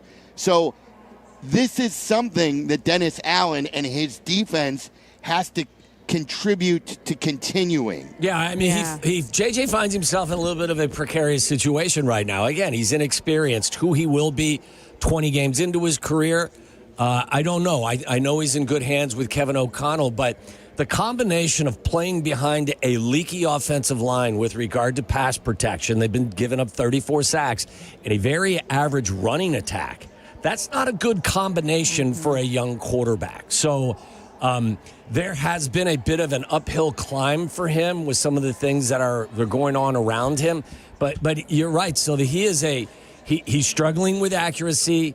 He doesn't take care of the football. I would be tackling the ball every time you get a chance, because not only has he thrown the 6 picks, but as a young quarterback, he has fumbled twice as well. So, that's why I said earlier, I'm forcing that young man to have to go on long, sustained drives and trusting that there will be a mistake along the way. And he's dealing with something in his hand because he was questionable at practice on Wednesday and had Vikings fans very interested in what's happening. He was there again on Thursday, but dealing with another injury. He's dealt with a lot this year for only 4 starts in. I don't think we're ready to make any sort of blanket statements about what he's going to be, but he is in that transitional phase. I think the Bears can take advantage of that. Yeah, they have to. I mean, these last couple of games, guys, the Giants were able to build up the lead. The Bears had to come back. Now, the offense didn't do much in the second and third quarter, and then we know what happened in Cincinnati with a couple of score lead, and then now all of a sudden they gave it up. So, the Bears have to just play a more complete game defensively, especially now. They, like you said, Waddle, you mentioned it earlier, those skill guys are great. But it starts with the quarterback, as we know, too, and they've got to keep the quarterback from breaking out again. I think third down on both sides of the ball is key. You want JJ to constantly be forced to try to convert 3rd and long. And the Bears, as much as they've struggled in certain areas of defense, they've been a pretty good. I think they're a top 10 third down defense. So continue to keep him behind the chains, and then you flip it around. You do not want to be in 3rd and long against a Brian Flores defense. So I think third down is, as it always is huge today. And I think Flores is going to call. He, as the coach has said all week, he calls a different game week to week. He knows how to adjust what he's going to call based on who he's facing. But they're different defense than they were in week 1 too. It's going to look very different. They have Harrison Smith out there, but without Jonathan Grenard, I think that's a massive loss for them. Like, he is their number 1 pass rusher, right? And so with him being out, I feel like the Bears dodge a little bit of a bullet there. But it's still going to keep them on their toes. And Flores didn't rush at Caleb as much in week 1 as I believe he will today. Take advantage of the gifts that you continue to be given. That's right. Good fortune is one thing, but then you have to execute and make the most of the good fortune. So make this Vikings defense pay for not having Jonathan Grenard out there today. My Bears' dream is for them to win this game and to continue a 3-game win streak. And would that be then? 7 of 8 or something like that.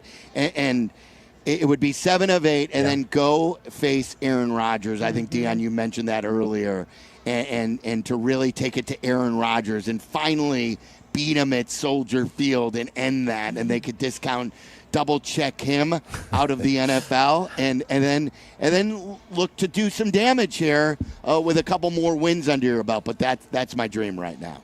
Yeah, so, I mean, you're going a little bit ahead of us a little. We got to get past I'm Minnesota. not looking one game at a time. Yeah, but that's fine. You know, this team has allowed us to dream a little bit and look into the future. That's what winning more than you lose. That's what does to you. All right, let's pause 10 seconds for all of our stations to identify themselves. It's Bears and Vikings on the Bears Radio Network. This is the home of the Bears. ESPN Chicago, WMVP, WTBC HD2, Chicago. 312-332-3776. That's the phone number. Who needs to rock? And there are a lot of players who need to step up on the Bears despite winning 6 out of their last 7. We'll talk about that coming up. We're approaching an hour away from kickoff. It's Bears and Vikings. This is the Advantage Dealer Group pregame show on the Chicago Bears Radio Network. Hey football fans, it's Adam Colopy with the Village of Bedford Park. Just like a winning team needs great players, your business needs the right support to succeed. And that's exactly what you'll find in Bedford Park. Our team works hard to block obstacles, open lanes, and help drive your business into the end zone. Plus, we offer a safe and reliable Lake Michigan water supply. Ready to move the chains for your business? Contact me, Adam Colopy, at ACOLLOPY at villageofbedfordpark.com. You want in on the autumn action at Potawatomi Casino Hotel Milwaukee? Of course you do. With $300,000 in prizes, who wouldn't? November 1st through the 20th, play with your rewards card for entries. Thursdays, pick your win from a prize board. At the end of the night, all leftover prizes go to one winner in a jackpot drawing. Autumn action. It's going down at Potawatomi. More info online. Must be 21 and a rewards member to play. Hey, I'm ordering dinner. I was thinking burgers. Boom! I just earned a $650 bonus for opening up a checking account at Old National Bank. Sorry, what'd you say? Burgers? No, I definitely said 40-ounce dry-aged tomahawk steaks. Yep, with those little sauteed mushrooms. Earn up to a $650 bonus when you open an eligible checking account and complete qualifying activities. Visit oldnational.com/checking and get old. Member FDIC. Additional restrictions apply. Offer valid through October 31st, 2025. Hey, Dad, I gotta come clean about something. Okay. I only paid for a brand new Hyundai Tucson. Oh, you might be on the naughty list. Deal's so right, it almost feels wrong. The Hyundai Getaway Sales Event. Get 0% APR for 60 months, plus 0 payments for 90 days on all Hyundai Tucson, Tucson Hybrid, Santa Fe, or Santa Fe Hybrid models. Visit your local Hyundai dealer today. Offer ends December 1st. Call 562-314-4603 for details. If you're turning 65 or new to Medicare, Humana might just have the health plan you're looking for. Our Medicare Advantage plans offer coverage and care you can count on. You could get a plan with a $0 premium or an all-in-one plan that may include medical and prescription coverage, as well as routine dental, vision, and hearing. Learn more at gethumana.com. Humana, a more human way to healthcare. Humana is a Medicare Advantage HMO and PPO organization with a Medicare contract. Enrollment in any Humana plan depends on contract renewal. Miller Lite, the legendary light beer. The originator, the inventor. If this beer could talk, it'd tell stories about that one time, that night, that one guy, that one gal. Writing a story 50 years long and 50 million friends wide. Because legendary stories start with a light. Here's to 50 years of Miller Time. Celebrate responsibly. 2025 Miller Brewing Company, Milwaukee, Wisconsin. Choose Bradley University. Whether you're building robots, training on cutting-edge medical simulators, or diving into sports communication, Bradley prepares you. You'll cheer on D1 athletics, study abroad, and choose from over 200 student organizations. Plus, you'll benefit from competitive internships, community-focused research, and a top-tier education that provides a proven return on investments. Choose Bradley. Apply today at bradley.edu. At Bell Tire, we don't just care about tires, we care about you. Bell Tire. We care about you too, Tire Man. But caring about our customers is why we'll beat anyone's tire price. And with 0% financing, we make sure everyone can get back on the road fast and affordably. Because taking care of our customers by getting them the best deal possible is how we're changing tires. Bell Tire. See belltire.com for details. Chicago's home for sports is the home of the Chicago Bears. ESPN Chicago. Are you ready to rock? Are you ready to rock? Well, that's what you're gonna get. Tom Waddle, Dionne Meller, and Mark Silverman. Bears pregame. That's right. Who needs to rock? I like it. It's all brought to you by Hard Rock Casino, Northern Indiana. See Hart.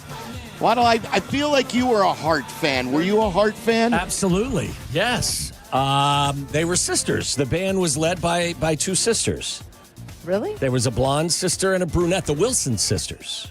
I was buying time until my brain registered. That's right. But it's the Wilson sisters. Yes. Hart was a great band back in the day.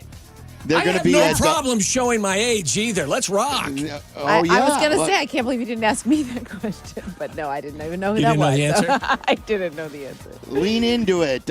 You can see Hart on December 6th at Hard Rock Live. Tickets on sale now at Ticketmaster.com. Everyone at Hard Rock Casino, Northern Indiana, rolls out the red carpet for our great fans. So going out, and whether it's this Hart show or a night out on the town, minutes from downtown, check out Hard Rock Casino, Northern Indiana. All right, guys. Dionne, why don't we start with you? Who needs to rock today? I knew you were going to do that, and I wasn't sure I was ready for it. If you would like a time, I got one too. There's so many, so I just was trying to think it through. Go ahead. I will step forward and I will pinch hit and tell you that I'm sticking with my request to continue to pound the rock. I know I told you last week, all week, this past week, I was a little surprised they didn't come out and run the football more at a really bad Giants run defense, and with the conditions, surprised that Swift only had 13 carries, and combined they only had 20 carries between him and Monangai. So today it's Swift. I think the best way to attack this Vikings team is to run at it. They're 22nd in yards allowed, rushing yards allowed.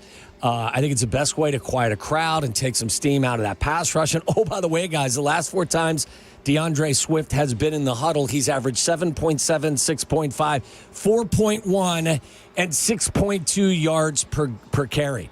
So the young man is getting it done. Yeah. I would say feed the beast and let him ride. Yeah, I like that a lot. I'm going to go on the other side of the ball, though, because I feel like this defense has struggled to stop anyone over the last couple of games. This would be a good game to do that, to tighten things up, to really put some pressure on a young quarterback who's still trying to figure it out. This is an opportunity, just like it was last week. I expect the game plan for the defense to be a little bit more aggressive when it comes to slowing down J.J. McCarthy than they were against Jackson Dart, and not let the Bears fall behind so far and having to rally at the end of the game. I think the defensive front, we need to see more from Montez Sweat. I'd love to see more from C.J. Gardner-Johnson. Jaquan Brisker, if he's out there, let's see if he can make an impact. Hopefully he's healthy enough to do that. If you want to ring it up, 312-332-3776. Guys, I'll marry both because I was really in on the run game. So I'm going to put the coaching staff on the spot who we love. We feel they've lived up to everything we thought they were going to be. Waddle, I always have told you that the thing I looked forward to as a Bears fan was having a head coach, defensive coordinator, my coordinators, and in essence, your head coach plays the offensive coordinator role, that will not be out-schemed by the opponent, that you know that you're not at a disadvantage heading into a game. And Kevin O'Connell has been a gold standard coach here and play caller. He's made his quarterbacks better. We know what Brian Flores brings to the table as a defensive coordinator. Ben Johnson was 4-0 against Brian Flores until he lost the opener. Dennis Allen had the defense in prime position to knock out a first-year starter, not his rookie season, but the first time he started in that fourth quarter of the game. The Bears did not execute. So I want Ben Johnson, Dennis Allen to put him in a better position today to win this football game. Amen. Stay on your toes as well, because you have no idea what you're going to see from Brian Flores. He's not going to show you what he showed you in week 1. And Kevin O'Connell has obviously, is got a wrinkle or two up his sleeve as well. He's good at, Flores especially, good at doing the unexpected, right? So he knows what you're preparing for. He's going to change things up. I also think for the Bears, this is the first time we're going to see Ben Johnson face a team for a second time. And he knows his personnel so much better now than he did in week 1. And I think he's going to even call the game better with more confidence, knowing what he has. And he even said that this week. He said, I have a better understanding. We as a coaching staff have a better understanding of what we're getting from our guys week in and week out. So let's set them up for success. And can I also ask for them to continue to feed the rookies? Colston Loveland and Luther Burden were targeted a combined 7 times last week against the Giants. 7 catches for 106 yards. Yeah, and Burden, you can tell how he's so feisty. I love watching him play. Like, every time he makes a catch, he jumps up and he's, like, so fired up about it. I think that can be electric for that receiving corps. All right, let's go to the calls. 312-332-3776. Mike in Tennessee. Who needs to rock, Mike? Hey, what's up, guys? I think it's going to be this defense. I felt this whole season. I keep going back to, like, the 20, I think it's like 2013 Dallas Cowboys when Lane Kiffin first came back in, and he was just pulling guys off the street as the D coordinator in Dallas. Man, I see Dennis Allen do the same thing, and we don't have any big-name hitters, but they've been rocking each week, and they've been getting a little bit better. There's been a lot of trash talk about our defense as far as not being good enough, but if you look at the numbers, I mean, they're making numbers where it needs to be hit. And I put them on my fantasy team over the Rams this week, so I'm hopefully seeing that they show up big for me. The Bears' defense over the Rams. I wanted to put Caleb in too, but I got Josh Allen. I can't do that. Okay.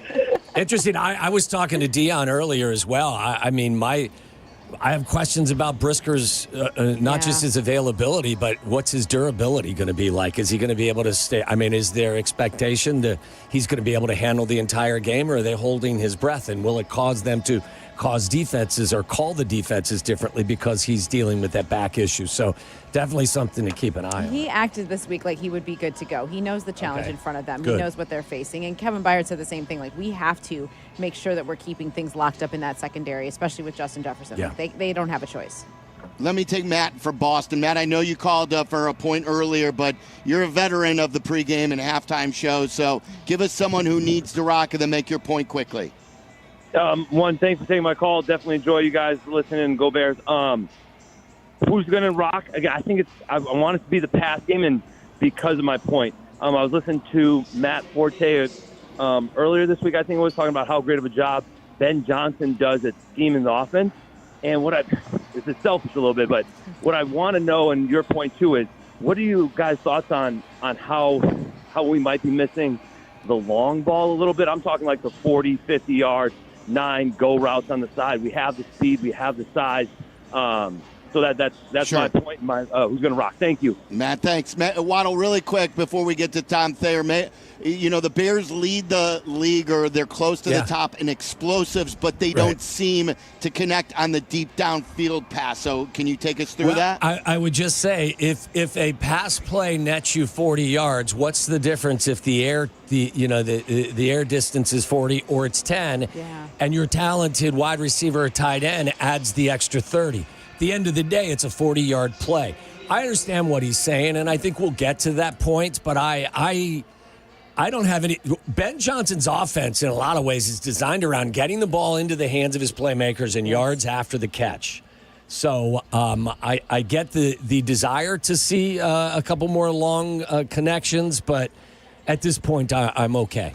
I'm okay. All right, we'll continue to take your calls at halftime, 312-332-3776. Keep that phone number handy. Tom Thayer coming up next. We're in Minneapolis for Bears and Vikings. This is the Advantage Dealer Group pregame show on the Bears Radio Network.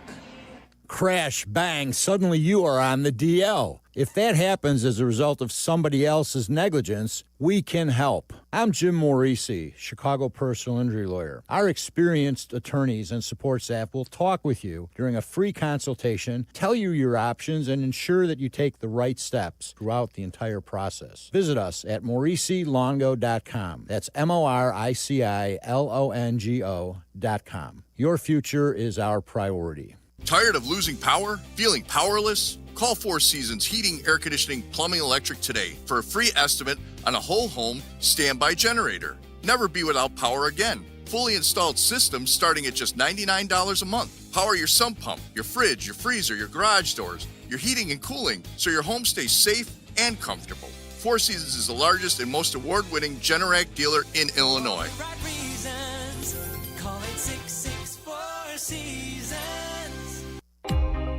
Get the Gerald exclusive lifetime warranty of the all-new Gerald Honda Countryside, Honda's 2023 President Award winner. Unlimited miles, unlimited time at no cost to you on all new vehicles and most used vehicles. At Gerald Honda, you can expect fast, friendly, and exceptional service, plus a large selection of vehicles to choose from. See why everyone is saying, got to get to Gerald Honda of Countryside. Gerald cares. You all know the 13 reasons to use Windy City to go to Soldier Field, but now there is a 14th, Gate 14. Windy City can drop off and pick up right at the gate. No more trudging in the rain, snow, or cold. Football, concerts, soccer. You'll be safe and warm and get home an hour before your friends. Call 866-94-WINDY or WindyCityLimos.com. Tell them the M&M guy sent you. You know that sound, and you better get used to it. Because when you bank with Consumers Credit Union, you've got people cheering for you everywhere you go. CCU is a not-for-profit owned entirely by its members, so we truly have your best interest at heart. Even better, we welcome everyone. When you get lower fees, great rates, and a team that's always got your back, you win. Visit the new myconsumers.org. Consumers Credit Union, the people in your corner. Insured by NCUA. Getting the kids to practice on time. Remembering if it's your day to bring snacks. Making it to the game with a clean jersey. Why are simple things sometimes so complicated? Thankfully, with Auto Owners, insurance doesn't have to be one of them. Auto Owners works with independent agents who answer when you call, so you can worry about more important things, like whether your kid is going to run toward first or third base. That's simple human sense. Ask Lakeview Insurance Agency in Chicago if Auto Owners make sense for you. Make your game day a winner with Aurelio's Pizza, Chicagoland's oldest pizza chain since 1959. This is Joe Aurelio inviting you to indulge in our crispy thin crust, signature sauce, 100% real mozzarella, and your favorite premium toppings like our fresh ground Italian sausage. Dine in, carry out, or have it delivered. Visit Aurelio'sPizza.com for the location nearest you. Download the Aurelio's app and start earning rewards today. Aurelio's Pizza. It's a sauce.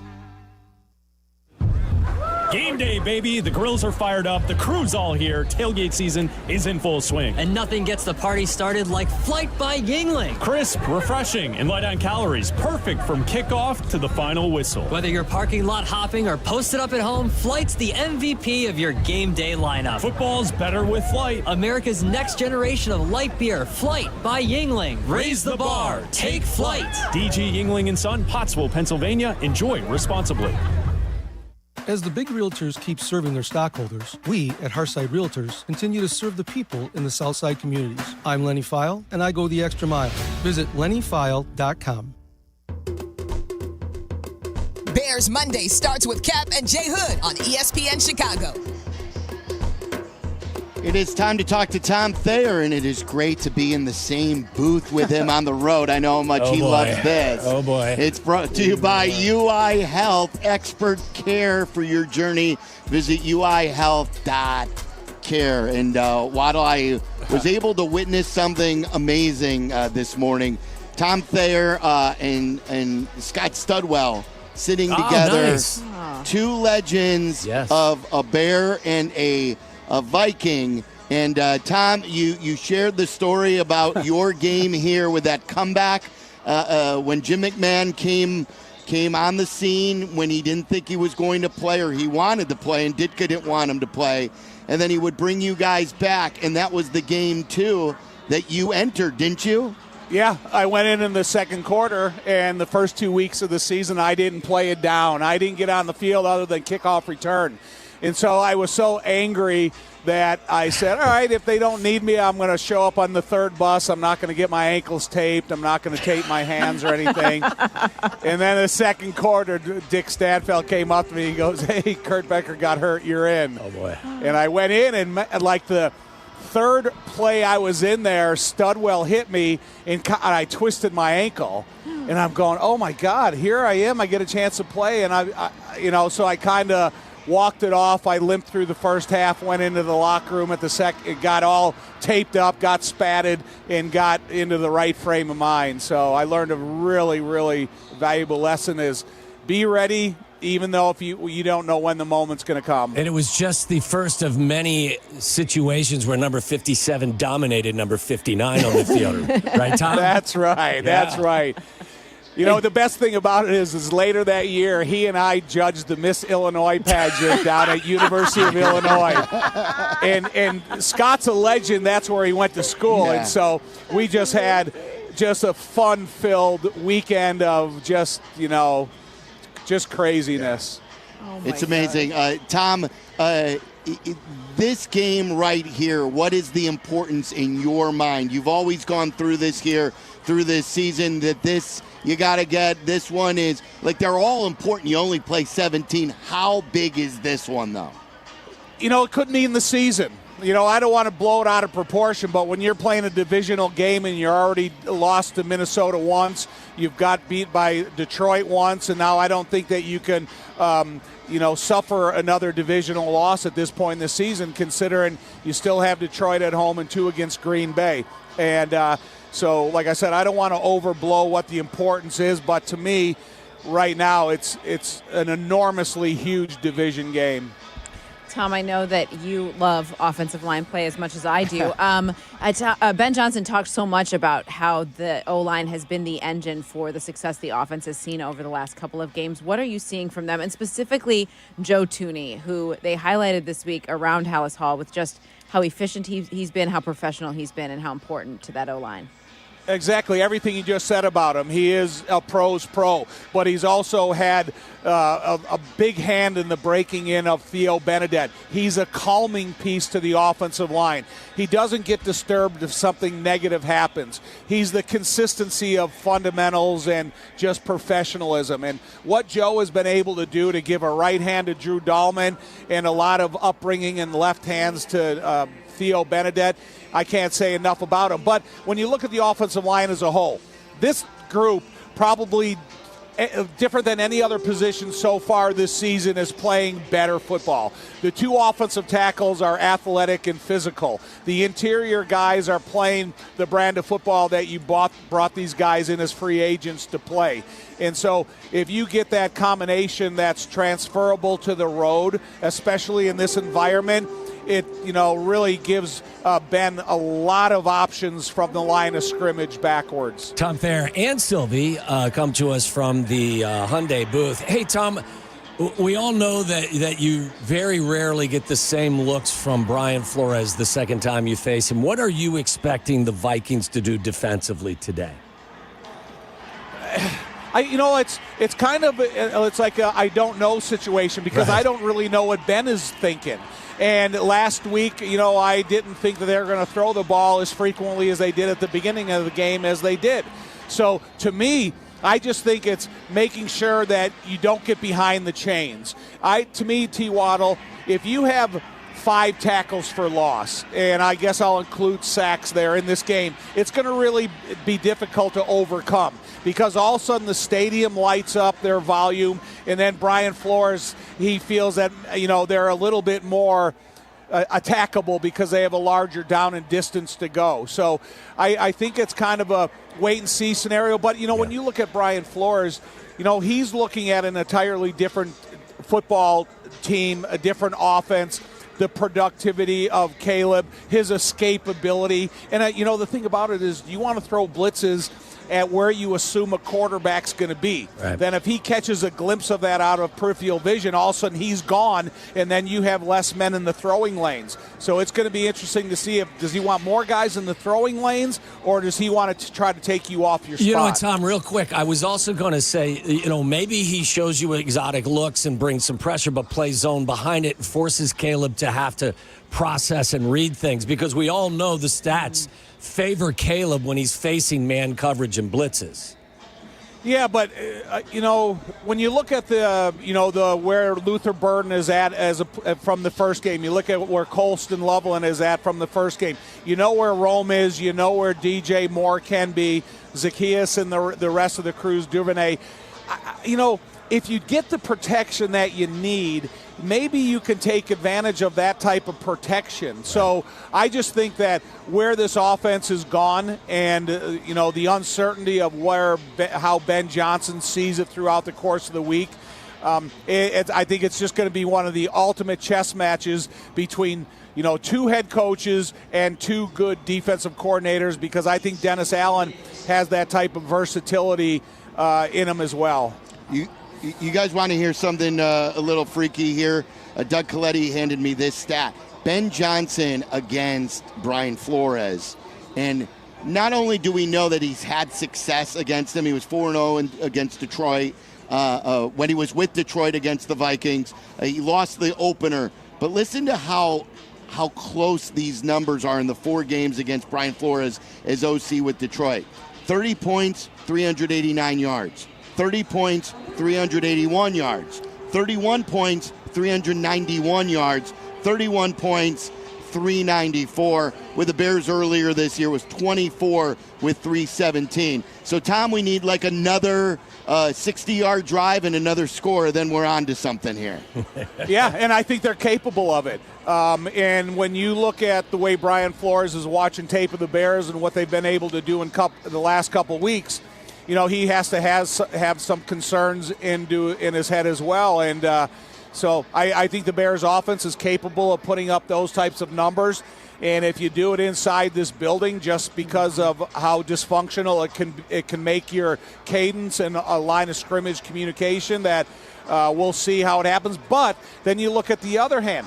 I think the defense has a chance to get into the rhythm of J.J. McCarthy and his cadence, because they're going to be able to hear everything. And then you got a guard that's playing center, and it's just not an easy transfer to switch those two positions. So I think there's things that we want to see Ben continue to do in the offensive development, but I think there's things that the Bears defense can do to J.J. McCarthy as well. All right, hold your thoughts, guys. We'll continue with Tom Thayer. We'll bring in J-Mac on the field, the voice of the Bears, Jeff Joniak, all of them coming up next. We are just about 35 minutes away from kickoff.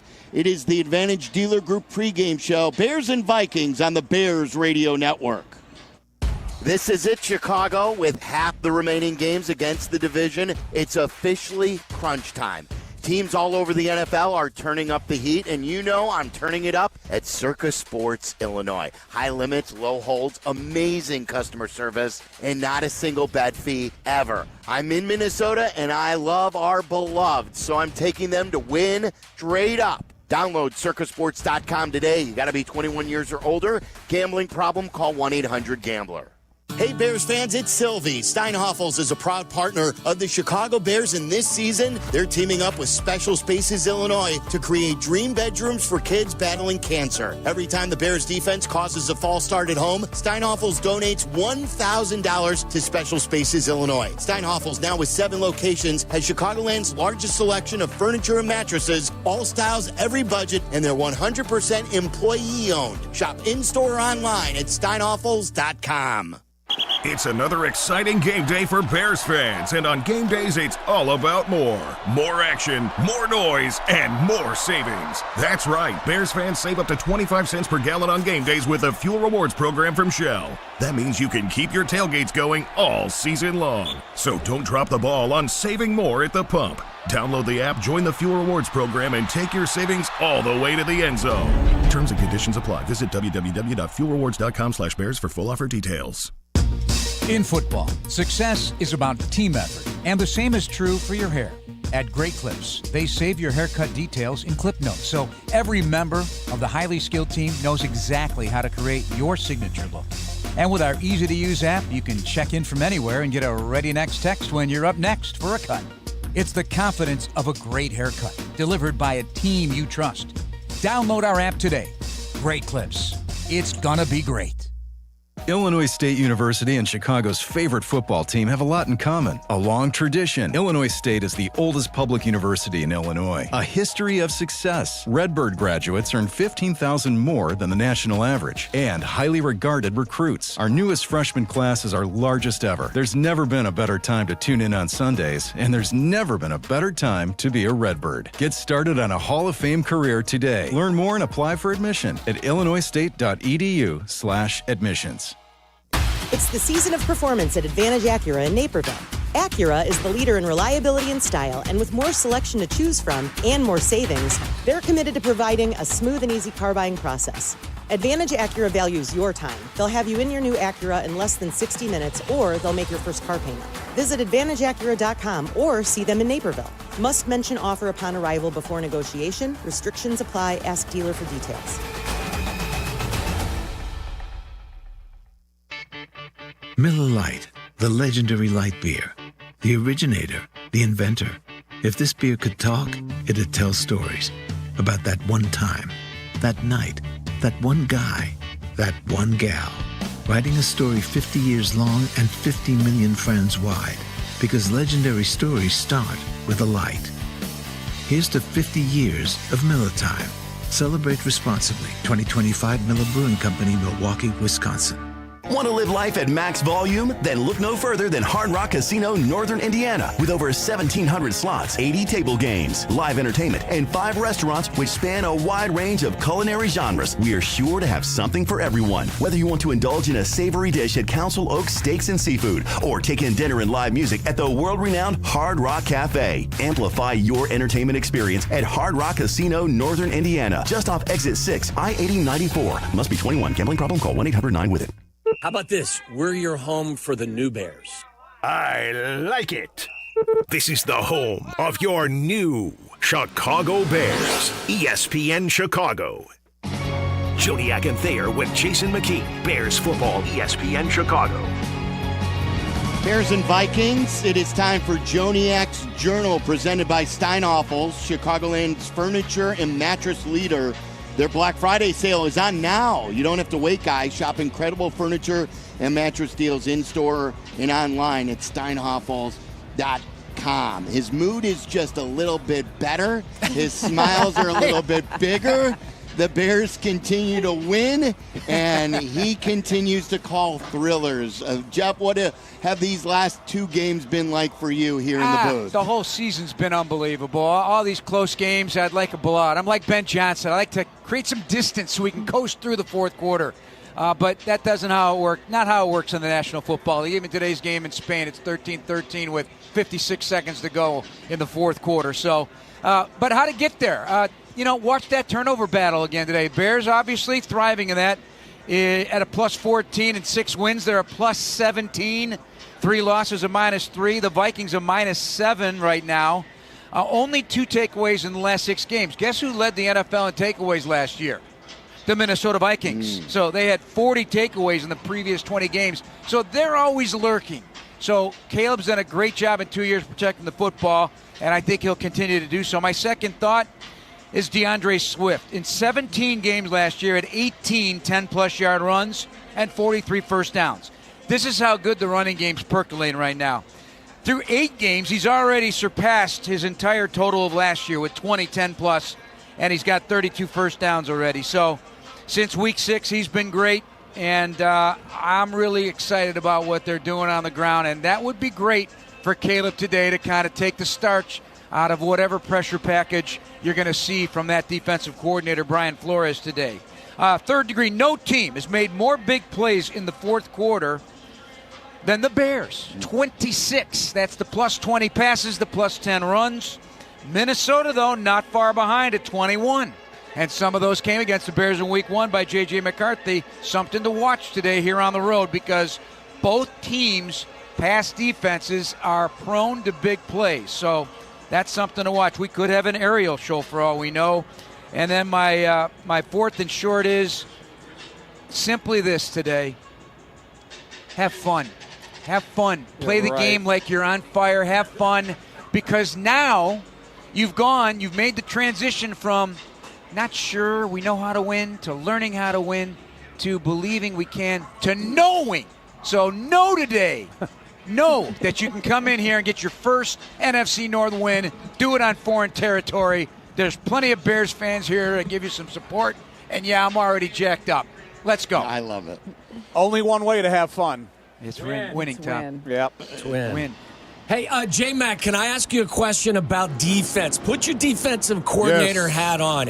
How do you go about game planning for this young quarterback, inexperienced behind a shaky offensive line, but has elite receivers out on the flank?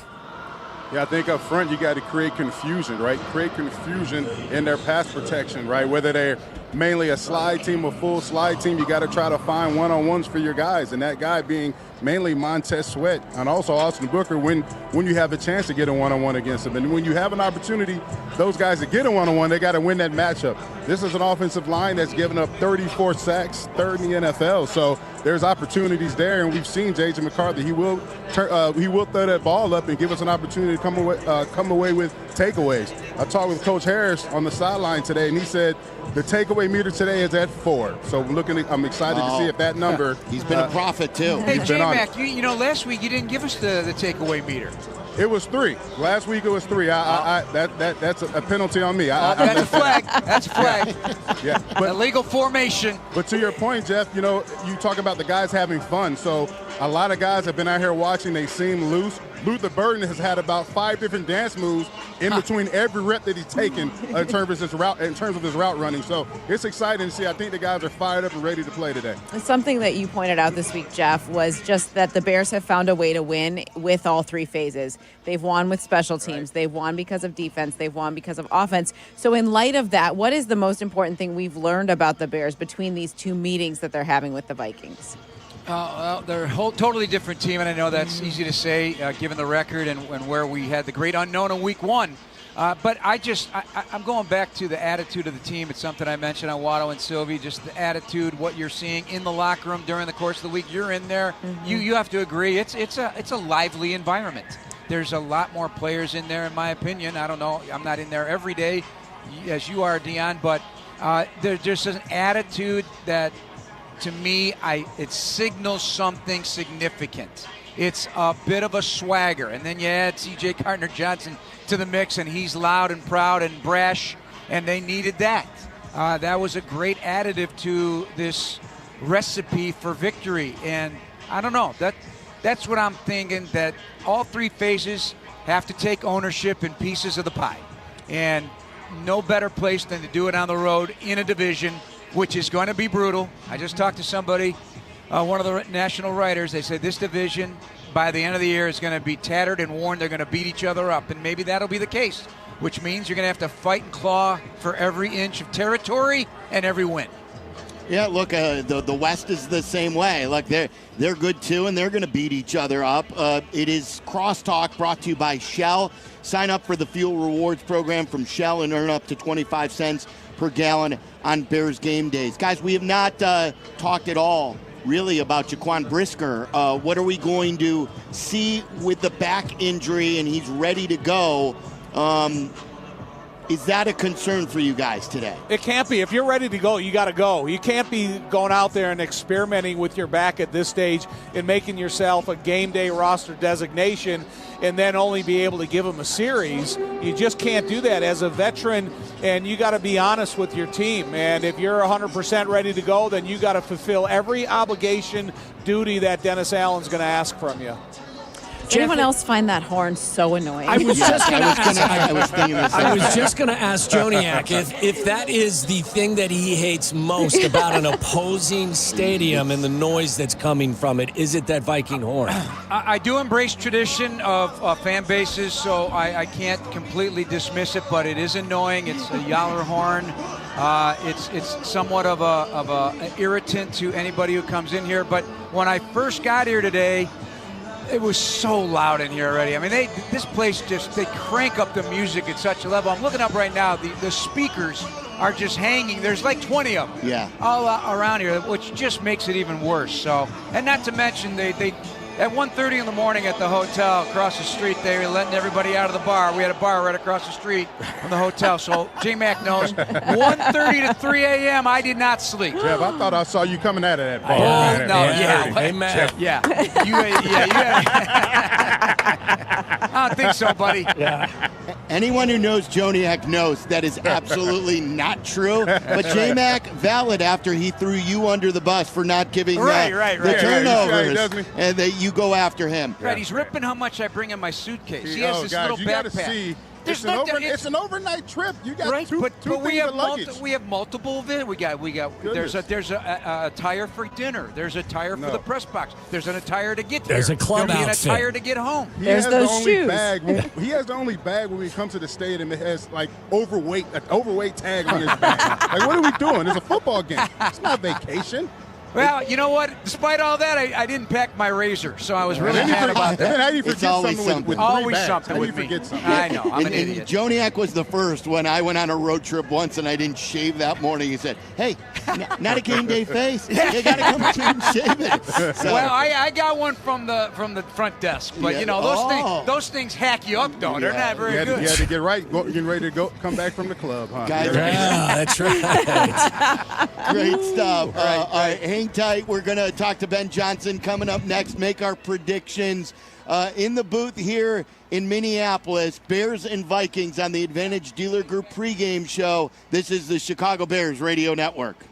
Hi, this is Dave Musial, owner of Four Seasons Heating, Air Conditioning, Plumbing, and Electric. Do you have a plumbing emergency? Call Four Seasons. An electrical emergency? Call Four Seasons. A heating or cooling emergency? Call Four Seasons. Same-day hot water tank installation needed? Call Four Seasons. Need a whole home generator? Call Four Seasons. We guarantee same-day installation on all heating, cooling, plumbing, and electrical needs. And no extra charge for nights, weekends, or holidays. For all the right reasons, call 866-4 Seasons. Make your game day a winner with Aurelio's Pizza, Chicagoland's oldest pizza chain since 1959. This is Joe Aurelio inviting you to indulge in our crispy thin crust, signature sauce, 100% real mozzarella, and your favorite premium toppings like our fresh ground Italian sausage. Dine in, carry out, or have it delivered. Visit Aurelio'sPizza.com for the location nearest you. Download the Aurelio's app and start earning rewards today. Aurelio's Pizza. It's a sauce. And here's the snap.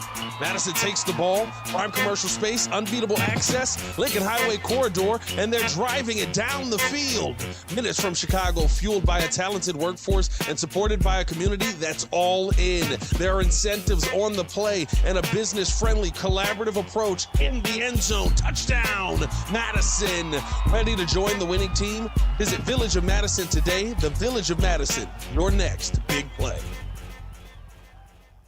Welcome to Old National Bank. Hi, I was wondering what you could do for my small business. Tons. Have time to talk? Not much. We're on a 30-second radio ad. Oh, I'll get straight to the point then. Our solutions are customized for small businesses. Our services make financial management simple, and our pricing is always transparent. Outstanding. Wow. Yeah. So, ever been in an ad before? Nope. How do I look? Good. But we're on the radio, remember? Right. Hi, Mom. Customized small business banking from Old National Bank. Member FDIC. Get old. Property managers and GCs use FinishingChicago.com's contractors for finishes and protective coatings in the most iconic venues, interior spaces, and essential infrastructure. Our painters apply industry-leading commercial and industrial finishes inside and out, so your biggest assets always put their best square footage forward. FinishingChicago.com has your free list of painting, wall covering, glass systems, drywall finishing, and signage contractors. For a great finish, start with FinishingChicago.com. Dear football fans, elevate your game with a tough-as-nails Toyota truck. Tacoma's a big-time playmaker no matter what's in your game plan. Tundra's a tailgating MVP that works hard and plays even harder. And the 4Runner's a Hall of Famer when it comes to rugged roads. Whichever Toyota truck you choose, you're riding with a champion. Visit Toyota.com to learn more or check out your local Toyota dealership today. Toyota, let's go places. That's you trying to fix the plumbing yourself to save a few bucks. Doing things yourself doesn't always end well. The same goes for insurance. That's why Auto Owners works with local independent agents who tailor coverage to meet your needs and offer discounts for life, home, car, and business insurance. Because sometimes you need a professional to get the job done right. That's simple human sense. Ask Fazio Insurance in Joliet if Auto Owners make sense for you. You all know the 13 reasons to use Windy City to go to Soldier Field, but now there is a 14th, Gate 14. Windy City can drop off and pick up right at the gate. No more trudging in the rain, snow, or cold. Football, concerts, soccer. You will be safe and warm and get home an hour before your friends. Call 866-94-WINDY or WindyCityLimos.com. Tell them the M&M guy sent you. This is the home for every Bears game. Touchdown! Touchdown Bears! ESPN Chicago. Silvy takes your calls at halftime on ESPN Chicago. Keep that phone number handy for halftime and for the post-game shows, 312-332-3776, and all week on our flagship station, ESPN 1000. It is time for Jeff Joniak to sit down with Ben Johnson. Here is Jeff. Bears head coach Ben Johnson. I'm Jeff Joniak. It's Bears-Vikings round 2. Quiet now, Ben, quiet, but U.S. Bank Stadium will pump up the volume. Is one of the keys to this game, frankly, to quiet the crowd, make the crowd uncomfortable, not the other way around? Yeah, no, I think we got to handle this environment. There's no doubt about it. These guys are they're really renowned indoor stadium. They are loud. They are super loud, and so I started off the team meeting early this week showing them that skull chant and just the horn blowing and all that. We know what we're walking ourselves into, but I don't know. Quiet the crowds are the right thing, but we just need to embrace this, and I think we're going to be just fine. How do you do that outdoors? You practiced outdoors this week. Yeah, we've had the crowd noise blaring, particularly when our offense is out there. And then defensively, we still have it pretty loud because they still need to communicate. But our guys have handled it really well. We started that early in training camp, and at this point of the season, we've been pretty clean. What's the best thing you loved about the preparation this week?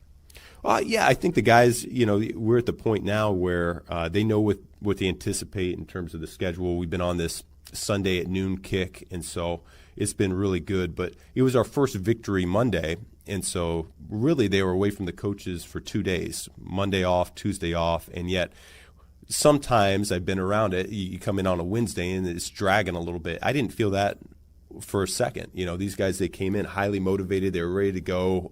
They know what's at stake. You feel the urgency, and so I think we had a really good week of preparation. Are those to be determined every win? Victory Monday? Yeah. It's not a guarantee. We hit the midseason mark. I think they've earned it at this point, so I think probably from here on out, we get a win, we'll have a victory Monday. I'll tell you, again, this is my perspective because I don't know how much time you walk through the locker room, if ever, but the locker room is buzzing. It's a noticeable thing to me.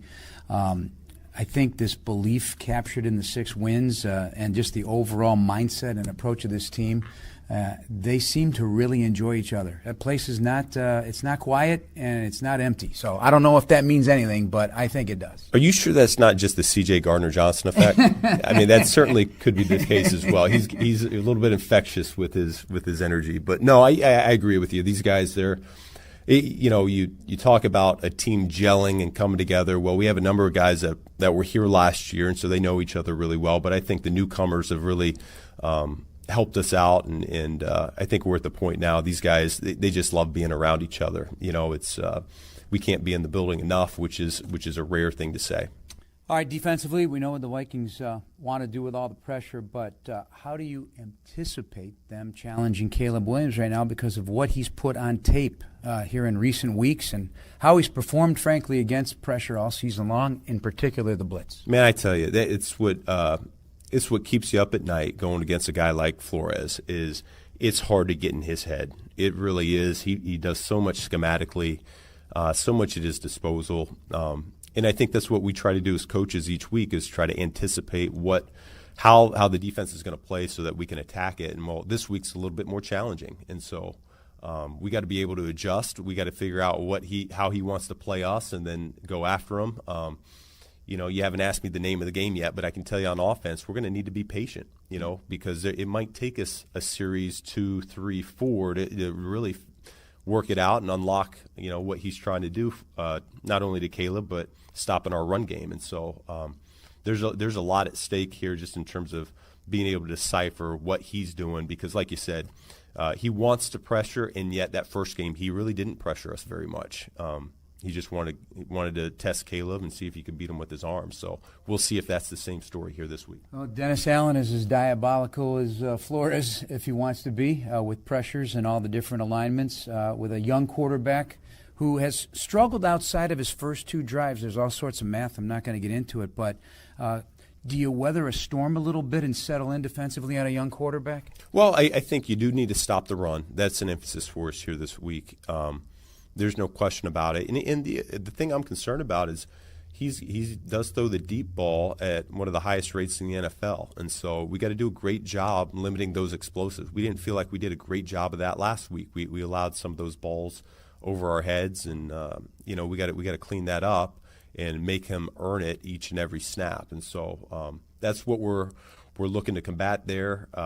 You said he starts off hot, but I would argue he finishes pretty hot too in the fourth quarter. I want to say game 1 against us, they threw 12 passes and he completed 8 or 9 of them. And so he does have that ability to turn it on late in the game when the game's on the line.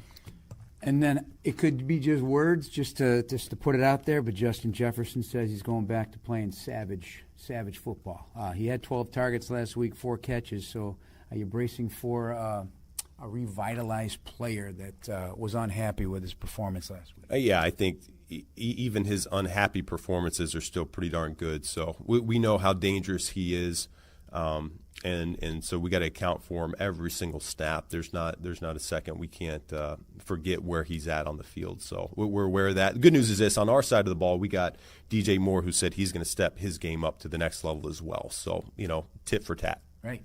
All right. Name of the game, including patience on offense. What else? We got to be able to handle this environment, and so that to me is first and foremost. And then I do think the run game is utterly critical on both sides of the ball here this week. All right. Good luck. We'll talk to you after the game. Yep. Thanks, Jeff. That's Bears head coach Ben Johnson. Back to Silvy, Waddle, and Dionne Miller. I love what he said, too, about C.J. Gardner-Johnson, like the infectious personality. Maybe he's got a bad reputation around the league, and maybe he's better for a locker room. I was most thrilled by hearing him talk about how the running game was going to be essential. He's listening to you, Waddle. Yeah, yeah. We were surprised by that last week. Yeah. All right, let's make our predictions, guys. Schedule your 4 Seasons appointment today. They bring you our predictions.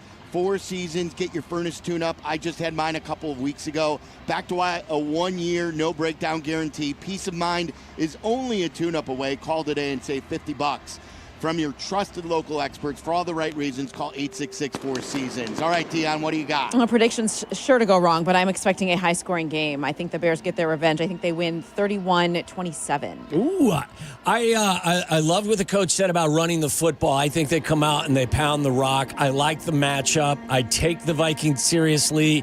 They're in must-win mode. I think it'll be a dogfight, but I predict the Bears win 24-20. Dionne, I'm right with you on that. I read you all the stats where the Bears and Ben Johnson have 30 or 31 points against this team and Brian Flores. So I've got 30-26. The Bears win today. We're all on the board for a Bears win. It should be great. Guys, great show. Let's see what we got today. Go Bears. Enjoy the ball game in that beautiful facility. Have fun there. There you go. And the boys are ready to go. I'm talking about my boys and our guys on the call. Joniak there and J-Mac. They're coming up next. It's Bears and Vikings from Minneapolis, just about 10 minutes away from kickoff on the Chicago Bears radio network. When your life turns upside down after an accident,